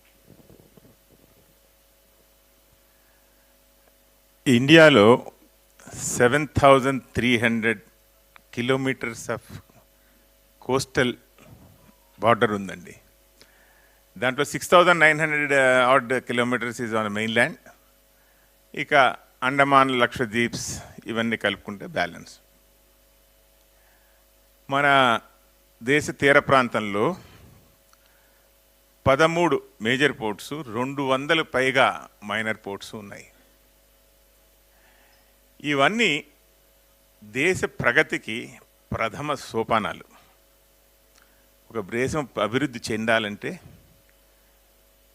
ఎగుమతి దిగుమతి అనేటటువంటి ప్రక్రియ దేశ ప్రగతికి చాలా చాలా important. మరి మన దేశం త్వరితగతిన 3 మిలియన్ టన్స్ నుంచి 3 ట్రిలియన్ ఎకానమీ నుంచి 5 ట్రిలియన్ ఎకానమీకి అవుతుంది కాబట్టి, అది సర్టన్గా అవుతుంది కాబట్టి, ఇవన్నీ ఈ 5 ట్రిలియన్ ఎకానమీకి logistics, ports, seaports and airports are the major gateways అండి. ఇక ఆపర్చునిటీస్ ఎలా వస్తున్నాయి, ఎందుకు వస్తున్నాయి అంటే మీ అందరికీ తెలియాల్సిన విషయం ఏమిటంటే, ఈ కొత్త ఇప్పుడు ఉండేటటువంటి గవర్నమెంట్ కదా 10 సంవత్సరాలుగా ప్రైవేటీకరణకి చాలా పెద్ద పీట వేసింది. ఆ ప్రైవేటీకరణలో భాగస్వామ్యం కింద ఒక 3 ఫ్లాగ్షిప్ ప్రాజెక్ట్స్ని తీసుకొచ్చింది. అవి మూడింటిని మీరు సంగ్రహంగా తెలుసుకోవాలి.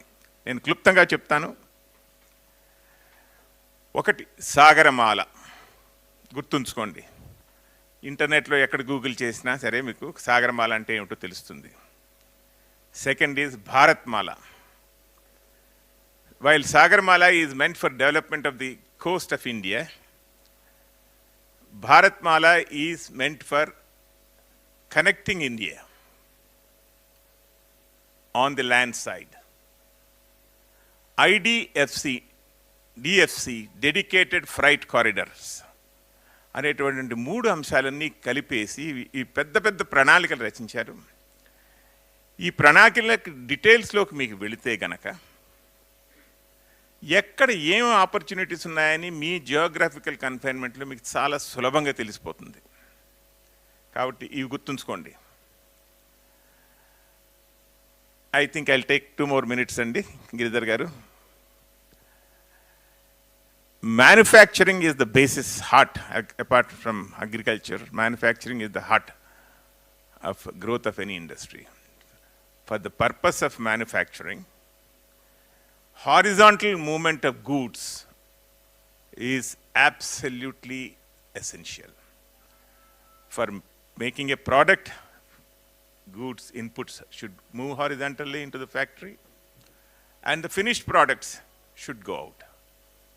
3 trillion ఎకానమీ ఉన్నప్పుడు ఉన్నటువంటి ఇన్ఫ్రాస్ట్రక్చర్ 5 ట్రిలియన్కి వెళ్ళిపోతే ఎంత పెరగాలో ఊహించండి మీరు. లాజిస్టిక్స్ అంటే సరకు రవాణా అతి ముఖ్యమైనటువంటి చాలా పెద్ద it's going to be one of the key driving factors for economies of the country, and the opportunities is very difficult to tell you today what this opportunity or what that opportunity is. These 3 flagship programs of Government of India చూడండి, then you will understand which are the opportunities. I will come more of it later during the question and answer session. The growth is going to be phenomenal. 16% CAGR is expected in this sector.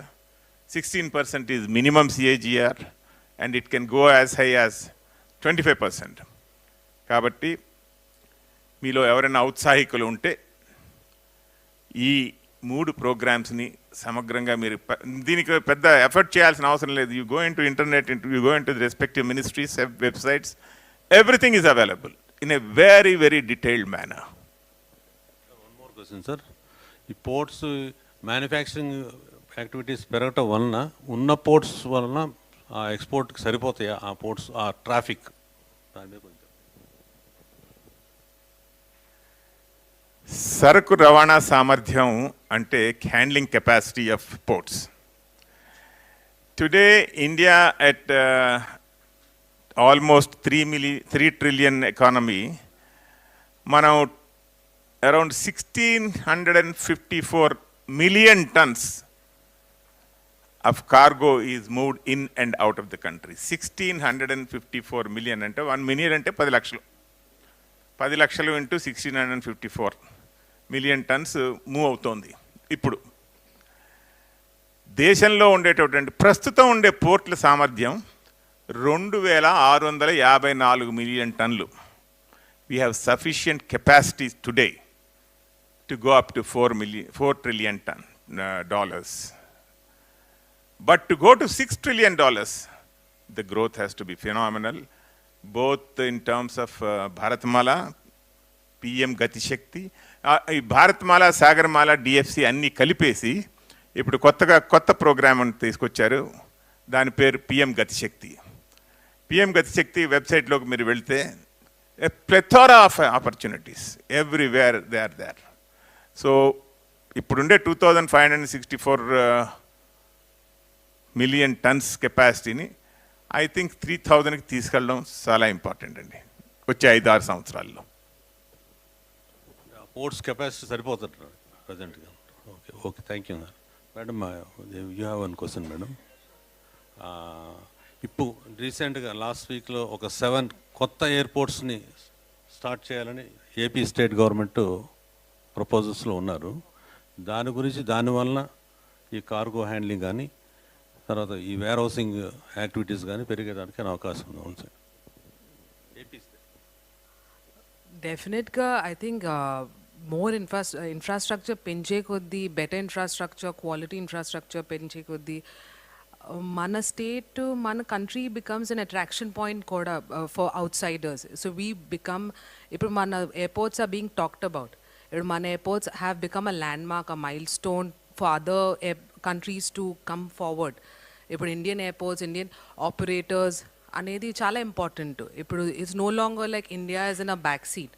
India ఇంకా south, north, any kind of airports, ఇప్పుడు Bengaluru airport అవనివ్వండి, Hyderabad airport, any airports, I think better quality infrastructure very important. Like Mr. Kishore gar chepparu ki the more manufacturing happens, the more cargo happens.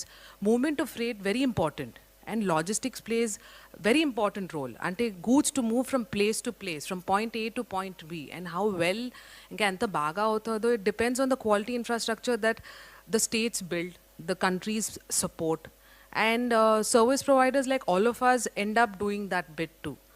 ఎందుకంటే అప్పుడే బయట companies కూడా ఇండియాకి రావడం, ఎందుకంటే మేము కూడా we were the first ones to bring Lufthansa cargo into India. It was brought down by my father. So దాని తర్వాత we also brought in big UK based companies as well to cargo terminal handling in India to build state of the art infrastructure.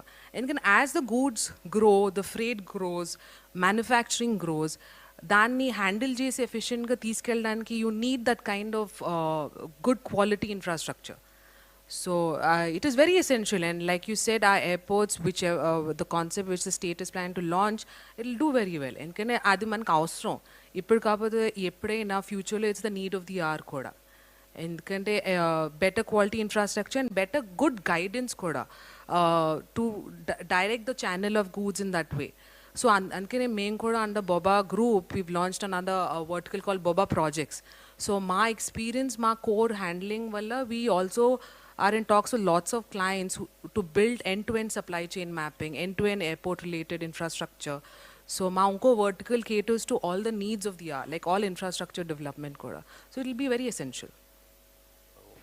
One more question, madam. Airport-based warehouses.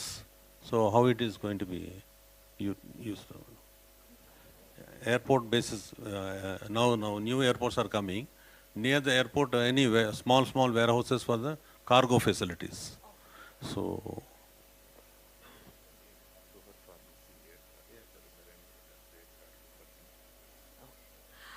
So airport daggara vache warehouses are more to be used as like transshipment hubs. So where if you look at like Bangalore, it is more to do with floriculture, lot of transshipments hub, lot of automotive parts, and Hyderabad area lo chuste mere it's a lot of pharma. So konisarlu endante cargo terminals the airports lone, it's more to move the goods out. Vachin venne it's supposed to be the onward connection on the aircraft. Kani storage related, when it's close by to the airports, it is very beneficial. And going forward, manku avasram endante goods are more close by. Rise of quick commerce and e-commerce, products are no longer willing to be outside. Outskirts anedi konchu tagutundi. It's more inward toward the city. Enta proximity, enta tondarga goods veltayi anedi is becoming the need of the hour. So manam kuda we are the first one of the micro fulfillment centers in India to launch a hub close by to the airport in Bangalore. So which has been quite in the demand and talk of the logistics and aviation fraternity. And konisarlu the airports are also chock-a-block, but you need that complete unbroken logistics platform. And then nothing is independent, everything is codependent when it comes to this industry. Thank you, madam. So sir, Kumar sir, we have a few questions. So sir అంటే end లాజిస్టిక్స్లో ఉన్నారండి. So దాని గురించి కొంచెం explain చేస్తారు. And supply చైన్లో కూడా ఉన్నారు మీరు. So logistics and shipping is a very big sector in India and also in abroad. It's plays a crucial role for country's economic growth, as you see that. It also creates a lot of employment. And it is a global trade across the world, right? That's what, as you see, right? This is one of the fastest growing sector because there is a huge demand from e-commerce market and also in industrial growth, and a lot of initiatives are happening through the industrial growth. And also the governments are creating a lot more opportunities to start manufacturing plots, especially in India, not only in Indian conditions, across the globe. All government organizations are providing a lot of opportunities to create manufacturers. So that's how you create employment opportunities. That's how you see the growth of the country. So the way you see, I'm sure you're experienced nowadays that you can order anything online. So because of the e-commerce boom, so the product, you don't care about where the product is going to be manufactured, right? When you go online, you look for shoes or look for whatever products you want. So the origin, where it is coming from, it can be coming from abroad, it can be coming from Delhi. It doesn't matter. You have an opportunity to buy your product from over the phone or online or different means. Nowadays you can procure a product, right? So having said that, now the biggest challenge for manufacturers, if I'm a manufacturer of clothes or shirts or whatnot, my challenge is reducing my operational cost and reducing my shipping cost. So these are my two different KPIs if I have to be profitable. So it's not about manufacturing a product. It is about shipping that product from origin to destination in a timely manner, cost-effective manner. Then only there is a value for producing that product. So there are different ways of moving that product from place A to place B, right? Obviously, we all know road transport. So there are 60% of the freight, it is moving from using the road transport. Obviously, it's a little bit cheaper. The second mode of transport is like rail transport, right? Especially for bulk movements like coal or steel or iron ore or agriculture, all those cement, all those things are shipped using the rail. So the next comes, as ma'am told, air freight. Because of the e-commerce and because of the customer demand, so nowadays customer expectations are that before, I've been in United States, like 3-day delivery means a big thing. So next came 2-day delivery. It is another big thing. Then they said the next day delivery, right? I'm sure we as a customers, experienced, you don't expect any product to be received, more than 2 days. So when you order, nowadays, with hyperscalers, you are expecting 20 minutes delivery. So the customer needs are changed. That means that air freight is going to be boom in across the globe. And the next comes any country for imports and exports, global trade. Because the manufacturers are increasing across the globe, and now they have an opportunity because of the e-commerce, they can sell that product anywhere. So which means that import and exports, and there are different ways of doing import and exports. Obviously, with ocean freight is very, very popular for large shipments, and obviously for air freight is for which is for high value or high time sensitive or mission critical shipments, right? So that is one thing is happening in the mode of transportation. But other thing what you see is that, right, especially for in India and what we have seen me traveling across India, the warehouses are upgrading and they're bringing, the good thing about India is that's what the big revolution is happening in the phone technology or other, because we are new to start everything, right? We don't have a baggage, so we are starting from scratch. So we are building new warehouses as we speak. Before, the warehouses were not, I don't think, we call godams, right? So now godams are converted into more modern warehouses. So that means that in the warehouses, since we are starting from scratch, so we are bringing and we're creating a more modern, smart warehouses, incorporating IoT technologies, incorporating RFID technologies and so forth, right? There is another trend what we see in the Indian market, creating more warehouses as well, right? In more modern, smart warehouses. The other thing in India, as you can see that, AI adoption is increasing a lot, right? So I'm sure compared to other countries, we also see a big revolution in AI. So our entrepreneurs, our young youth are creating different AI AI tools to enhance the logistics operation. That's what I see that the another movement as well. And the other thing what we see is that, working with 3PL and 4PL logistics providers. The reason being that in the past there's nothing like 3PL and 4PL. So the meaning of 3PL and 4PL is that, if I'm a manufacturer, I don't want to maintain my own warehouses. So I can outsource my warehouse to 3PL so that they manage all the labor, they manage all the security complaints and so forth. So all their job is ship the product to my customers and then we pay as you go. So there's a new trend is happening in India as well, relying on 3PLs and 4PLs. The other thing what we see is that cold chain logistics, right? I'm sure in India in the past, we produce a lot of perishable products. It used to be get wasted and thrown away on the streets and so forth. So now what we see is that a lot of refrigerated transportation is happening in India. So in the past we never used to rely on refrigerated transportation, but there is another huge demand in Indian market as well. So like that there are so many. I'm just giving you different use cases. What is happening.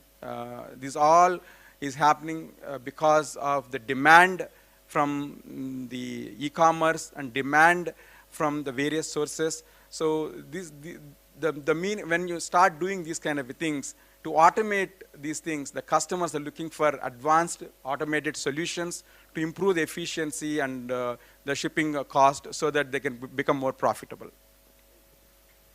Thank you, sir. Sir, few of the customers has come, they are holding warehouses, they need a solution from you.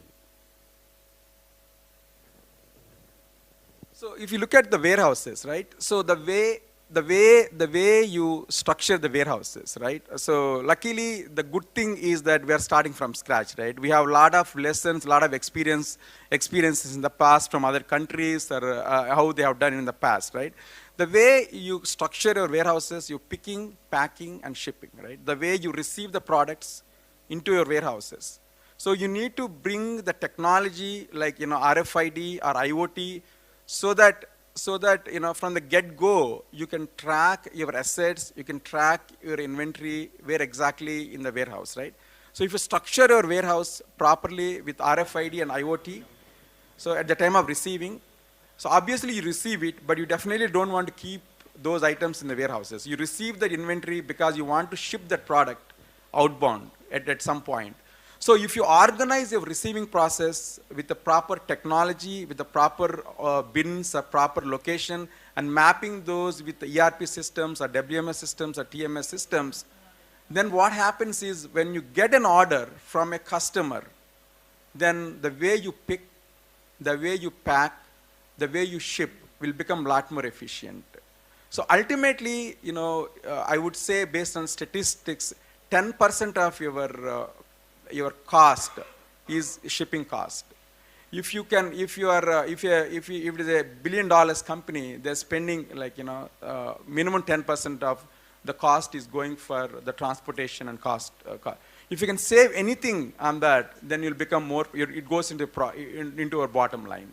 So what the key things you should remember is that when you are building your warehouses, especially the receiving has to be structured properly, and then your picking, packing, and shipping process has to be structured properly so that you can ship more packages quickly. Because if you look at the carriers, right, I'm sure in India we call courier companies. So the courier companies are evolving a lot, right? Before we used to have FedEx, UPS, DTDC, Blue Dot, India Post. Now you see different names, right? You have Porter, now you have Donzo, Bronzo, or or Rapido. There are different, and Shadowfax, and Express Bees. So these companies are going to pop up more and more and more, and local regional carriers are going to be increasing more. So the way you do is that we need to start engaging these carriers so that your transportation costs will become a lot less. So to enable these carriers into your warehouse, you definitely need to have a technology. You need to have an aggregator. So in the past, we used to buy airline tickets through the agents, right? So now you go to Make My Trip so that you can see your aggregator of all the airlines. You can book your You put from airport and to destination, you can pick and choose yourself, right? So you need to have such kind of a platform to reduce your operational cost. Sir, land transport, on that land transport, few of them having this rail side warehouses, and they are having transport facilities. For that, they need a solution. So. Yeah. So the road transport, right? So if we really look at the road transport, the 60% of shipments, freight moves through the road network. So when it's a road, so in India we call lorries, and we have different trucks and so forth, right? So interestingly, this is another great opportunity for entrepreneurs who wants to build software solutions. It's a very big gap in India for leveraging the transportation network, leveraging the Indian trucks, right? So the truck optimization, the route optimization is a very key thing because when you bring such kind of tools, the truck optimization, route optimization tools will enable the shipper in this case, so that if I find a truck where I don't have to pay the full truckload, I can just use the parcel truck, just a little bit space in the truck, so that I'm not paying for overall the freight for the entire truck. So literally, that's what is happening as we speak, right? They call route planning and route optimization and carrier selection. So Uber Freight is there, as you can see that Uber Freight is getting increasingly popular. So when we bring the local regional carriers and route optimization technologies into your warehouse, when you have a software platform only, you can really leverage these kind of things. Thank you. 1 second. So Andarkana, I think warehouse and landowners who have spaces, and can I know someone who has it? 1 second.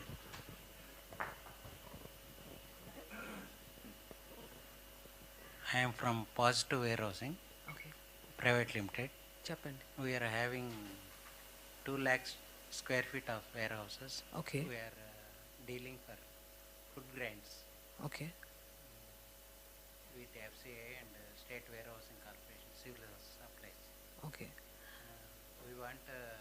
We have recently taken Gati Shakti. Hello.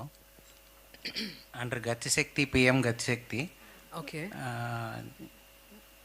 Terminal has sanctioned. So we are planning to lay our own railway siding inside our warehouse. Okay. So me location చెప్తారా? నిజామాబాద్ అండి. So I think మా experience ప్రకారంగా what happens is కి మనం first of all ఎక్కడ wear house ఉంది, land ఎక్కడుంది, location identification, ఇంకా మార్కెట్ స్టడీ చేస్తాం.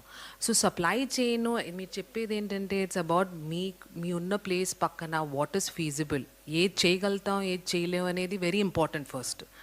ఎందుకంటే I think crucial point is what we have to address is ki customers em untadi asla demand deniki. Supply chain mapping anedi is a vast subject. Warehousing is a part of that vastness.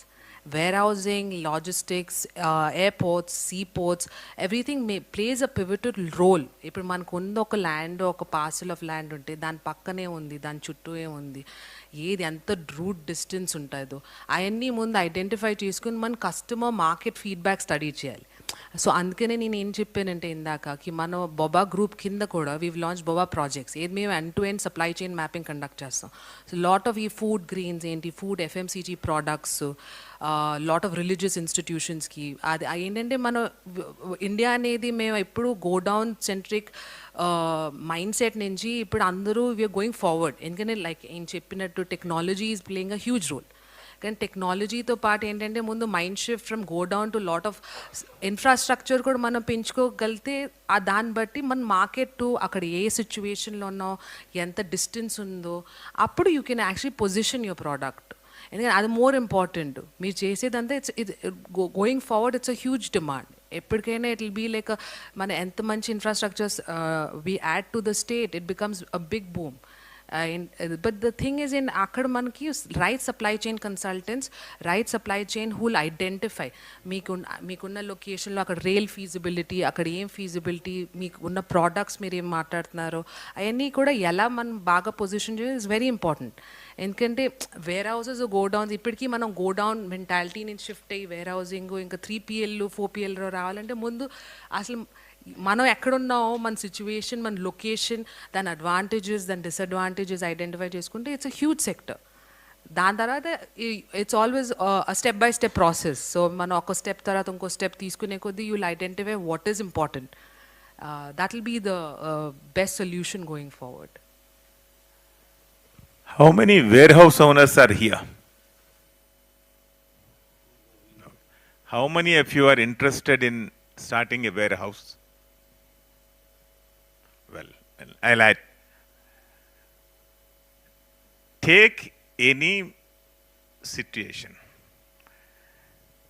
Logistics అనేది చాలా simple process.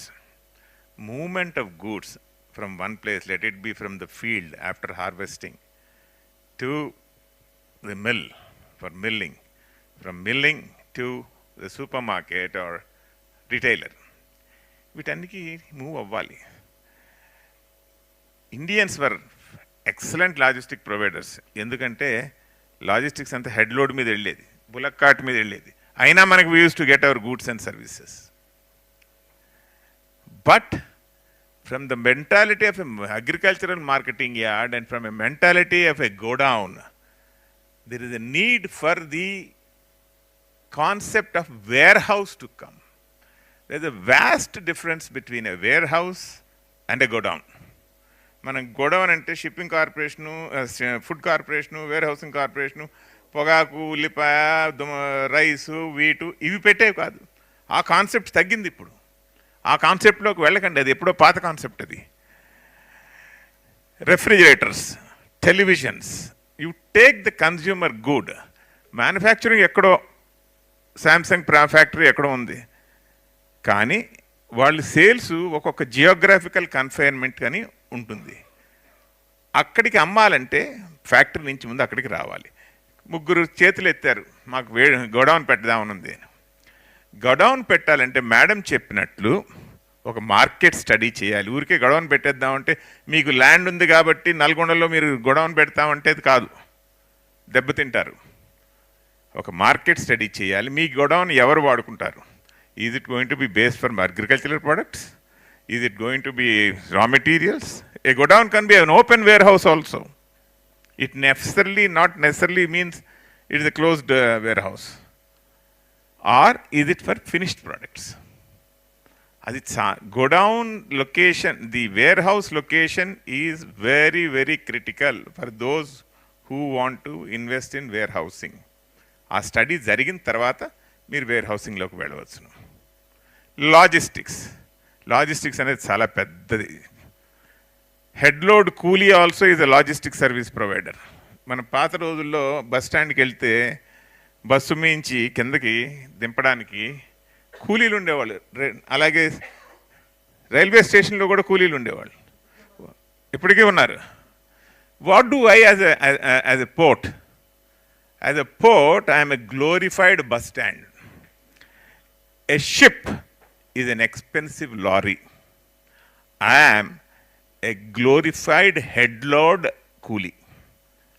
Logistics provider ఏమిటంటే గూడ్స్ను move చేయడానికి, త్వరితగతిని move చేయడానికి, అతి తక్కువ కాస్ట్లో move చేయడానికి logistics.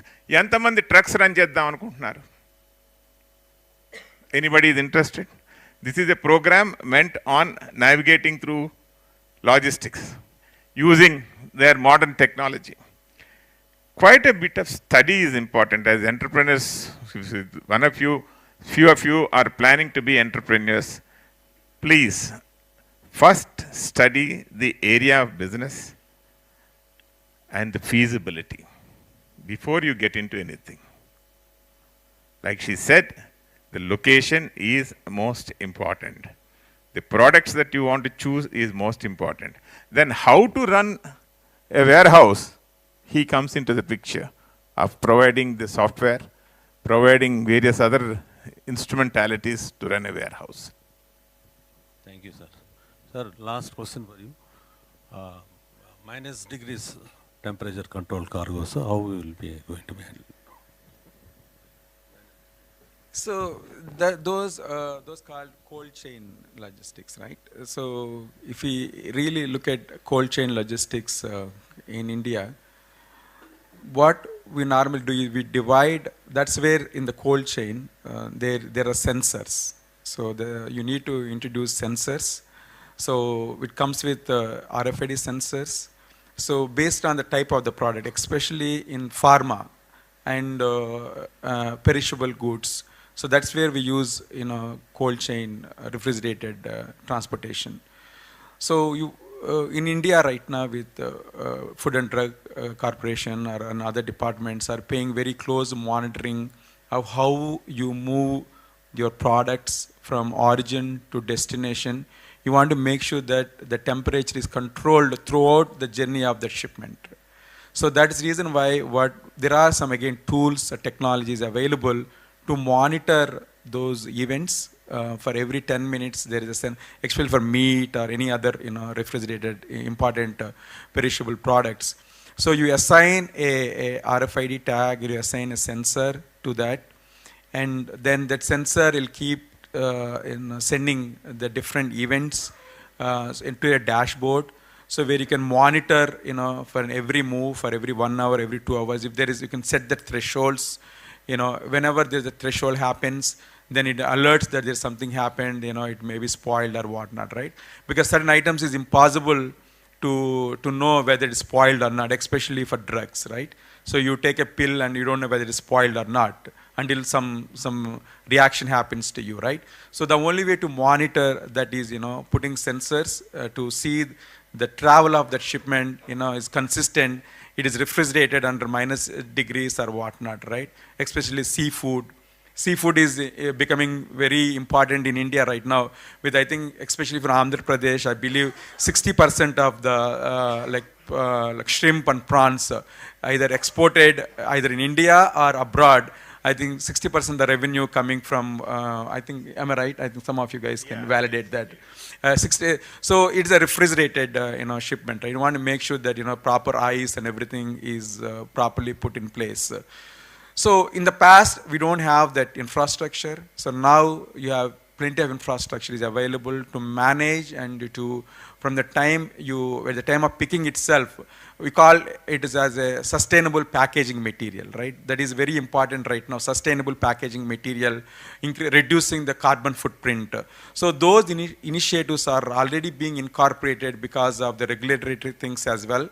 So having said that, the way you manage your cold chain refrigerated items is that from the picking process to the delivery of the shipment, and then once it gets delivered. So you need to submit those reports to the government agencies as well, or whenever there is an issue, they come and audit. You want to make sure that, the consistency is maintained from origin to the destination. Thank you. Thank you very much, sir. Any questions from the public?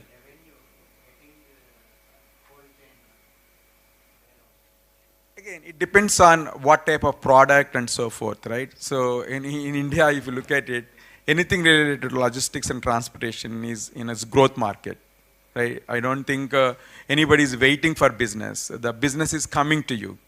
So because of the demand and because of the growth in those sectors. So when there is a demand and supply, when there is demand, obviously you will make money. So it depends on, what kind of product you are carrying and what is your operational cost. Generally, anywhere it will be 20 to 25%. That's what is a general, general guidelines or the general industry. If you're running a cold chain logistics, the bottom line is close to 20 to 25%. Anyone? Any questions, sir?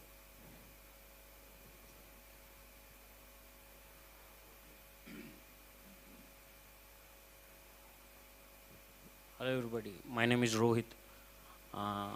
Recently I gonna start a business called Seafoods, in which I am going to deliver the seafood, a processed seafood within a 30-minute delivery. The main problem I'm facing here is like the quick commerce thing, the logistics for within a 30-minute delivery. It is costing me very high. When I contacted some other vendors like Express Bees or Shadow Fox, the people are charging around 13 rupees per kilometer. And do you people have any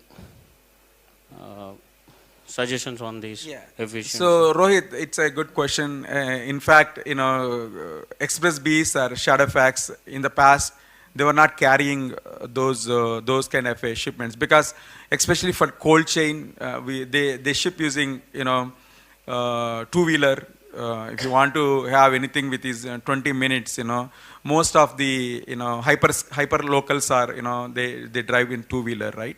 So the packaging becoming very difficult, and obviously for cold chain, if anyone to carry, like be it Porter, be it Express B, or be it Shadowfax. So in general itself, right, any cold chain is at least 5 times more than the regular shipment. Yes. So there's no alternative. So you have to charge premium. They'll charge premium. So you also have to charge premium to the customer. Okay. At this point, we have to rely on these things, right? I'm sure as the demand grows, as the more hyper locals come into play, maybe at that time you can see the reduction in the cost.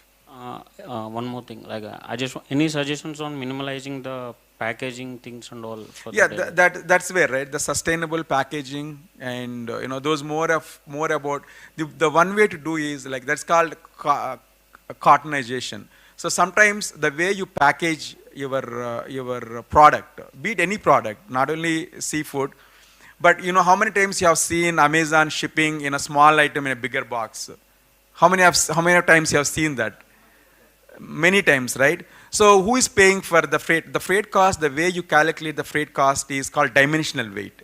So let's say the actual product is is 1 kg, but if I put in a bigger box, then I may be paying for 10 kgs cost, I'll be paying to the carrier. So Amazon is paying, at least 10 times more to the carrier, right? So even though Amazon delivers to you, they rely on the carrier and they will be paying the freight cost. So that means that the reason why, since Amazon is so rich, they can afford to ship that small item in a bigger box and pay exponential charges to the carrier. But especially as Rohit said, when he's starting his in a small business, so the best way to reduce cost is that packaging, right? If you can package it properly with a smaller box, and then obviously your cost will become lower. The major problem I am facing, I have prepared a box also, the packaging was also done, but while I'm delivering it, I am facing the major challenges on that. Yeah, great. People in Hyderabad have heard about Nilofer tea. Nilofer tea is supposed to be delivered in 30 minutes. The tea comes in a carton. All of you must have seen that carton. Because they developed a carton which holds the temperature, they are now able to send hot tea even after 3 hours. You don't have to wait for 30, keep a barometer of just 30 minutes. Enduku 30 minutes lopale enduku mampali? People are habituated to the quick commerce thing nowadays. Blinkit. Blinkit. See, all these abnormal service providers cash in on the customer psyche, Well-paying, high-class and higher middle class and well-heeled people want it yesterday, even a toothbrush. Okay? But your business depends upon the volumes that you get and the pricing you charge. Your biggest cost seems to be 13 rupees per kilometer. Am I right? Yes. 1 kg lo meer 13 rupayalu transportation cost if you are selling peeled prawns for 600 rupees a kg, it will become 613 rupees. Per kilometer it is. Per kilometer they are charging 13 rupees. Per kilo they are charging 13. Kilometer. Oh my God. Just then you can imagine. So you have to grow in terms of your size of your market. Then only you can economize. For a few months, till you popularize yourself, you need to take a beating on the transportation cost. Establish yourself that Definitely. yes, Thank you. Rohit prawn is very tasty. There are no middlemen actually. We are directly sourcing the power. It's a big job. It's a big job, and it is a very, very hard. At what time do you wake up? Then you may have to wake up at 4 o'clock in the morning to pack and send within 30 minutes. It's all your effort. Yes. Okay. Good luck to you. Thank you so much.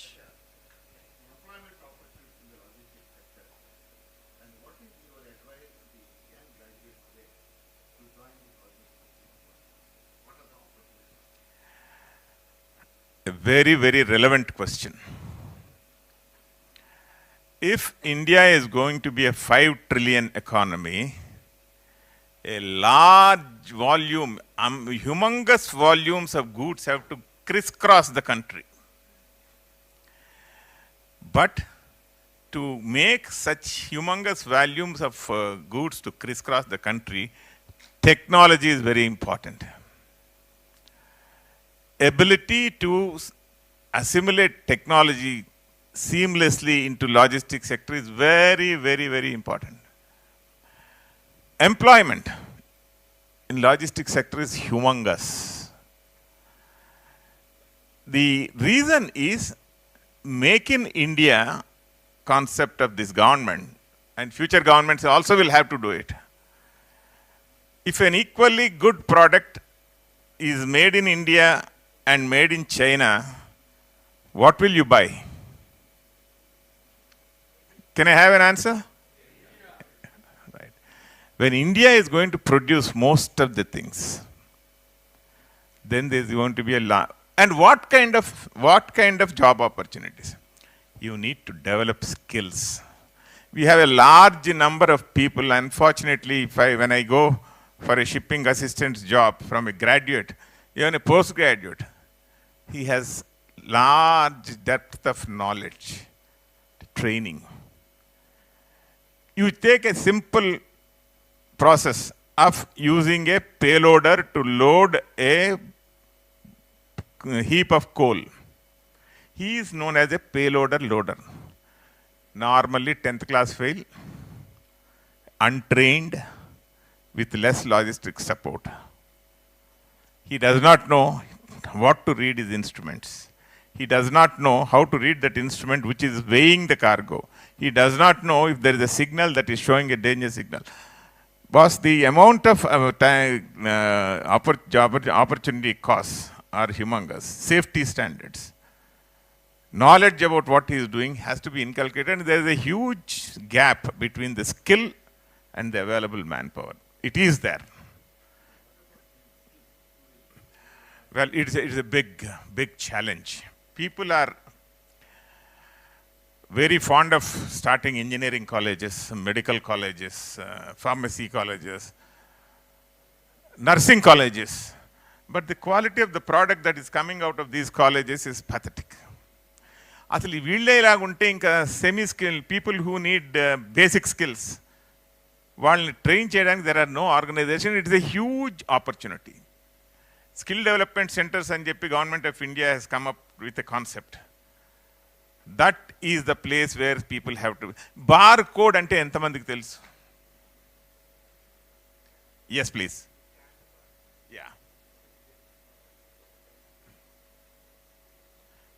I think I have answered that the potential is phenomenal. Very important mindset. He has to learn. He has to acquire a few skills.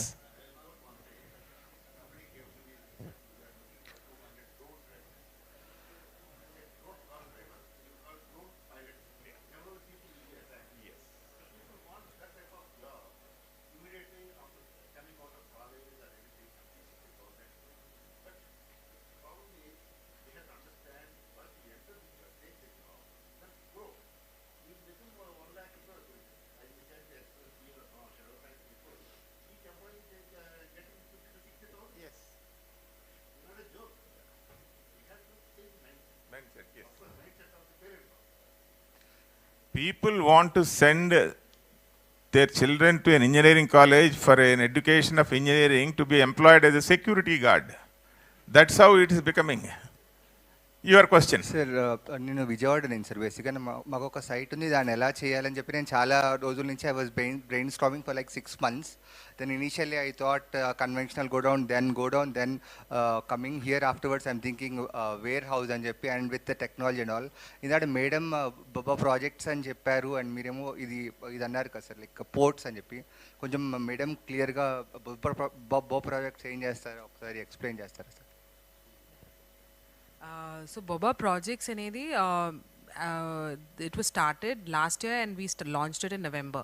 So only one first report has been done and submit chesi. So it's for a huge religious organization. We've done a market study, suggested the model. So ఏమవుతుందంటే lots of times ఈ ఇండస్ట్రీలో if you market study అని చెప్పి generally it's about building a facility. కానీ supply chain mapping అనేది చాలా తక్కువ. Supply chain అంటే మన ఒక వేర్ హౌస్ ఎంతవరకు పెట్టుకోవచ్చు, ఎక్కడ పెట్టచ్చు, దాని చుట్టూ ఏమున్నాయి. ఎందుకంటే జనరలీ మన మైండ్ సెట్ ఏంటి, వేర్ హౌస్ అనేది అవుట్స్కర్ట్స్లో ఉండాలి, వెదర్ ఇట్స్ బీ సిటీస్ లేకపోతే మెట్రోస్ అయినా. కానీ కొన్నిసార్లు ఇప్పుడు మార్కెట్ డైనామిక్స్ మారినాయి. So it's like in city warehousing, on demand warehousing. A trend is different. ఇప్పుడు అందుకనే we've launched this Boba projects mainly intended to conduct end-to-end supply chain mapping, right from customizing your model to give you options and to tell you ki ee facility, ee site location, ee project ki what is more feasible and doable. Tarata what the client wants is what we customize and give. Right from tech-driven solutions to everything, because everything is in-house patented by Boba itself. So my 33 years old legacy, which was started by, it's a family business, so 33 years old, it's in established company. So we cater on our experience, right from aviation experience and anni undaga we could understand a customer ki what would be required, because కొన్నిసార్లు ఏంటంటే it's not about just rental deposit. నేను అనేది ఏంటంటే it's about how facility అనేది ఎలా ఎక్కడ పెడితే బాగుంటుంది, ఎంతవరకు ఏ కస్టమర్స్ వస్తే it will be beneficial. Because ఏ ప్రాజెక్టు ఏ యాసెట్ అయినా it's a real estate concept కూడా. ఆ రియల్ ఎస్టేట్ని ఎంత బాగా రియలైజ్ చేసుకుంటాం అనేది కూడా from a logistics point of view, from a warehousing point of view we conduct that study. ఎందుకంటే మనం అన్ని facilities we do under Boba projects. So అది first one of a kind supply chain mapping in India. One of the kinds where hardcore supply chain mapping, right from ekkada ed cheyochu, ela conduct cheyochu anedi, which is very important. Endukante infrastructure appade improve avutadi, because manufacturing improve ayekadi manam manchi infrastructure support ga iste it's always beneficial. It's a value add man country kaina man states kaina, it's very important. Appudu we can better our products, so inka lots of global we are out on the map lago. Thank you.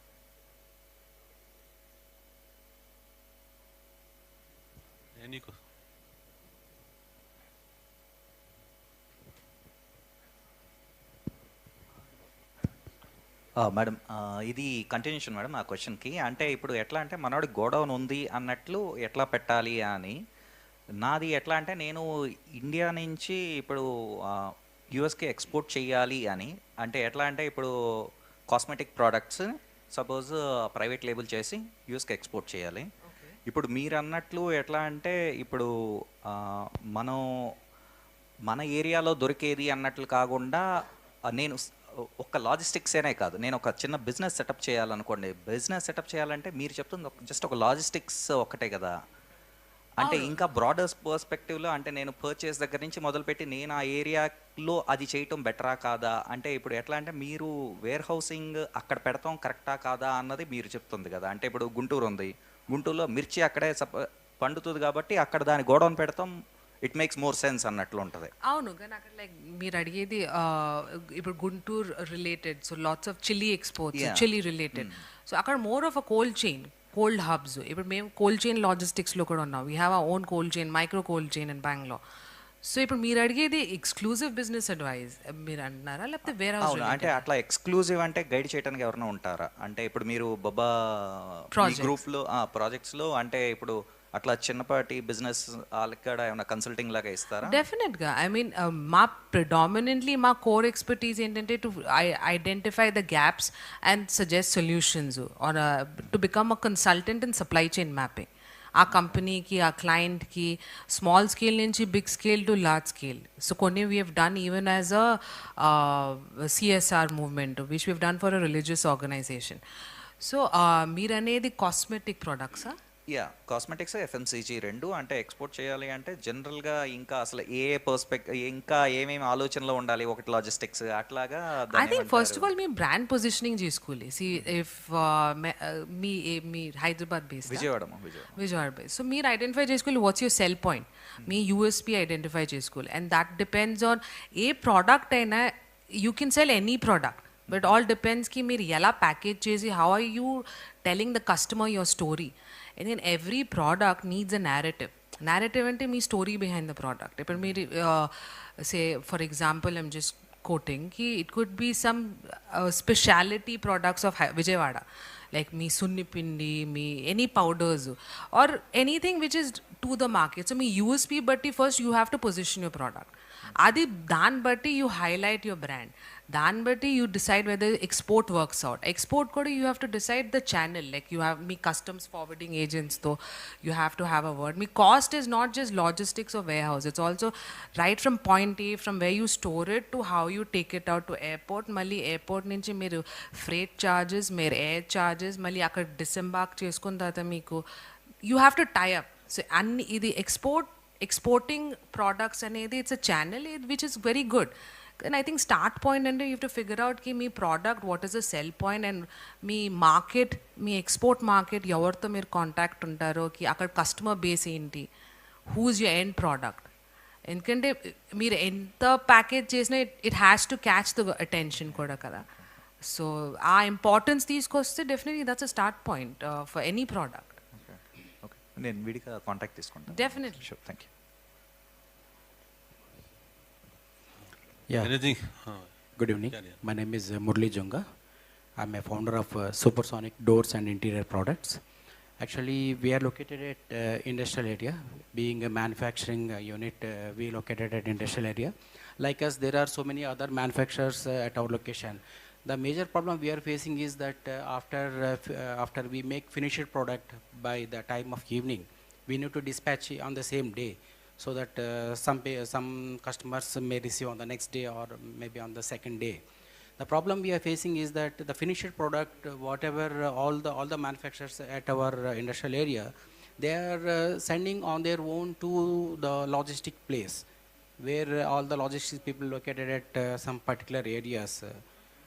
So that is becoming a very big problem to us. Daily we have to speak to some auto people.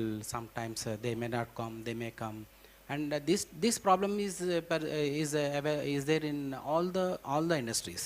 So is there any solution that logistic people picking up is also available with the logistics, or are some people available here?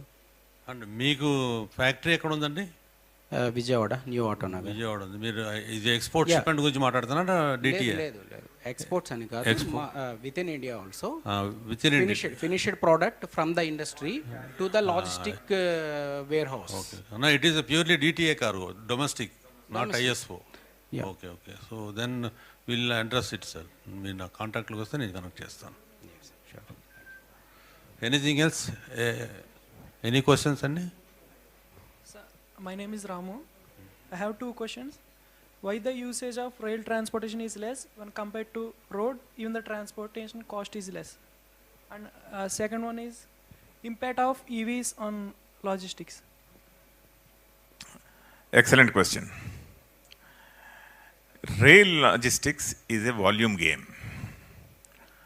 One train moves 4,000 tons using one engine or one locomotive, either electric or diesel, and it moves on rails.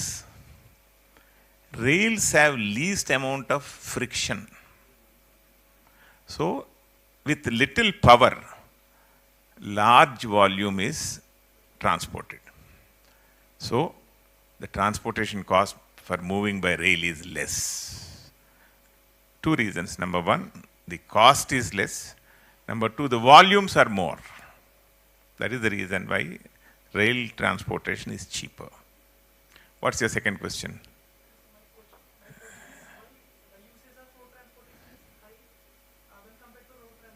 There is no other alternative. You cannot reach out by rail everywhere. You do not have railway network in such a way. If everywhere railway network could go, then that is cheaper.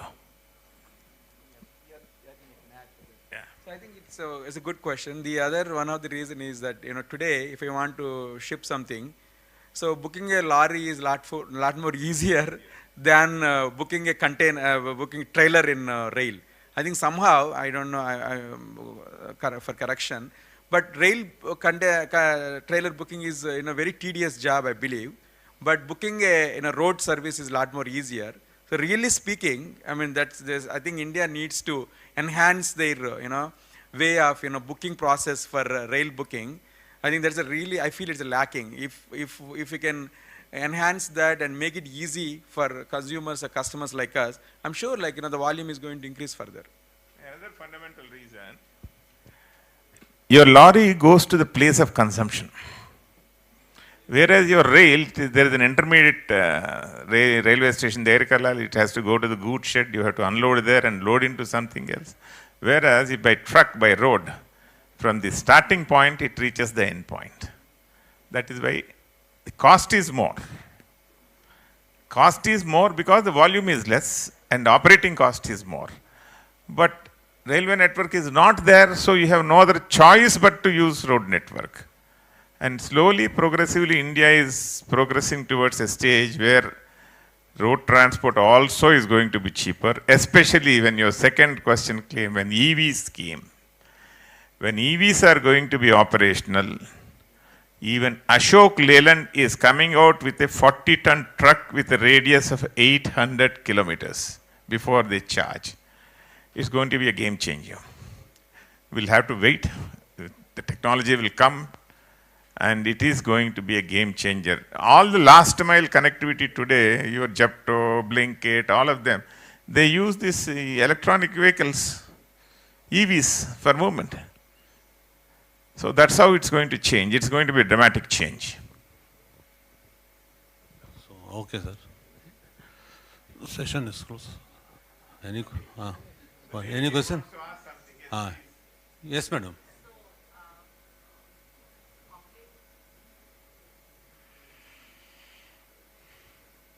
It is on. Yeah. Off late, we're seeing a lot of products coming in, a lot of startups coming in, and we do not observe that some of them do have a particular connection to the warehouses, and that's where they kind of use and store their products. But there could be a scenario where the products you manufacture may not be fitting into the warehouses that are already existing. So how would India address all this, if at all I want to be a future entrepreneur and try to shelve all my products in a warehouse? That is the growth story of this country. Today, Lakkapidatalu chesevaళ్ళు, Lakkapidatalu అంటే తెలుసా మీకు? You know, those toys, they are moving their cargo by Amazon. So, you will certainly get, the spread is going to be, e-commerce spread is going to be so wide and so vast. They will touch every life and every business. You will not have this problem. The question is Rohit's question. How cost effective it is? It's again game of numbers. So I'm quite sure that you will definitely find a person who can move it. They are growing, so you need not worry. Thank you. Okay, anyone, any questions? Session is going to close.